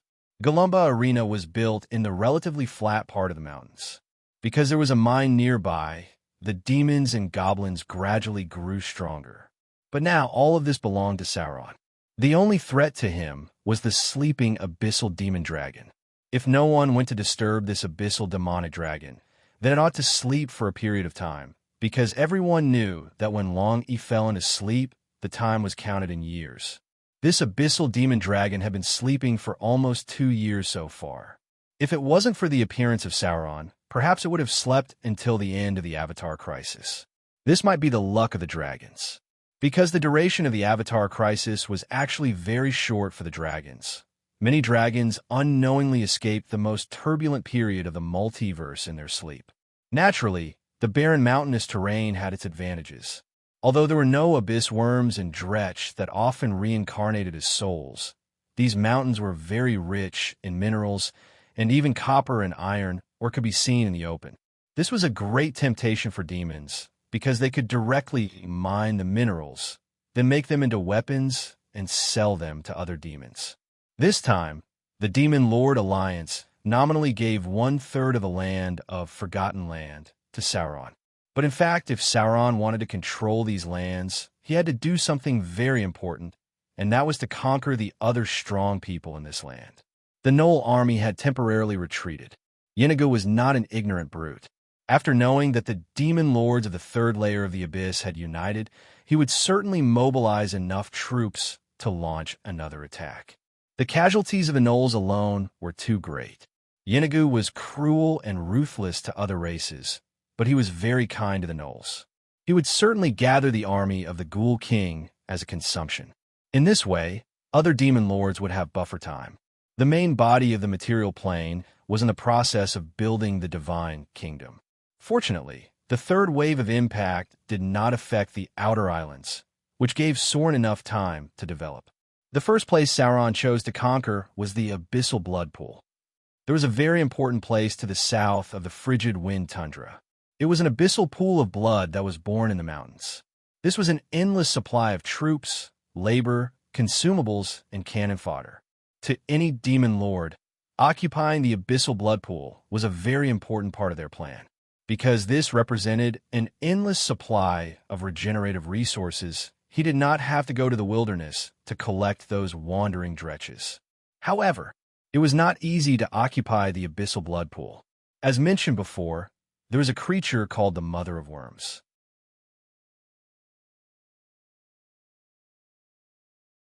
It was a huge creature that had the power of a demigod and was responsible for guarding the Abyssal Blood Pool. Sauron and the demon hunters came in a mighty manner. Because of the Abyssal Blood Pool, the land here was dark red. There were many wandering dretches. They were a group of cowards. They did not dare to wander in the wilderness of the bottomless abyss. They could only wander around the Abyssal Blood Pool, waiting for a worm that accidentally walked out, and then they would pounce on it one by one. The Mother of Worms did not allow other demons to get close to the blood pool, but it would not stop the stupid abyssal worms that ran out of its protection range. When Sauron arrived, he saw a group of dretches eating a few worms that ran out. Then he did not hesitate to recruit these cowards. The Galumba arena was preparing to mine minerals. He needed a lot of demon labor to mine. Dretches were weak, but they were only equivalent to demons. For humans, dretches with 12 points of strength were stronger than adult men. Sizzle. The arrival of Sauron instantly aroused the vigilance of the Mother of Worms. With a dull sound, the nearby abyssal worms dispersed. The Mother of Worms moved its huge body and appeared in front of Sauron. Boom! Sauron waved his hand and signaled the other high-grade demons to step back.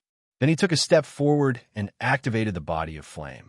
His whole body was covered in raging flames. This terrible flame made the Mother of Worms take a step back. I am the embodiment of power. Sauron opened the wide demon wings behind him. A flame whip of more than 10 meters appeared. The huge beheading sword was burning with blazing flames. He flew into the air and looked down at the Mother of Worms in front of him. He did not hide his power and fully displayed the pressure and strength of a demon lord. He roared at the Mother of Worms, "This is my territory. All demons must listen to my orders." The raging flames surged. Sauron waved his hand, and a huge fireball fell from the sky. It directly blasted a huge pit beside the Mother of Worms. He roared, "Lowly worm, from today onwards, I am your master. I will take over this abyssal blood pool and provide troops for my demon army. You must submit to me. Otherwise, you can only choose death." Intimidation. As a demon lord, Sauron could avoid some battles because intimidation was enough to deal with most enemies. The Mother of Worms trembled slightly. Facing the aggressive Sauron, it felt a trace of fear. After a long time, it lowered its head. Then a row of data appeared in front of Sauron's eyes. Intimidation successful. You have successfully subdued the Mother of Worms, legendary creature. You have gained control of this abyssal blood pool. From now on, the Mother of Worms will not allow demons who are not loyal to you to take worms from the abyssal blood pool. You have successfully occupied the abyssal blood pool. The Mother of Worms' submission accidentally caused the abyssal blood pool to fall into Sauron's hands. He slowly descended from the sky, retracted the raging flames on his body, and walked near the blood pool. In front of him was a dense swarm of worms. These were the basic forms of demons. All demons could evolve from abyssal worms. They were the wealth of the bottomless abyss, collecting scattered souls for reincarnation. Having an abyssal blood pool was equivalent to having a treasure bowl for a demon lord. He could continuously harvest wealth and subordinates from it. Of course, the premise was that he could defeat the Mother of Worms. "Come, send troops to guard here immediately." Sauron quickly retreated from the abyssal blood pool. Because of his pressure, all the worms nearby trembled and shrank, branding the breath of a terrible demon lored deep in their souls. Sauron looked down at all this and ordered, "From now on, I want you to guarantee that a group of demons can be born from here every day. I need a lot of troops to strengthen my army." Occupying the abyssal blood pool was just the beginning. Sauron still had many challenges to conquer this land, and the next one was something very disgusting in the bottomless abyss. Boda Corpse.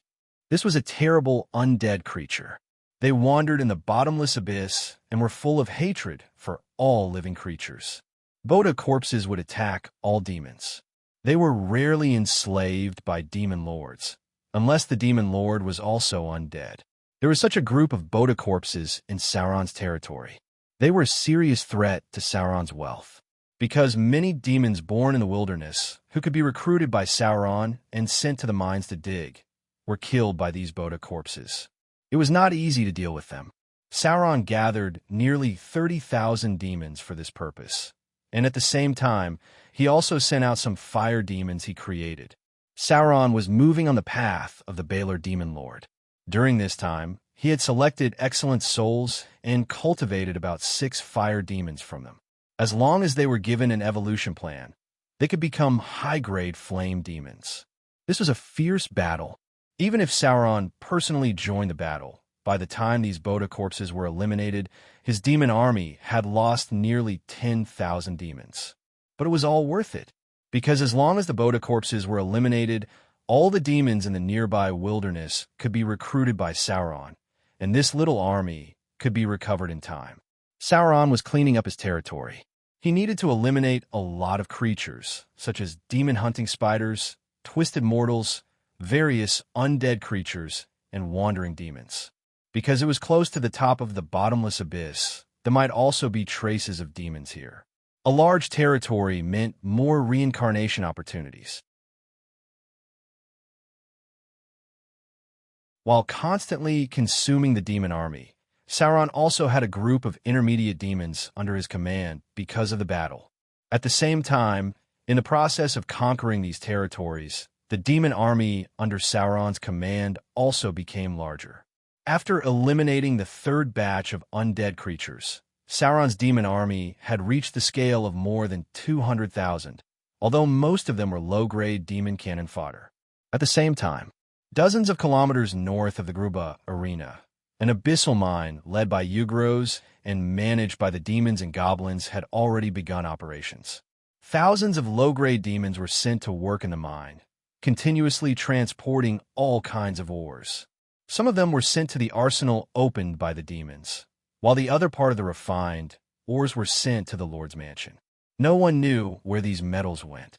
They only knew that since the mine started operating, a batch of metals was sent to the Lord's mansion every day, but they had never seen any finished metal being transported out. No one dared to ask more, and the demons didn't care much about where these metals went. They only cared about how they had more power and could control more demons. The Lord had become stronger, and how they could continue to climb up. The mines began to operate one by one. A large number of metals were forged into weapons, and nearly half of the output was sent to a place called Motor City.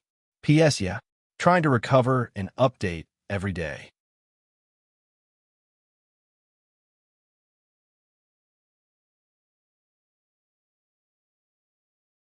Chapter 923. Bertram felt that he had been crazy recently. He was an official of the City Hall of Mordor. He was originally a private teacher of a noble family near the south coast.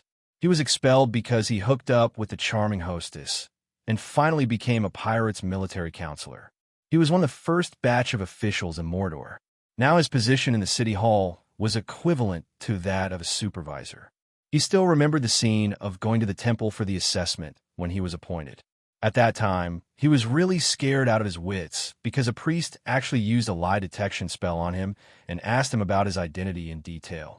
Originally, he thought that it was impossible for a tainted person like him to become an official, but he didn't expect that he actually passed.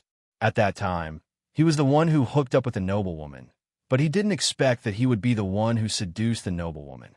On the surface, this aristocrat appeared to be sanctimonious, but in private, he was full of evil tricks. The methods he used to whitewash himself were one after another. Anyway, he started to enter the city hall at that time and slowly sat up from clerk. Maybe for the city of Mordor, they didn't care about using some talents with tainted experience. Bertram had a lot to do recently. He came to a warehouse in the south of Mordor City early this morning before dawn. There were already a lot of metal ingots piled up here, and there were 3 gray dwarves squatting and drinking next to them. Old Copper. Bertram greeted the leader of the gray dwarves in front of him, and then said, "How is it? Have you finished counting this batch of metal?" Since last week, a large number of metal ingots had secretly appeared in Mordor City. No one knew where these metal ingots came from. Bertram did not see any ships transporting goods from other places, nor did he know any trade news from other channels. They seemed to have come out of thin air, and then were assigned to him by the city hall to deal with them. As an old man in Mordor City, Bertram knew very well that he shouldn't ask too much or think too much when encountering such things that he didn't understand. He just needed to do the things assigned by the higher-ups honestly, because knowing too much about some things was not good for him. "I'm done." Since coming to Mordor City, Bertram found that the gray dwarves he met were drinking almost every day. Old Copper stood up, handed over a document, and said, "There are a total of 6,720 metal ingots, thousands more than the last batch. But the craftsmanship of these metal ingots is still so bad. It's completely shoddy processing. Any dwarf apprentice can do it better than them. But there seem to be other special metals in this batch of metal ingots. I need to take them back and refine them. Maybe there will be some unexpected discoveries. The last batch of metal has already been smelted.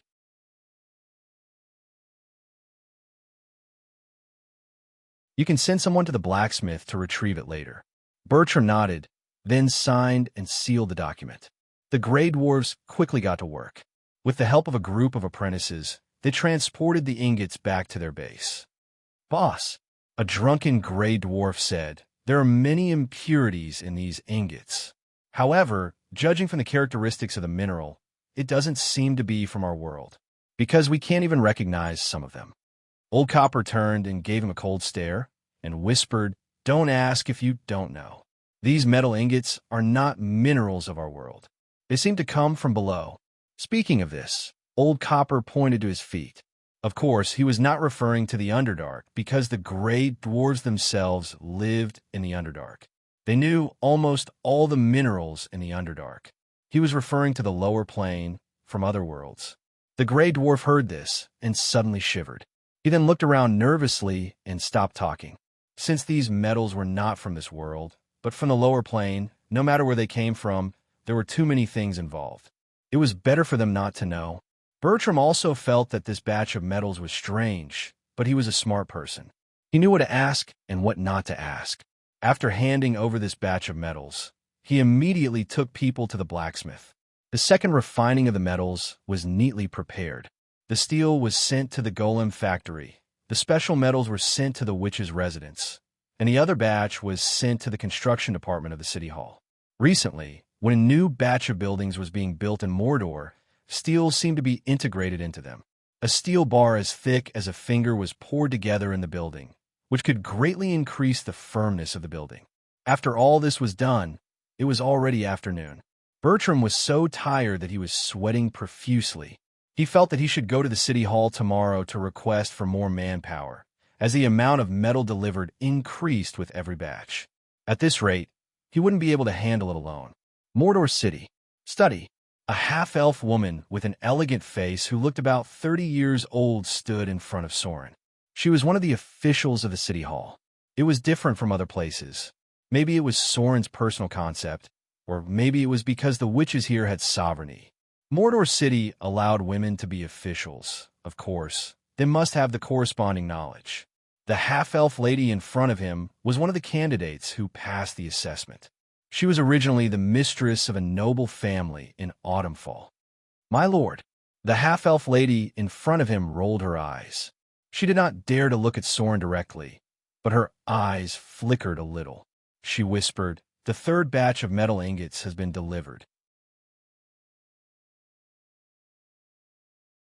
The gray dwarves found some rare metals associated with them, and a small amount of fine gold was found in the third batch of ingots. The production of the steel golem is on track. The current supply of metal ingots is enough to last until next month.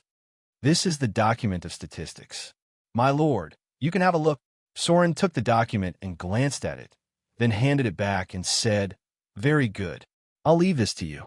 I'll mobilize some people from the city hall to be your assistants. If there's nothing else, you can go." The beautiful half-elf lady took the document respectfully. Her eyes stayed on Soren's body for a moment. Then she bowed her head and left. As the master of Mordor, the master of the shadows, the protector of the half-elves, and a true god walking in the mortal world, there were many beautiful half-elves who wanted to climb into Soren's bed. Soren was not surprised by this, but he would not care about it. He knew very well what the mortals wanted. Just as immortal life and youthful appearance alone were enough for many noble ladies to think of ways to climb into his bed and deliver themselves to his door, naked and naked. But Soren had gradually adapted to the identity of a god.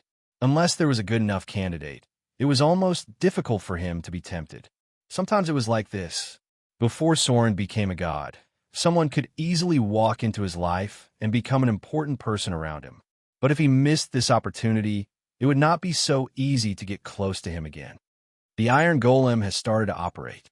Soren sorted out the documents in front of him and then said to himself, "According to the historical progress, there will be 3 months before the 4th wave of elemental turmoil. More than half of the Avatar crisis has passed without us noticing. The gods were still trying to restrain themselves, but this restraint could not last long. With the appearance of the 4 main elemental gods, the real war of the gods broke out. The confrontation between wind and earth. The collision between water and fire. The 4 main elemental gods had a congenital rejection. The first to fight were the water elemental god and the fire elemental god, followed by the wind elemental god and the earth elemental god. The struggle of the 4 elemental ancient gods directly provoked the nerves of all the gods and led to the outbreak of the war between the divine systems again. Unlike other gods, the 4 elemental ancient gods really did not care about the life and death of the material plane, because they themselves did not have many believers in the material plane.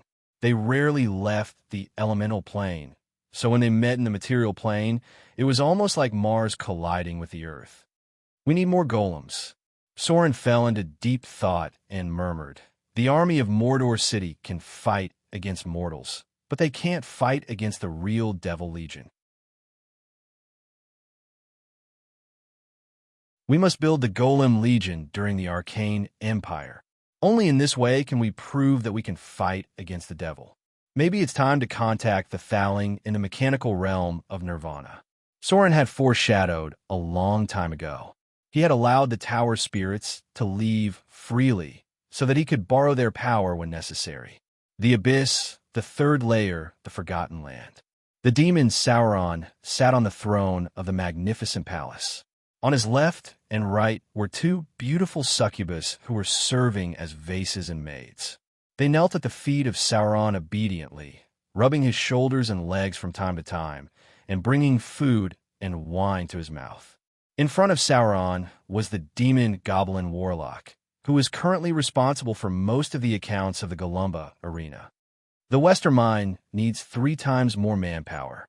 Sauron looked down at the demon goblin in front of him and the Yugoloth next to him, and said in a deep voice, "My servant found some adamantine in this mine. It can make us better weapons. Now I appoint you as the manager of the Western Mine. You will lead the more than 30,000 demons of the 6th Legion. My request is to increase the output of the Western Mine by more than 3 times within a week." It turned out that it did not do anything wrong. The demon goblin warlock was relieved when he heard the words, and quickly expressed his loyalty. "Your Excellency, there is no problem. I'll bring people over now." It was just adamantine. It thought that it was a little financial embezzlement that was discovered. It seemed that it had to be more careful in the future.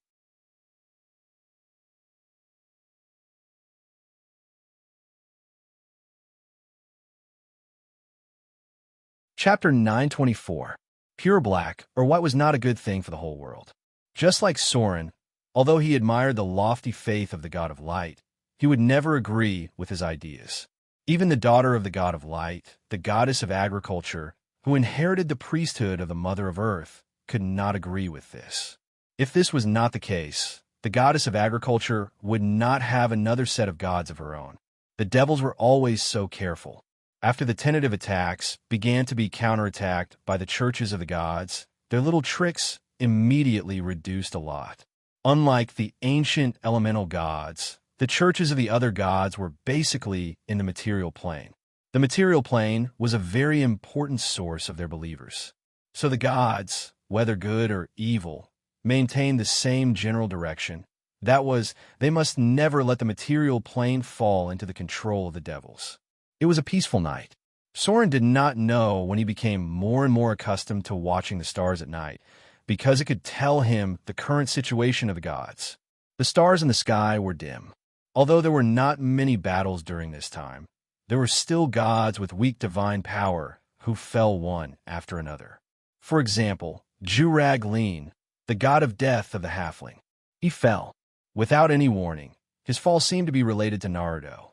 Naruto was known as the enemy of good, the abomination of life, the bringer of darkness, the king of gloom, and the reaper of flesh and blood. His faith in the material plane was mainly distributed in the desert area. He was not a god who used the material plane as the main source of faith. Naruto also had his own churches in other planes. Just like almost most of the drows believe in the queen of spiders, Lolth, if there were traces of drows in other planes, they would also bring Lolth's faith there. Priesthood plunder was the main theme of the Avatar Crisis. As a mid-level god, as long as Naruto was given a chance, he could kill other gods who were in charge of death. It was obvious. He seized this opportunity, but he also angered the main god of the halfling. Perhaps because the main faith was not in the material plane, Naruto was not too afraid of it. As for the traces of other gods, it was not clear, but it was said that there were traces of the crocodile god in the northwest. Mordor City was like a strong fortress. The Abyss had entered an important buffer period. Before Yeenagu, the Knoll god, launched another attack, Soren had enough time to do something else. His destination was the mechanical realm of the clock's nirvana. It was a world that he had planned for a long time and only had time to go to today. More importantly, he learned about the ancient god's corpse from the Githyankis. This was a very important source of divinity for Soren. A well-preserved ancient god's corpse could give him a lot of divinity. Astral teleportation. Soren's figure appeared in the astral plane along with the radiance of divinity. The gods were naturally knowledgeable about planes. He easily locked onto the mechanical realm of nirvana and used his divine power to teleport to the vicinity of this plane. Mechanical nirvana of clockwork. This was a plane of ultimate order. It was the birthplace of all planes of order. It was the machine that adjusted the multiverse. It was said that its birth was related to the original time law of the multiverse and represented the highest standard of order. Looking down at the entire mechanical realm from the astral plane, its shape was like a water droplet-shaped clock, and it had an obvious tree-shaped domain. Note, the mechanical realm is occasionally called the Tree of Time. In the mechanical realm, each law constituted an independent gear kingdom, and all operations rotated according to their own rules. Each cog acted on a huge amount of computing data. Except for those puzzling legal functions, even the divine powers could not understand the effect of these data. The mechanical realm was the straightest and flattest of all the outer planes. It was like a huge machine created by an unknown existence, operating according to a specific law. This plane was not as natural as other worlds, because at a glance, one could feel a very strong sense of structure. It was said that there was a great divine power called the Lord of Time. They might still exist, or they might have died. At least the gods had not seen them, and the mechanical realm of nirvana of clockwork was said to be their masterpiece. Generations of arcanists had tried to find the most original mystery from it. Soren entered the interior of the mechanical realm. It was not much different from other planes. The mechanical realm had a unique gravity characteristic, which meant that the gravity of the entire mechanical realm was different. Some places were close to the gravity of a material plane, and some places were more than 10 times the gravity of a material plane. If one did not have the strength of a legendary level, it was extremely difficult to even walk in some places of the mechanical realm. This was also why Soren had not entered the mechanical realm until now. Although it was related to time, and the entire plane was like a clock, in fact, the flow of time in the mechanical realm was the same as in other planes. There was no sign of time passing too fast or too slow.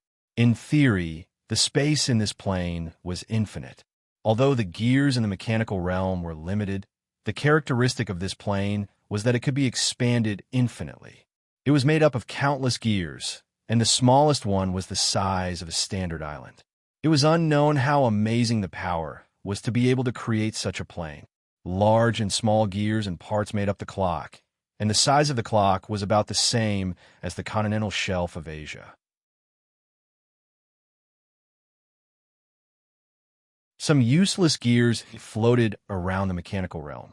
There were some void creatures living on them, and they were full of hostility toward outsiders. This was a plane that completely distorted the concept of reality.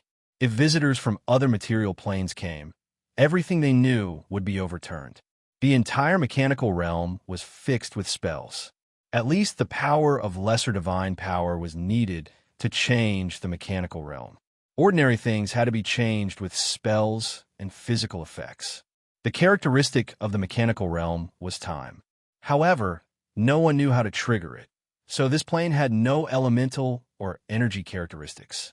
In the mechanical realm, there was a strong tendency toward order.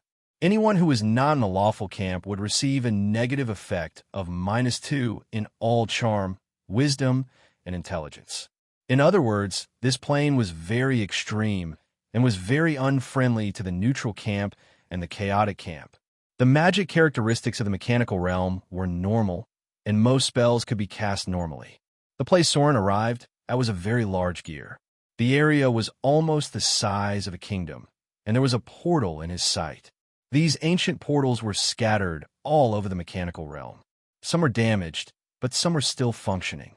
Some of the ancient constructs were still maintaining the normal operation of the mechanical realm. They would repair these portals regularly, and the natives were able to reach the other gears through the portals through the connection between the gears.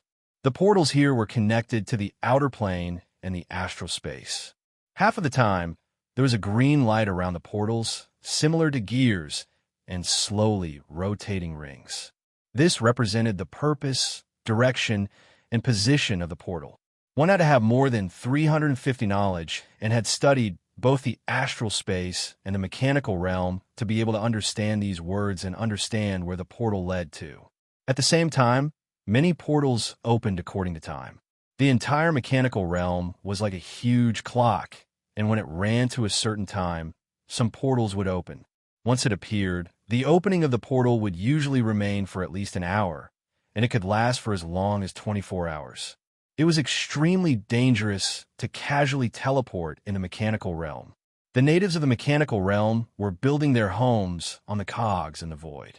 There were usually no wild animals or plants on the surface of the cogs, but colonists from various planes, including the main plane, the Nine Hells, Mountain Paradise, and other planes, had transformed the surface of the cogs where they were into various mazes, gardens, and nature reserves.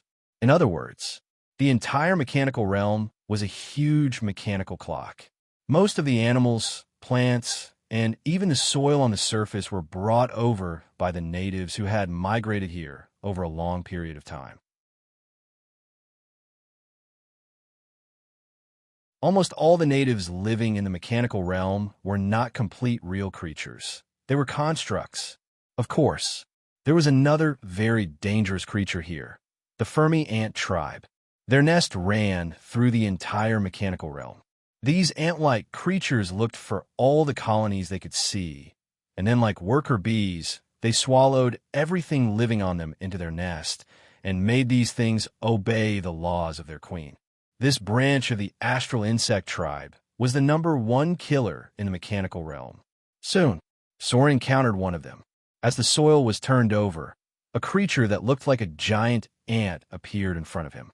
After seeing Soren, it panicked a little and seemed to want to immediately drill back into the ground. But Soren would not give it the chance. With a flame arrow, Soren directly nailed it to the ground. The Fermi ant tribe was a very troublesome creature. Often, if one was let go, it would attract a large group. There were a small number of petitioners in the mechanical realm. The probability of encountering them was not high, just like how there were very few gods who had attached their kingdom to this plane. Vision in the mechanical realm was normal. The daytime in this plane was lit up by a sudden light from the void for 12 hours, and then it was completely dark for 12 hours. Hearing here was also normal, although sometimes there was a rumbling sound caused by the rotation of the cogs on the edge of the ground. Note, some planes' hearing and vision will be distorted. There was a type of building here called the nest cogs. They were the base of the Fermi ant tribe. Nest cities made of excellent buildings existed on the surface of the cogs and their colonies. Every colony kept thousands of workers, warriors, and foremen, as well as a dozen or more Fermi ant guards. No matter the situation, every cog only had one queen, and their orders were the absolute law of the cogs. There was a very special existence that must be mentioned here. That was the mother of all ants. In the mechanical realm, there was an empire ruled by the Fermi ant tribe. They were constantly building colonies on the cogs of the mechanical realm, and a large number of Fermi ants lived on them. And in the heart of the Fermi ant tribe's empire, there were all the important colonies around the cogs, and the mother of all ants lived at the core. All the Fermi ants believed that the cog where the mother of all ants was at least 3,000 miles in diameter, and this cog was the core of all the cogs in the mechanical realm and moved the other cogs. Whether it was a fact or a simple belief, the two sides of the core cog were covered with a solemn nest city, and the surface was covered with a godlike light. The mother of all ants claimed to be a mid-level god, and although this claim was difficult to verify, the 33 highest-level Fermi ant queens always followed the mother of all ants to protect the safety of this ruler of the ants. The mother of all ants was Soren's biggest threat in the mechanical realm. This false god that claimed to have mid-level divine power had an inestimable strength, and alerting it would bring a lot of trouble to Soren. The mechanical realm of Nirvana was one of the ancient battlefields of the Order gods, so there were many corpses of ancient gods that appeared here in history, and at the same time, another special creature was born, the Faceless. Most of the Faceless wandered in the astral plane, but the chances of encountering them in the mechanical realm were also very high. These terrifying divine creatures were born from the flesh of ancient gods, and no one knew how they were born. But if a Faceless was born, then the ancient god's corpse floating in the astral plane would gradually disappear. P.S. Please recommend me.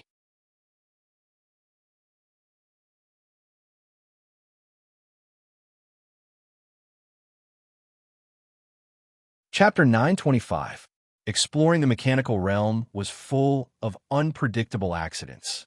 This was because the land that made up the mechanical realm was made up of huge gears, and these gears moved slowly. Soren was here for the knowledge left behind by the Arcane Empire, as well as the bodies of the ancient gods that were floating around the mechanical realm. Therefore, he did not want to deal with the Fermi ants, nor did he want to meet the legendary mother of ants. The ants were very difficult to deal with among the insectoids, and they were even more dangerous than the mutated insectoids at the bottom of the abyss. However, after just a few miles, Soren encountered the Fermi ants again. This time, they were not workers but Fermi ant warriors.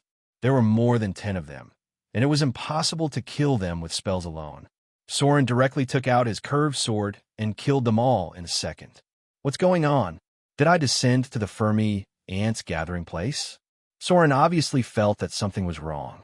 It was rare to see groups of Fermi ant warriors in the wild, unless they wanted to colonize this place. The Fermi ants liked to expand their territory. They would occupy one gear after another, and then turn it into their own colony. If it were not for the other races restraining them, the Fermi ants could have occupied the entire mechanical realm. Huh? What's this? Soren suddenly found a small emblem next to the Fermi ants' corpses. This emblem looked very special, and it was a bit like the symbol of a monk sect. However, Soren knew that this was not a monk sect like the one in the material plane, but a sect of another kind of creature. It seemed that some of them also lived in the mechanical realm. Soren quickened his pace. Sure enough, there were many traces of battle ahead. Soon, he saw many Fermi ant corpses, as well as another kind of thinner people. Githzerai? Soren bent down to look at the corpses. The Githzerai were a bit similar to the Githyankis, but they were a race that worshipped monks. There were many monks among the Githzerai, and they were monks with psionic powers. The Githzerai were born psionic monks. This area seems to be a gathering place for the Githzelii. Just by looking around, Soren could vaguely guess something. This was because there were buildings that were destroyed by the Fermi ants. It was clear that the expansion of the Fomite colonies had affected the homeland of the Githzerai, and conflict inevitably broke out. The Githzelians were very strong. There were at least a dozen Fomite corpses next to each Githzelian's corpse, but there were too many Fomites. According to the traces of the battle, the Githzerels should have been forced to abandon their homeland and retreat to the north. Soren stood where he was and thought for a while. Then he walked towards the north as well. The Githzerai were a rare race. He had never seen a living Githzerai with his own eyes. The footprints on the ground were getting more and more chaotic. It seemed that the retreating Githzerians were being chased by the Fomites. Soren couldn't help but quicken his pace, and then directly use fly. Sizzle. After moving forward for dozens of kilometers, Soren finally saw the Githzelians, but the battle was coming to an end. More than a dozen Githzelians were surrounded by hundreds of Fomites. Hundreds of people had already fallen on the ground, and even more Fomites had died. The fighting style of the Githzelians was very similar to that of the monks, but they could use psionic powers to fight.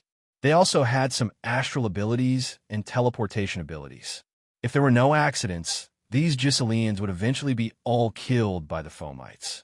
Soren thought for a while and finally decided to make a move. He quietly slipped into the shadows and then lurked close to the general of the Fomite ants. This kind of ant was very obvious. It was like the leader of a group of ants.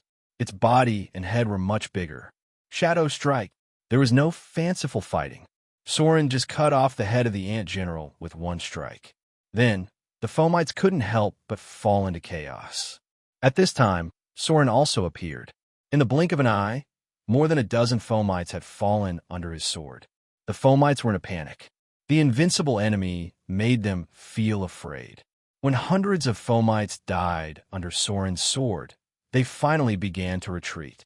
On the other side, the surviving Githzelians had been staring at Soren as if they had seen a monster. They just watched Soren single-handedly defeat hundreds of Fomites. "Thank you for your help, sir." After defeating all the Fomites, an old Githzelian came in front of Soren. He put his hands together and said respectfully, "Thank you for saving my people." Sure enough, it was the style of a monk. The Githzelians were composed of sections. Just like the astral fortress of the Githzelians were composed of different factions of monks. "It's no trouble." Soren smiled and nodded slightly. Then he looked at them and said, "This should be regarded as a new colony by the Fomites. They won't give up easily. They should be back soon. It's better for you to move to another place." The old Githzelian nodded, then looked at the bodies of his people with a sad face. However, he believed in the teachings of the monk after all. He quickly collected his emotions and said, "Sir, you seem to be from another plane? Is there anything I can do for you?" The Githzelians didn't like to owe people favors. It seemed that people in the Order faction didn't like to owe people favors.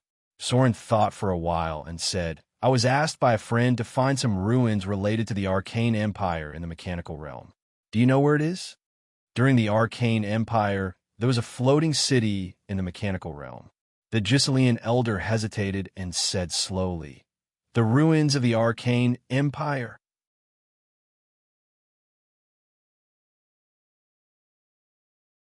Are you looking for the floating city? The floating city fell in a city south of the Fomites. It has now become the base camp of the Fomites.